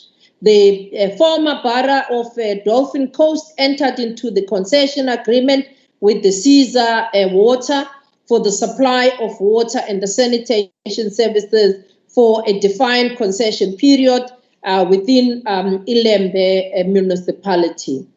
And we all know that that project has been going on for some time now. The unit will also advise the city of Umhlatuze on their triple P in relation to the wastewater treatment and its reuse, The feasibility study of this project has been completed. The Treasury views and the recommendations for the feasibility study has been obtained before the issuing of tender. And this work is also continuing with the municipality. The KwaZulu-Natal municipality identified the need to procure the most cost-effective delivery mechanism in respect to the refuse removal, and we are working also with the municipality. Also, they have appointed, in terms of Section 78 investigation, so as to see the proper feasibility to ensure that there is value for money, but also there's the economies of scale in undergoing an alternative method of this work. Treasury reviews the recommendation 1 of this work and will also make sure that this work is undertaken diligently. Program 3, the financial governance program, has decreased by 8.9%. This is largely due to the shift on the sub-program PPP, as I indicated, Program 3, that moves to Program 2. This program entails the accounting services sub-program, and the main purpose of this sub-program is to ensure that all the financial management systems and the processes utilized in the province lend itself to the effective and efficient management of the province's resources, and is issued and monitoring of the provincial directives and the norms and standards are pivotal in practicing transparent and sound financial management. The following targets on the project and initiatives have been identified by the Accounting Services Unit to be achieved in the outcomes as outlined above. The provision of the specialist financial and asset management support to the departments and the public entities to enhance financial management skills and capabilities and ensure audit readiness. The provision of the technical support and the financial management training to strengthen capacity of officials and public entities on financial reporting standard. The support to departments in preparation on the interim financial statements with the objective of improving the availability of quality supporting document to support the financial statement and management information, the monitoring and the compliance with the month-end closure procedures, and the submission of the interim and annual financial statement. In addition to the above, the sub-program also provides support to the department in terms of the Operation Pay on Time. A dedicated Operation Pay on Time team is available to support the SMMEs, in particular with resolving payment disputes that arise in reporting to the National Treasury on compliance with Instruction Note number 34. The Intergovernmental Debt Management Assistance with Reconciliation and Interdepartmental Accounts and Municipal Debt Recovery. Supporting in this sub-program, again, will continue to provide the support for financial system in the province. The sub-program also will remain committed to provide optimal protection through the use of biometric access control to both bus and the parcel transversal system. The unit will also be instrumental in the implementation of the invoice tracking system in the province and its integration with other financial systems. The constant reduction of the budget, which has lately exacerbated by the COVID-19, may hinder both the strengthening of the biometric access control and also the implementation of the invoice tracking system in the province. The norms and standard unit in this sub-program for developing and facilitating the implementation and monitoring of the compliance with the financial norms and standard in the provincial department, municipalities, as well as the entities to enhance the financial management. The unit will also endeavor to place greater emphasis on its compliance, monitoring, and evaluation function to assess financial management compliance and institute remedial measures where necessary. Department's systems of delegations framework are continuously being reviewed to ensure delegations that are assigned at appropriate levels to achieve desired results and outcomes while ensuring that there is effective and efficient service delivery. The unit will moreover continue to assist departments with addressing audit queries relating to policies, procedures, as highlighted by the Auditor General. In terms of the issues of condonation, the sub-programs of accounting services and supply chain management will continue to assist with the reduction in the irregular expenditure through process of condonation in compliance with Instruction Note number 2 of 2019-2020. These units are very instrumental in the implementation of these instruction notes, which further regulates how irregular expenditure for institutions should be subject to the PFMA to set out the irregular expenditure framework. And to this end, all requests for condonation of irregular expenditures from the departments and the public entities listed in Schedule 3C, 3D of the PFMA are submitted to the Provincial Treasury for its consideration with effect from 17 of May 2019. Provincial Treasury will ensure that all requests for condonation made by the departments before the 31st of March 2021 are considered before the submission of the annual financial statements for audit. The 11th consecutive clean audit for Vote 6 and the Provincial Revenue Fund bear testimony to our commitment to adhere to the sound financial management prescript. On the supply chain management, we continue to streamline and realign its strategic objective to focus mainly on improved audit outcomes, reduction of irregular expenditure, contract management system, economic transformation, and policy development and training. During the October 2020, the unit introduced the pre-order compliant assessments, which will assist in the identification of inconsistencies in the procurement transactions prior to these being issued as orders. It is anticipated that this will result in the reduction of irregular expenditures. The unit continued to actively support the Financial Management Unit in ensuring appropriate condonation of irregular expenditure. The unit also continues to discharge its obligation in terms of approving contracts deviation, variations, and extensions, thereby allowing it to monitor potential weaknesses in the SCM procurement systems in the departments. The specialized unit within the SCM monitors the implementation on the economic transformation. On the program 4, which is the internal audit unit, this program decreased by 31.4. This is due to the shift of the forensic unit moving to the Office of the Premier. The baseline, as we say, has shifted, has decreased by 31.4.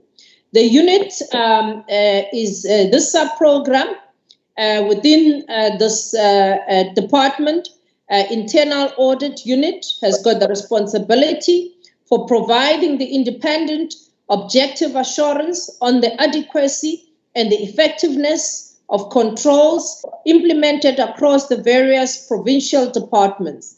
This assurance will be provided by a number of audit assignments that have been identified based on the high risk areas. The provincial audit framework has been developed to set out governance systems appropriate for the sub-programs, operations as shared services, which may also be adopted by a hybrid departments as soon as they are ready to establish their own internal audit functions. The framework promotes standardization of audit methodologies, audit management systems, reporting processes, effective coordination of assurance efforts with various governance stakeholders, as well as functional structures and the alignment of strategies. Furthermore, this unit has also designed to enable the integrated assurance reporting while monitoring the training and skills development at both shared services as well as the hybrid departments that will be made easier when we are working as a collective. A number of audits have been planned across the various departments. However, the financial processes, including the SCM-related transactions, will be a priority focus area for the 2022 financial year.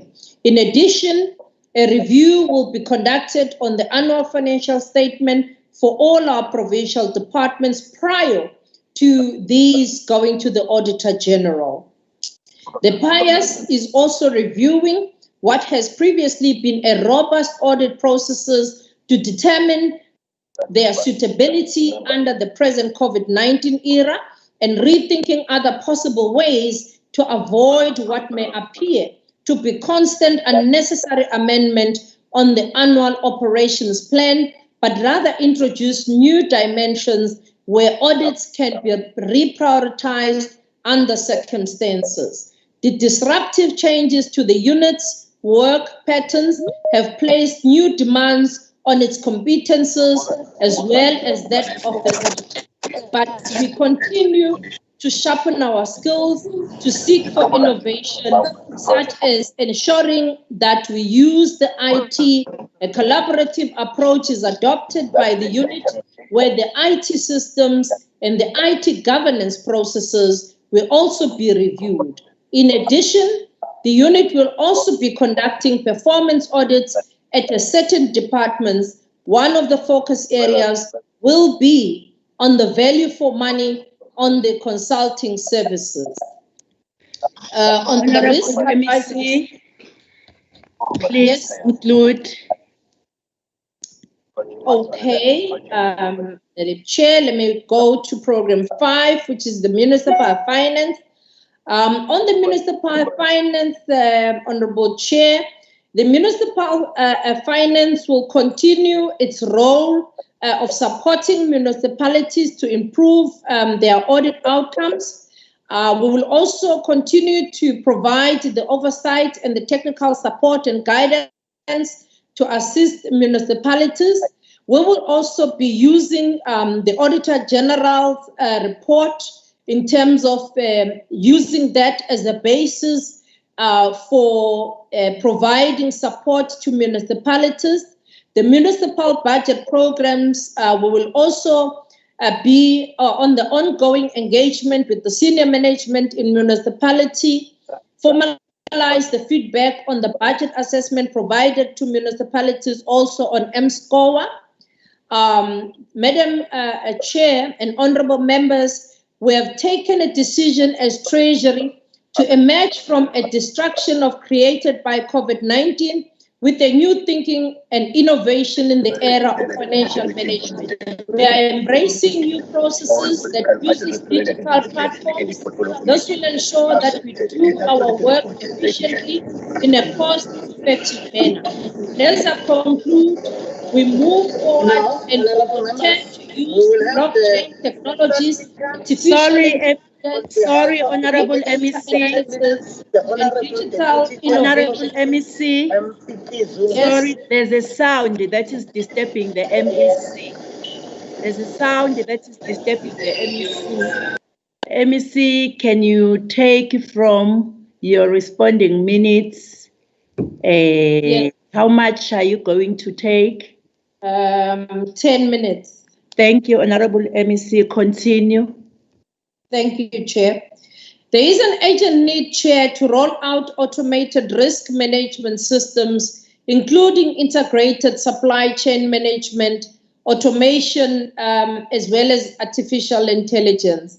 We also wish to focus on project-based budgeting and performance on automated cloud solutions. Using digital platforms, we also wish to place special emphasis on the effective supply chain practices and eliminate inadequacies of contract management and uncompetitive or unfair procurement processes, because we've seen the high risk where a lot of contract expires and they cause irregular expenditure due to the fact that you find that the contracts are not linked to the budget. And if we were using the automated system, we could be able to detect through the automated system and based on the budgeting with the contract management system. Honorable Chair and honorable members, the total budget of the provincial treasury is 653.8 million. We will continue with the effort to create an image of a responsible, clean, caring government. We'll also ensure that the treasury employees at all levels project an image of a caring government that is responsive, but also that responds to the needs of the people. Critically, Vote 6 represent our efforts to ensure that the resources of the province are used for the advancement of all our communities. The equitable distribution of the resources and the eradication of poverty are key elements of a democratic society that Umam Charlotte Maxege envisioned. We therefore want the 2021 to be a year that does not just come and go. It will be a year in which we leave an indelible mark on the soul of the people of this province because the work that we do. Our work will be geared towards enabling every department, every entity, every municipality to ensure that the people of this province have a share in the socio-economic progress of our country. I would like to take this opportunity, Honorable Chair and Honorable Members, to thank our acting HOD, Madam Nelly Shezi, and her entire team at the Provincial Treasury for their hard work and their dedication to the evidence of their smooth day running of our government and our department and the operations of achieving the good governance in our department.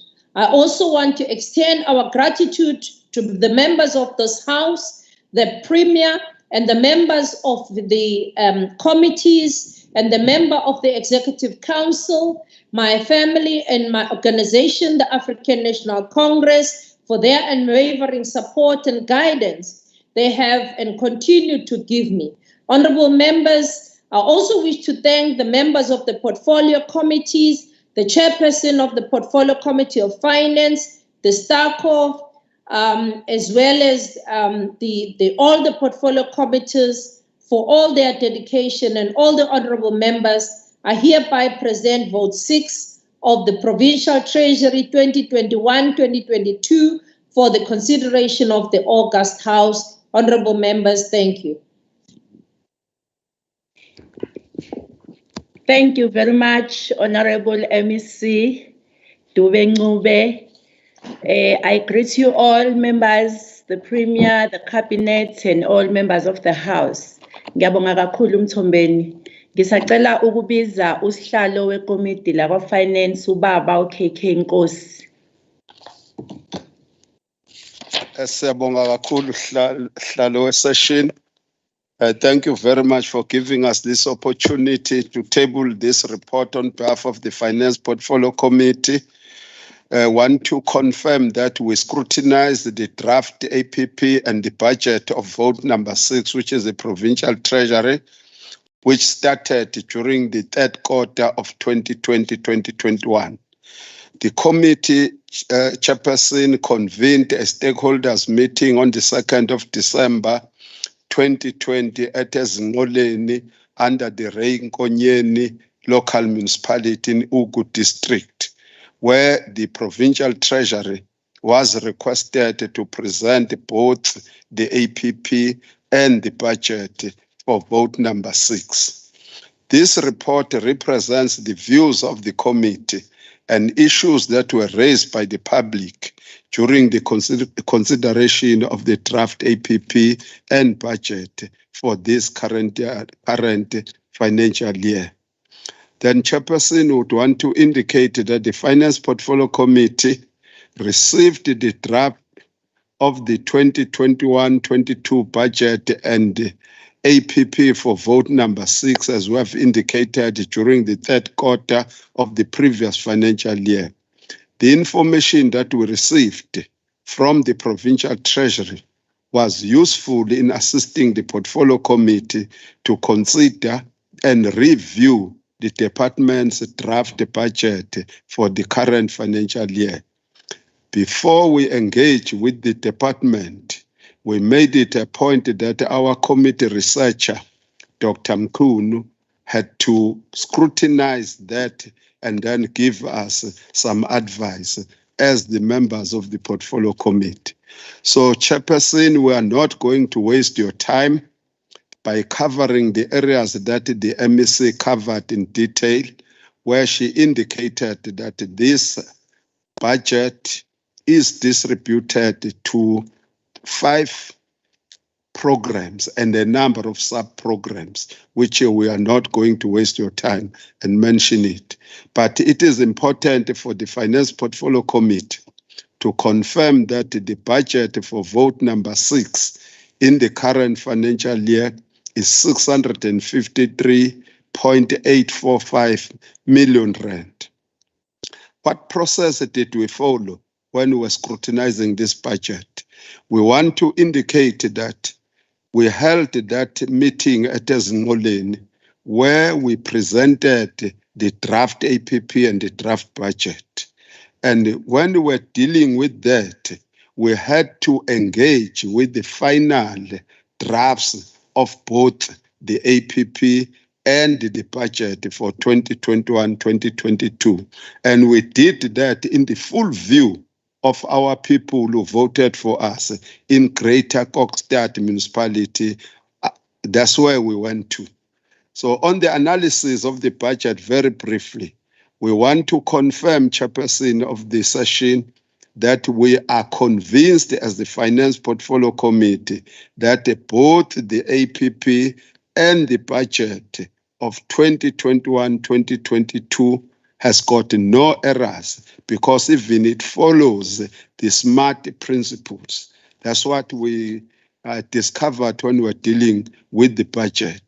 Then, because the legislature decided to put a new aspect of what happens to the public engagements, they demanded that each and every portfolio committee needed to put the item on how stakeholders view service delivery in our government.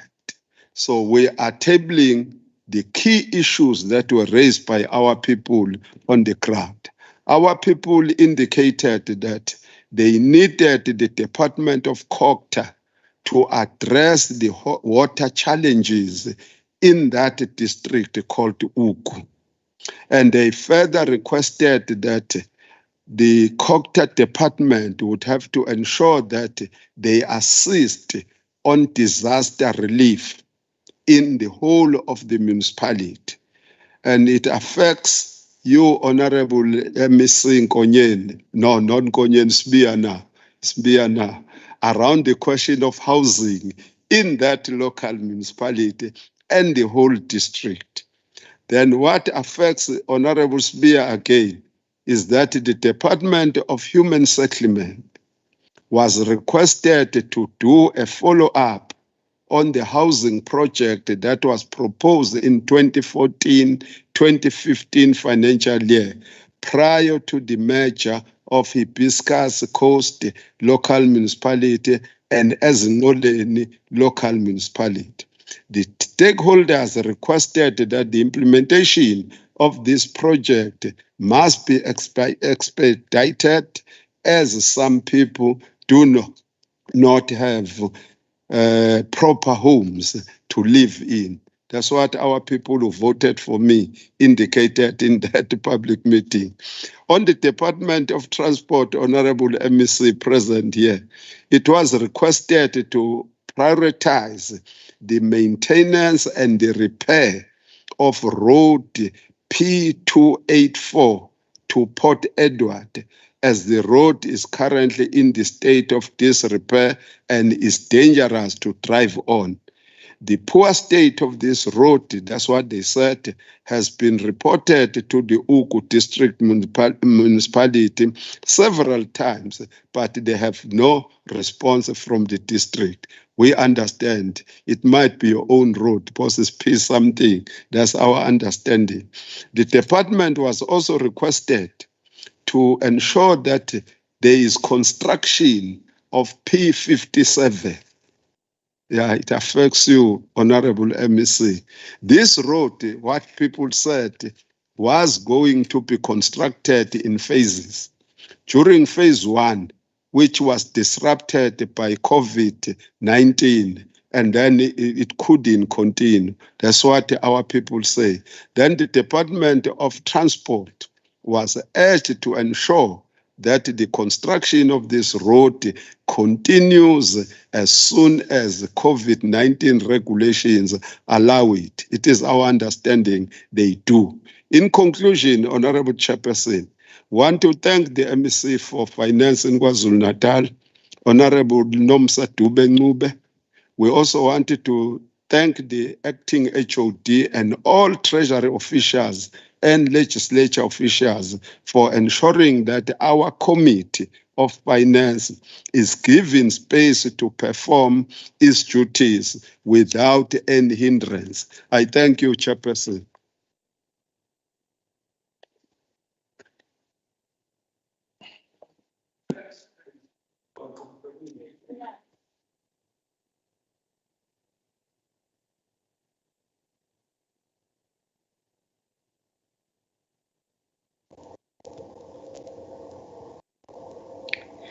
Thank you, Honorable Chair. The first speaker to deliberate on this policy statement is Honorable RZP Zulu from the ANC for 14 minutes. Honorable RZP Zulu from the ANC for 14 minutes.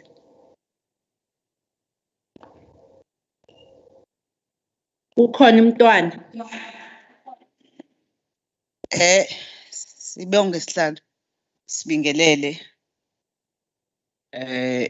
kuwena, sibingelele uNdunankulu wesifundazwe. Siyabingelela MEC zakhona. Sibingelele kona wonke ama members anathi physically and also anathi virtually. Honorable Chairperson, thank you very much for affording me this opportunity to debate on behalf of the ANC, the only hope for people of KwaZulu-Natal, nabase South Africa, nabe continent yonke iphela. Siyazi ukuthi ANC ithemba labantu bonke abamhlophe nabamnyama.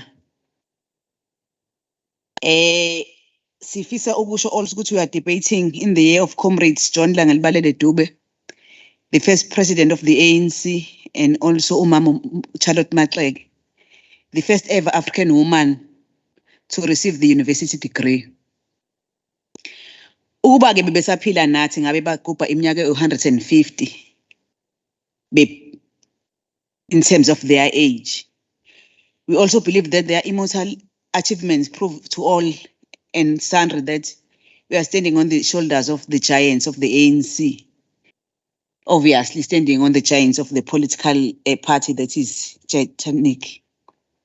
First and foremost, I take this opportunity to thank all the officials of the Provincial Treasury who worked very well with our Finance Portfolio Committee in executing this heavy task. I wish to single out the MEC for Finance, Honorable Nomusa Dube-Ncube, who remained throughout the engagement between our committee and the Provincial Treasury. Our Our people were impressed by her staying throughout the engagement with the Treasury and the public hearing on the KZN Appropriation Bill 2021 and the division of the revenue held in Cork State on the 11th of May 2021. Our committee chair held such public hearing in order to comply with the court's judgment on money bills. Over 50 people attended physically, while many connected virtually. We are in line with the Freedom Charter, which calls for some co-governance between the people and the elected public representatives. We believe this is one of the right things to do. Honorable Chair, I can confirm that our Finance Portfolio Committee was taken through the first up to the final draft of the APP 2021-2022 of the Provincial Treasury. We know that it contains clear, measurable and achievable targets, national and provincial priorities as articulated in SONA and SOPA presented by the President and the KZN Premier respectively, and very clear outcomes. All the plans talk to all 5 programs of the Provincial Treasury. The Finance Portfolio Committee noted that there is still slight change to the previous APPs for the obvious reasons. The Provincial Treasury also took our committee through the first to the last draft budget 2021-2022. This budget is 653,845,000, down to 718,763,000 allocated in 2020-21 main appropriation. The decrease is informed by 3 sets of cuts effected. This was well covered by the finance reports tabled this morning in this house. This budget is distributed to 5 programs and many sub-programs. What is very important to mention is the allocation of 2 million for OSS and 10.3 million for municipal interventions from COGTA. I hope this will be added to the municipal finance program in order to beef up support in our municipalities. Honorable Chairperson, we have no doubt that the Provincial Treasury will continue to spend its budget economically, efficiently, and effectively, as it has been doing over a decade now. While performing its responsibilities, the Provincial Treasury is expected to do it without any fear or favor. No slight compromise is expected in ensuring that the Public Finance Management Act is adhered to by all government departments and public entities. Honorable Chairperson, we report that the Provincial Treasury demonstrated clear alignment between the APP and the budget. As the Finance Portfolio Committee will do our utmost best that the Provincial Treasury is held to account for every cent this legislature will allocate to it. We'll demand both financial and non-financial performance on a quarterly basis without fail. We will hold a Treasury to account to all deliverables contained in the APPs. Honorable Chairperson, as I land, I wish to give a brief overview of the Program 1 called Administration, which appears in both the APP and the budget. It houses 4 sub-programs, and it is allocated 210 million, which amount is distributed to 4 sub-programs. The amount is down from 215 million allocated in the 2020-2021 main appropriation. Honorable Chairperson, I believe it is important to mention that the Finance Portfolio Committee supported both the APP and this budget. I therefore implore the whole House to support the vote budget 6. I thank you, Honorable Chair. Thank you very much, Honorable Zulu. The next speaker will be Honorable Hlabisa from the IFP for 5 minutes. Honorable Hlabisa for 5 minutes.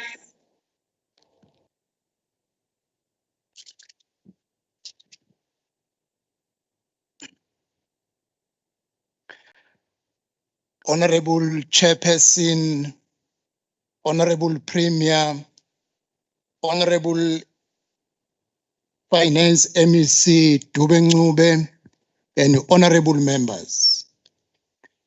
Let me begin by conveying the IFP's good wishes to the Muslim community as they are today celebrating the festival of Eid after a month-long festival. Eid Mubarak to the Muslim community. Honorable RZP Zulu, the people of KwaZulu-Natal and South Africa have more than one hope than the ANC.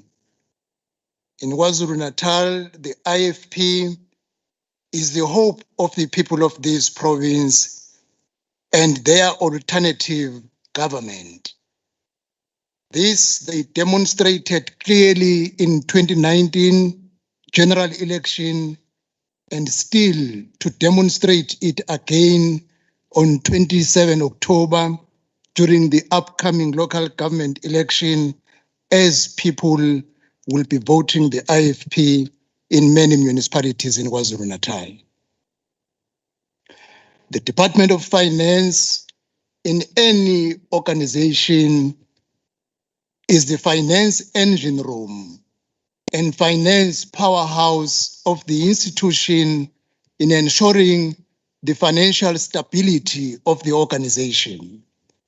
As the province of KwaZulu-Natal, we rely upon the finance department to ensure that there is overall compliance to the finance laws and legislation of the country. The Department of Finance is the overall overseer of adherence to legislation. Whilst as members, we are the primary role players of oversight over the departments, but in relation to the finances, the Department of Finance is our partner in this role. Whenever something is suspected to be brewing up in a department over the inadequate utilization of finances, we would expect our Department of Finance to be amongst the forerunner whistleblowers. This view is highlighted in the department's motto, which says, the guardian of the public purse, and the commitment by the MEC under the theme of making the rand go an extra mile. It is pleasing to note that for the past 11 consecutive years, our provincial Department of Finance has scored repeated clean audit reports from the Auditor General. The IFP commends this as leading by example. But it is unfortunate that the same action has not replicated to all other departments of the province. In our province, very few departments have been able to achieve the objective of clean audit reports. For this shortcoming, our provincial Department of Finance has also to share the responsibility, as most common reasons cited by the Auditor General in most audit outcomes are non-compliance with legislation and weak consequence management. Notwithstanding what the Honorable Premier said recently, whether on the basis of the SIU recommendation or the study, it was unfortunate that the province saw the provincial unit on forensic investigations being relocated from the provincial treasury which is well capacitated and with sound financial management record, to the Office of the Premier, which unfortunately is understaffed and with less capacity. The IFP believes that the Forensic Investigation Unit was very important to the Department of Finance. Oh, I'll come back, Honorable Chair. Thank you. The next member is Honorable Rogers from the DA for 6 minutes.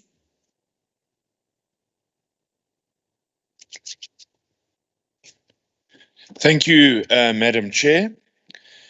As the heart requires or needs blood to sustain the body to function effectively, so does Treasury need finances in order to sustain the function of the province. Reduce the flow of blood, and the heart has to work harder to sustain the body. Reduce finances to Treasury, and it actually needs to work harder to sustain the functions of the province. The question is, Madam Chair, will the heart sustain the pressure?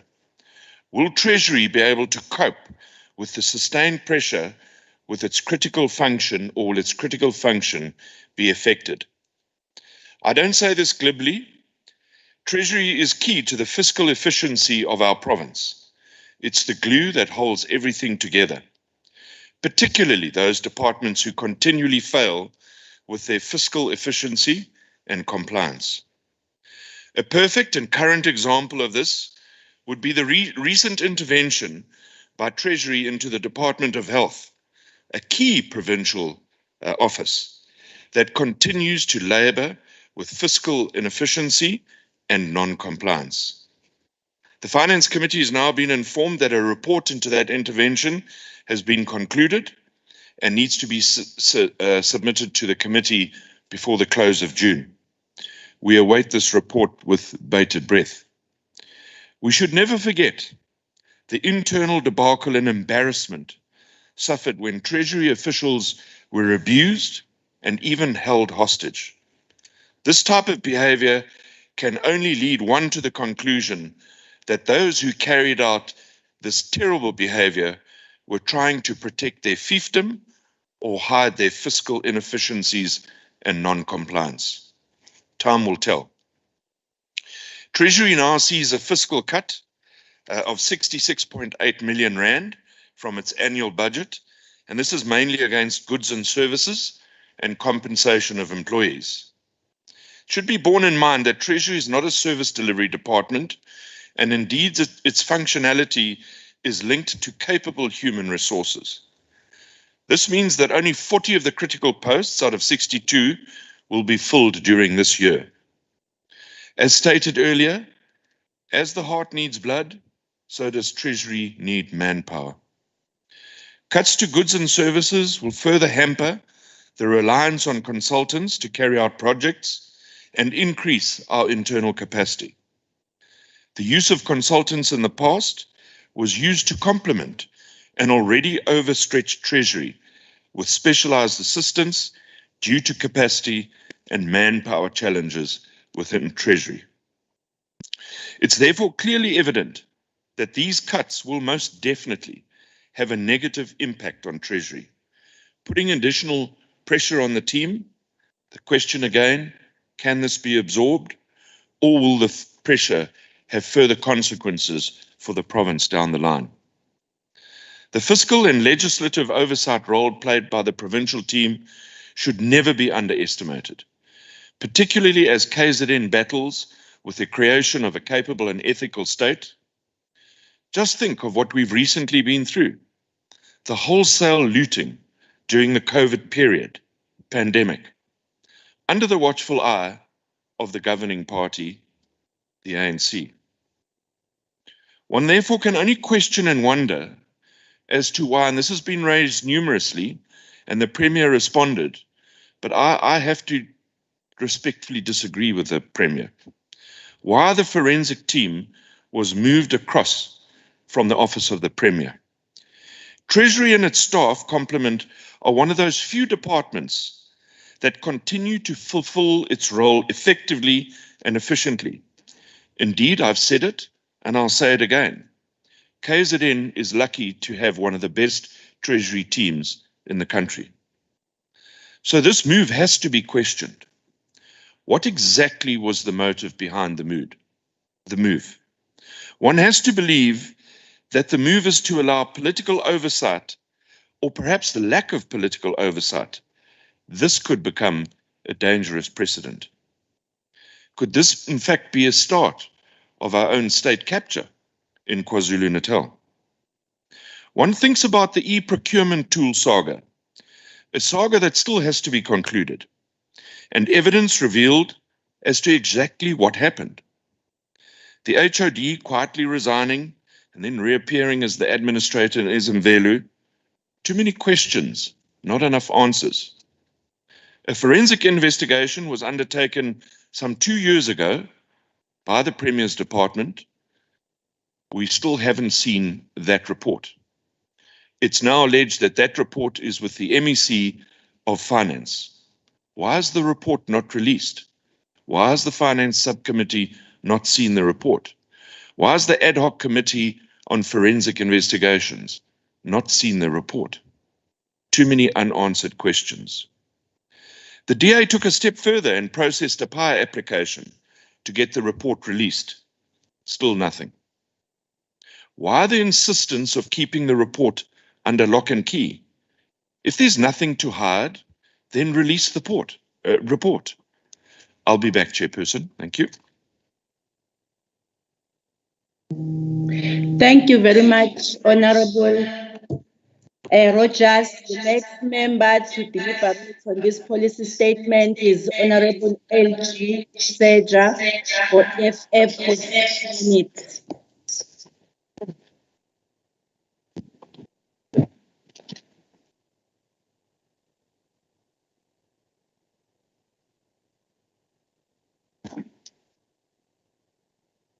Honorable Seja for 6 minutes. EFF.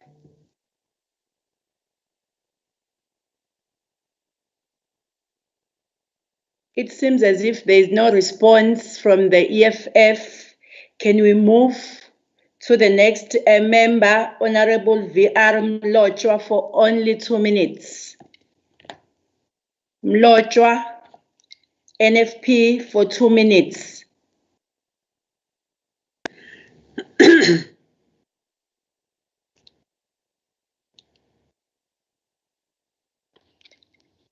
Again, there's no indication if he is available. Can we move to Honorable Rajbans, MF, for 2 minutes? Thank you, Honourable Chairperson. Honourable Members, Provincial Treasury needs to, in light of the financial reporting requirements, ensure commitment from all departments to follow the GARP standards.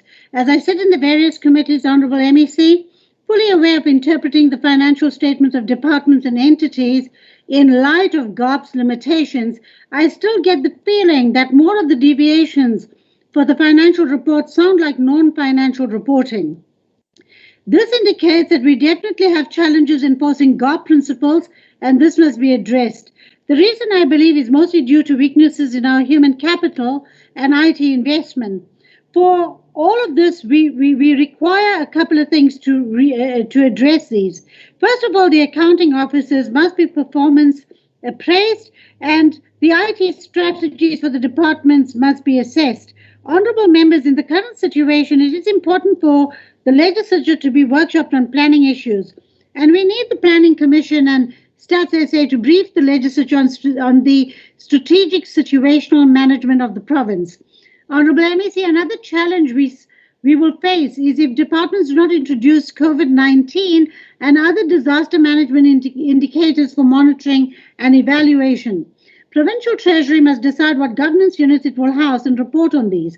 We need executive statements on internal audit units, public-private partnership unit for all the SDGs, and a provincial human resource organogram blueprint, supply chain contract management, IT pricing program, and how to improve the contingency budget to manage any future disasters. Honourable MEC, these are real concerns when we have budgetary and staff constraints. Our work is to ensure that all monies are allocated are spent as required so that our people get service delivery, especially for basic needs like water and lights and other living standards, which we are measured by, such as food and commodity prices. Honourable MEC, the MF supports this budget with not only concerns but real commitment to engage in joint problem solving. Thank you. Siyabonga mhlonishwa, umhlonishwa olandelayo, umhlonishwa we-ATM, umhlonishwa uphakathi for 2 minutes. The next member is Honorable Phakathi from the ATM for 2 minutes. Kubukeka engaqhamuki umhlonishwa, ngicela sidlulele kumhlonishwa olandelayo, umhlonishwa u-SE Manqele we-ACDP for 2 minutes. ACDP, umhlonishwa uManqele for 2 minutes. Umhlonishwa naye ubonakala engaqhamuki, ngicela sidlulele kumhlonishwa olandelayo, umhlonishwa uFA Rogers from the DA for 2 minutes. The next member, Honorable FA Rogers for 2 minutes. Thank you, Madam Chair. Let me start off by saying that it's a rather sad indictment that we have representation in this House that doesn't partake in budget debates. I really find it rather sad, and I wonder why people actually vote for those type of people. However, having said that, Madam Chair, let me get back to the story of the forensic audit, and particularly the forensic investigation into the e-procurement tool. And it makes one wonder when there's this unnecessary delay and the reluctance to release these reports, and then you start challenging the motive behind that delay. And this is one of the reasons that I respectfully disagree with the Premier.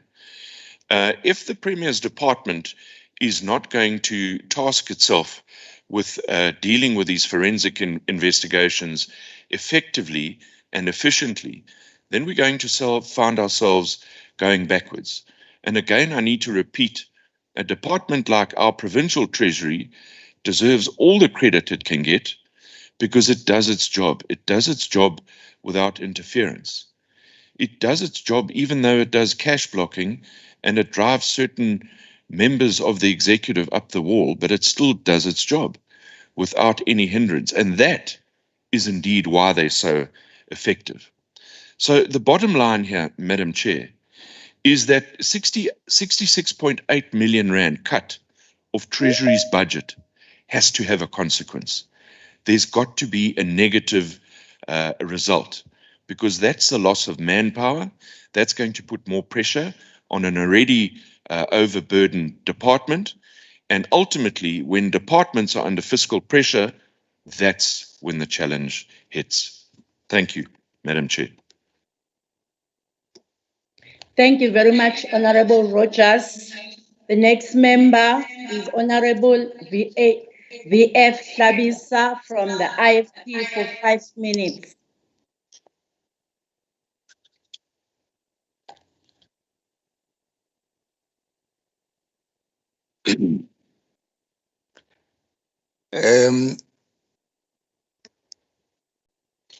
Honorable Chair and honorable members, let me continue from where I ended. The IFP believes that the Forensic Investigations Unit was a very important wing to the Department of Finance and its mandate to enforce compliance with the finance laws of the country. We are yet to see the output on this unit as it has been relocated from the provincial treasury. As I said during the general debate, the IFP expresses appreciation to the Department of Finance for its objective and non-compromising stance over the provincial departments in respect of the refusal to write off irregular expenditures unreasonably. We also express the same view in respect of refusing to grant departments condonements on irregular expenditure that has not been properly explained and appropriately accounted for.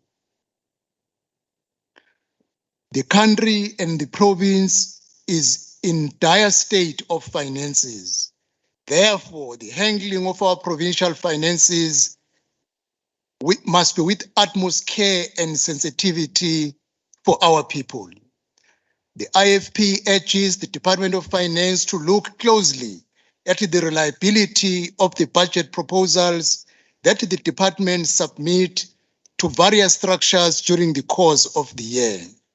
When the final year draws to a closure, with so much of anticipated under expenditure as it has happened, it means that a review of processes and operations is necessary. Of the 8 KZN provincial government priorities, one of them is building a caring and incorruptible province. This department is the champion of this priority. The events of the last financial year in government spending by some departments and some municipalities leaves much to be desired in relation to this priority. The IFP believes that the Department of Finance needs to be strengthened and capacitated much more so that it can ably fulfill this watchdog role over our provincial finances. Therefore, the budget cuts that we are noting in some important areas of operation, such as internal audit unit and municipal finance management, are matters of concern. The department is also expected to give support to municipalities in a number of ways as its mandate. Municipalities in KwaZulu-Natal that are struggling financially and operationally needs help. Most of the municipalities in the province are rural and suffer a lot of brain drain. Most municipalities do not have a rate base and they solely rely on equitable share funding and government grants. Besides the Department of Finance exercising this role alone, our own provincial portfolio committees of finance and COGTA must also account about this situation. The IFP supports the presentation by the MEC and look forward in working together with all involved in the legislature to make this province better every year and every day. Thank you, Honorable Chairperson.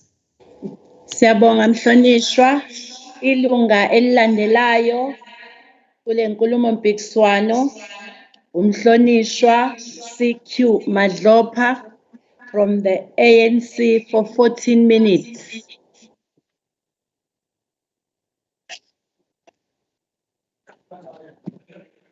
Mhlonishwa Madlopha for 14 minutes.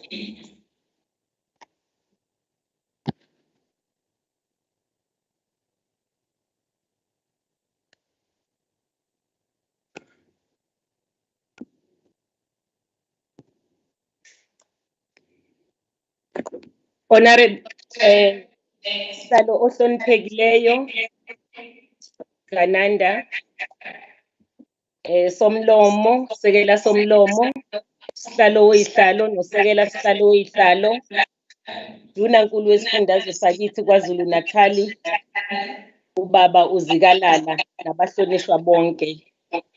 I extend my warmest greetings to all of you who have tuned in. We live in an extraordinary times. As humanity, we face unprecedented challenges brought about by the outbreak of this pandemic called COVID-19. The impact of this pandemic reminds all of us the Spanish flu of 1918 in its wake. The Spanish flu claimed more than 300,000 lives in the Western Cape alone, which was 5% of the entire population of South Africa at the time. Therefore, it is important as we approach third wave for us to observe all the health protocols as outlined by the World Health Organization and our government to flatten the curve. The outbreak of COVID-19 has turned the world upside down, forcing down the thought of humanity a new way of doing things, which is called new normal. I wish to state at the onset that the African National Congress supports the budget votes as presented by Honorable MEC Nomusa Kamgile Dube. The Finance Committee of these 6 administrations commits to do effective oversight over the provincial treasury, budget discipline, people-centered public services for our province as a whole, and the dismantling of all forms of covert and covert racism inspire our resolve to push forward by ensuring effective and efficient implementation of government programs. Motivated by civilization, justice, equal rights, infrastructure, development, economic growth, and survival.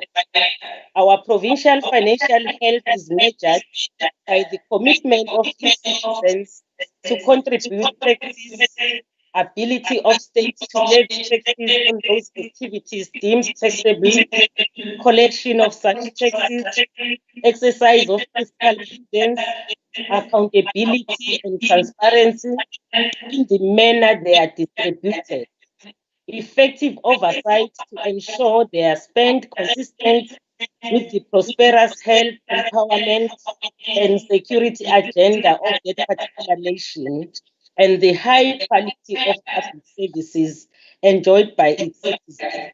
These are all the pillars of financial health society.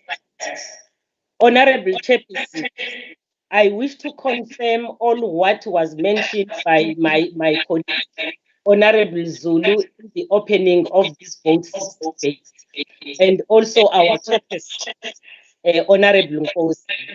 It is true that our Finance Portfolio Committee traveled all the way with the provincial treasury from the first to the last step of the development of both the APPs and budget for 21-22 financial year.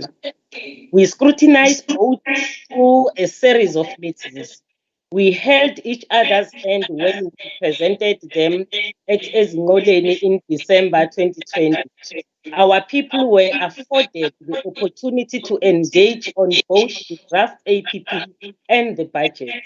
They were unanimous to endorse both after careful presentation by the able provincial treasury officials led by the acting HOD, Udadewethu uNelishe. Both the leadership of Ugu and Reinkonyeni municipalities were present, led by the deputy mayor who led councillors of the districts and the mayor, and the speaker of Reinkonyeni who led their councillors. We were humbled to see the spheres of our government under the one roof with one objective. The provincial treasury went through both critical documents.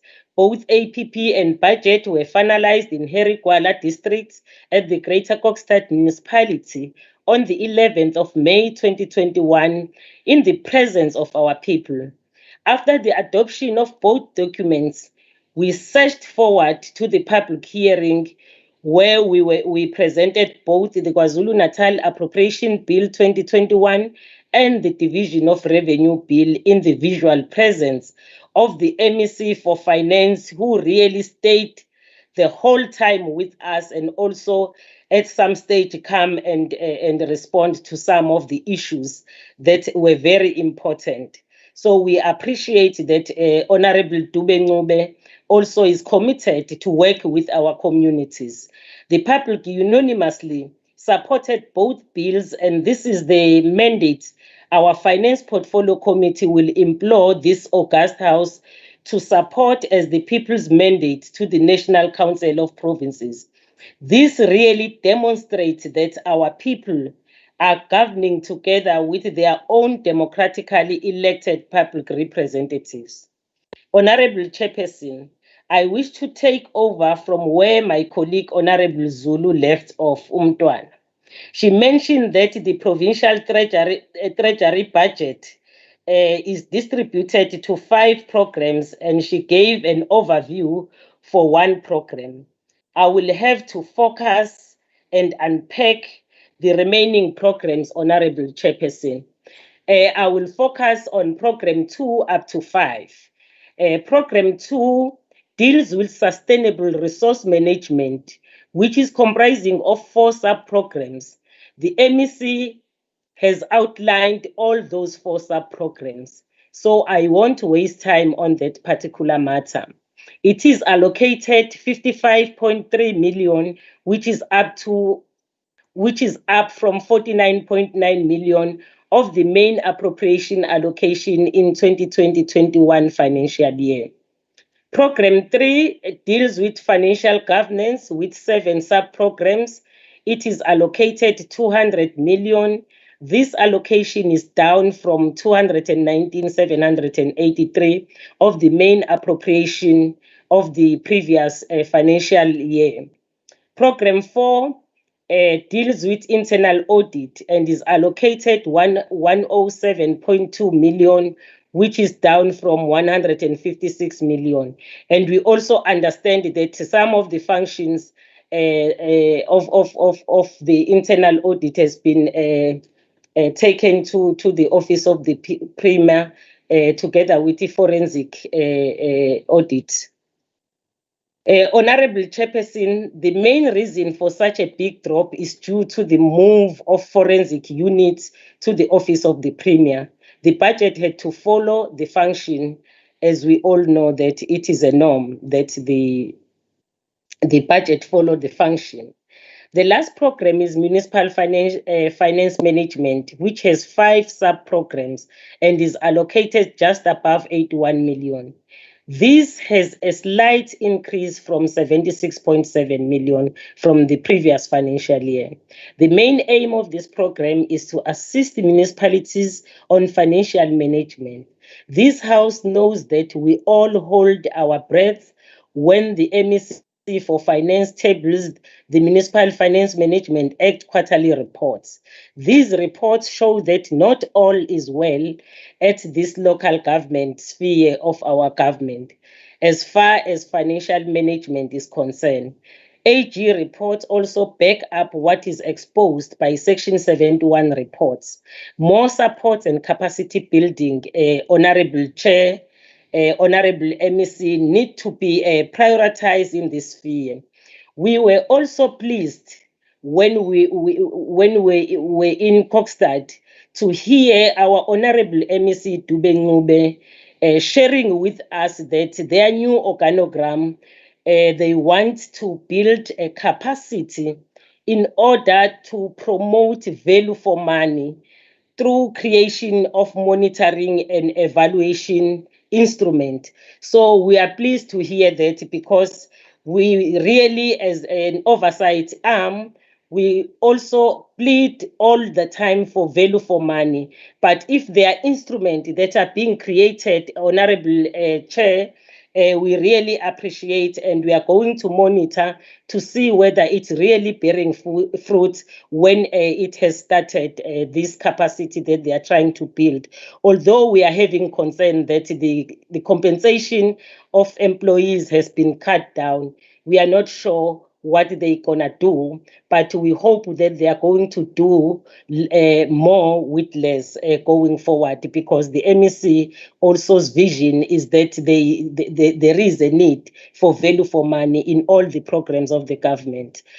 Program 2, its budget allocation was reduced by 7.1 million in 2021-22, which carried through because of the wage freeze and fiscal consolidation budget cuts. Program 3 budget was reduced by 20.3 million in 2021-22, which carried through also. Program 4 budget is affected by budget cuts of 56 million and 60 million, which carried through. Included in these cuts are amounts of 41 million, 40 million, and 42 million over the medium-term expenditure framework, which relate to the movement of the forensic service sub-program to the Office of the Premier, with prior year figures reinstated for comparative purposes. Around the issue of the outlook for 2021-22, the bulk of the department's budget allocation over the 2021 MTEF is for financial governance, for general oversight of all departments, municipalities, public entities, budget processes, internal audit, supply chain management, and support for transversal and interlinked financial system, as the MEC has outlined also in the policy financial statement that she has presented this afternoon. On the reprioritization, Honorable Chair, in 2021-22, the department undertook reprioritization totaling to 78.0 million, which carried through over the medium-term expenditure framework across all 5 programs. These funds were reprioritized against goods and services, mainly against consultants' costs, which may affect the level of service delivery should vacant posts not be filled timelessly, and allocated against compensation of employees across all 5 programs to fund the implementation of the new organizational structure and the department's efforts to build internal capacity. We will appreciate, Honorable Chair, if the capacity is being built, and also reduce the usage of consultant as the call that was made by our government going forward. Honorable Chairperson, on the procurement, the department will continue to maintain a fair, equitable, transparent, competitive, As you and conclude, cost-effective, as the Honorable MEC has said. As I learned, Honorable Chairperson, I want to indicate that I agree with Honorable Zulu. Despite ANC's imperfection, the province of KwaZulu-Natal and the country at large is a lot safer in the hands of the ANC, because this is the only organization, when it came to government, that built the houses in deep rural areas, that built the tire road in deep rural areas. Honorable Chairperson, we are going to monitor this budget going forward. I thank Honorable Chairperson. Thank you very much, Honorable Madlopa. We are now going to invite the MEC for Finance, Umhlonishwa Dube-Ncube, to come and respond to the deliberations by the honorable members of this House. Zwagele.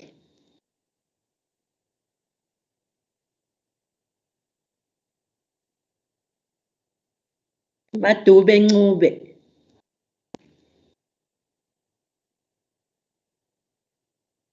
MEC for Finance, the ball is now in your court.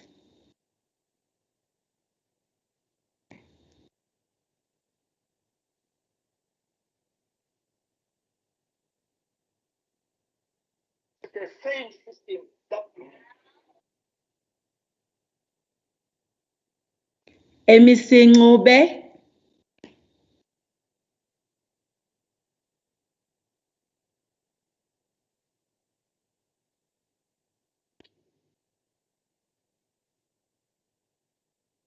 Dube Ncube, Mphathiswa wa Finance.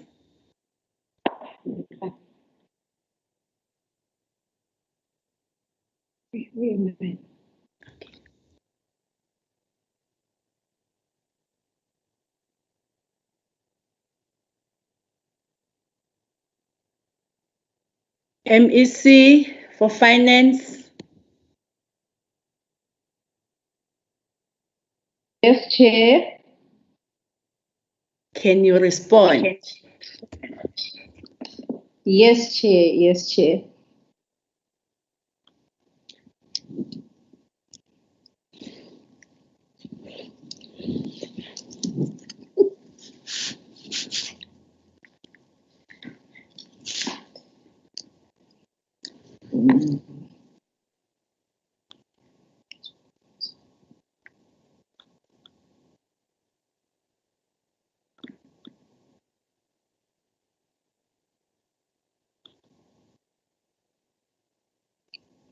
Chair.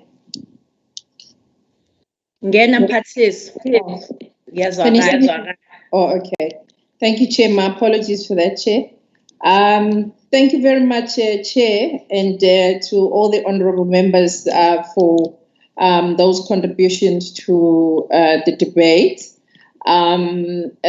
First of all, thank you to the Honourable Chairperson, Honourable Nkosi, for that presentation of the committee, and to all the honourable members of the Finance Committee, really, who crisscrossed the province, going to all the communities and making sure that our communities understand what is it that the legislature do and how do we really perform our duties. And I really was impressed to see the detail in which the honourable members were doing their work, both from the general debate to the whole work. And thank you very much to that. Honourable members, as well, to the report that Honourable Nkosi has tabled to all the departments. I'm sure all the honourable members of the executive have taken note of all the matters that have been raised. Honourable Zulu, thank you very much, honourable member, for those words of encouragement. Indeed, we are here to serve our communities, and we dare not really, do any other thing other than commit ourselves 101% in serving them as a provincial treasury and the team. But also we are encouraged by the good work that is being done by all of you, Honourable Zulu, and your committee members. You have made us to really learn a lot from all of you as honourable members, to take notes, but also to see how we can sharpen and actually improve from the way we have been doing things in the department. As a result of that, in implementing our Operation Clean Audit, we've also seen it prudent that yes, indeed, as Honourable Rogers and other honourable members have said, it is good that we have a clean audit as provincial treasury, but it is also an indictment to us as provincial treasury that we are not able to pull all other departments up with us because we are entrusted with the purse of the government. As much as it is the accounting officers and accounting authorities of those departments, it's upon them to ensure accountability, but also we find it upon ourselves that we also maybe need to go an extra mile to support and assist all other departments as well, to learn from the provincial treasury and learn those good practices that are there. Honourable Hlabisa, thank you very much, Honourable Hlabisa, the leader of the opposition, for those kind words. Except that, Honourable Hlabisa, my good leader, that the people of KZN don't have too much choice. They only have the African National Congress to choose from because it's got this best, treasury, as the Honorable Rogers is saying.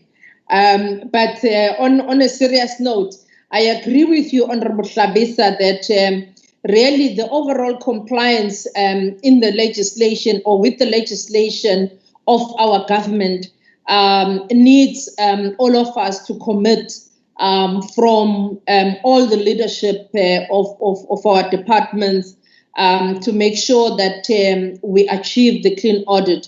And that is why we are working with the Office of the Premier on the Operation Clean Audit. Also, our CFO is also playing a role working with other CFOs in mentoring other CFOs, but also working with the CFOs of municipalities now, because we are saying probably it's about time that we start also being externally focused as the Treasury, so that we can see what else can we add value as the Treasury in the work of the provincial government.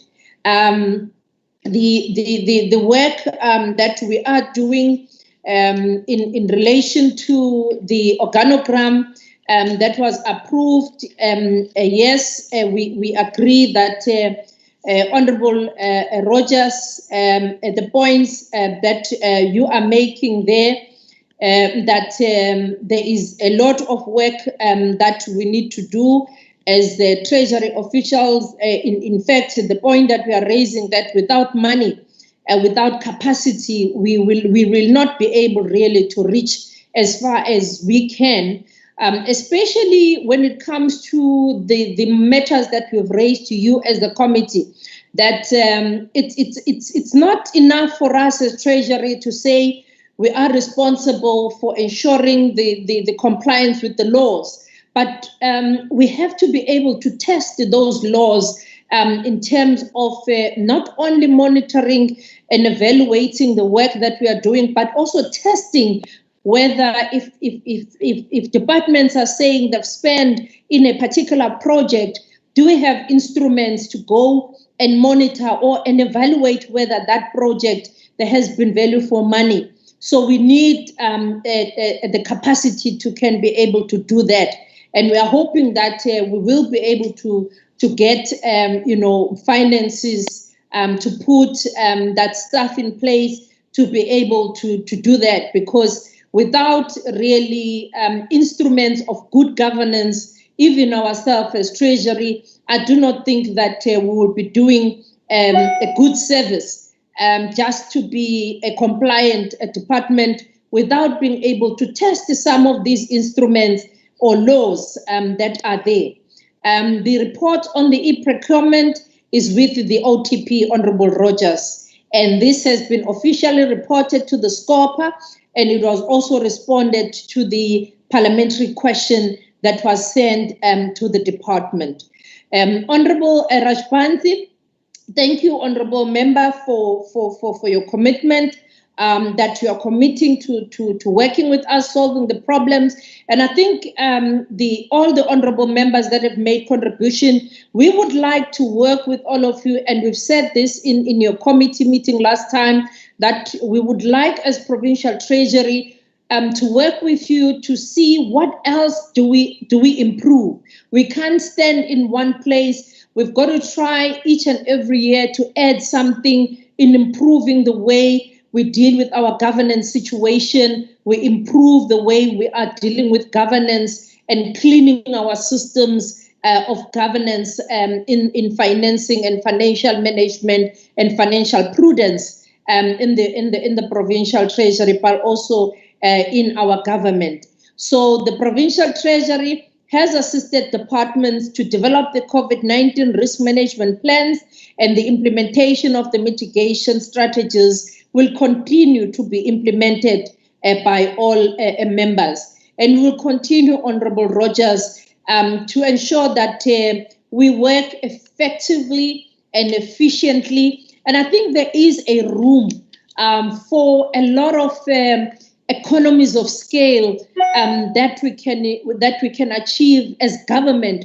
The Premier has seen this, and he has challenged us as a provincial treasury to say, what can we do as government to achieve the economies of scale so that we can improve the amount of money that we have, and to have, to spend less and do more with the less money that we have. So we are already exploring that, as Honorable Rajbansi has said, that the issues of the prices, the issues of looking at studies and evaluating the prices and a number of other research work that needs to be done. We are looking at various things that we can try and introduce.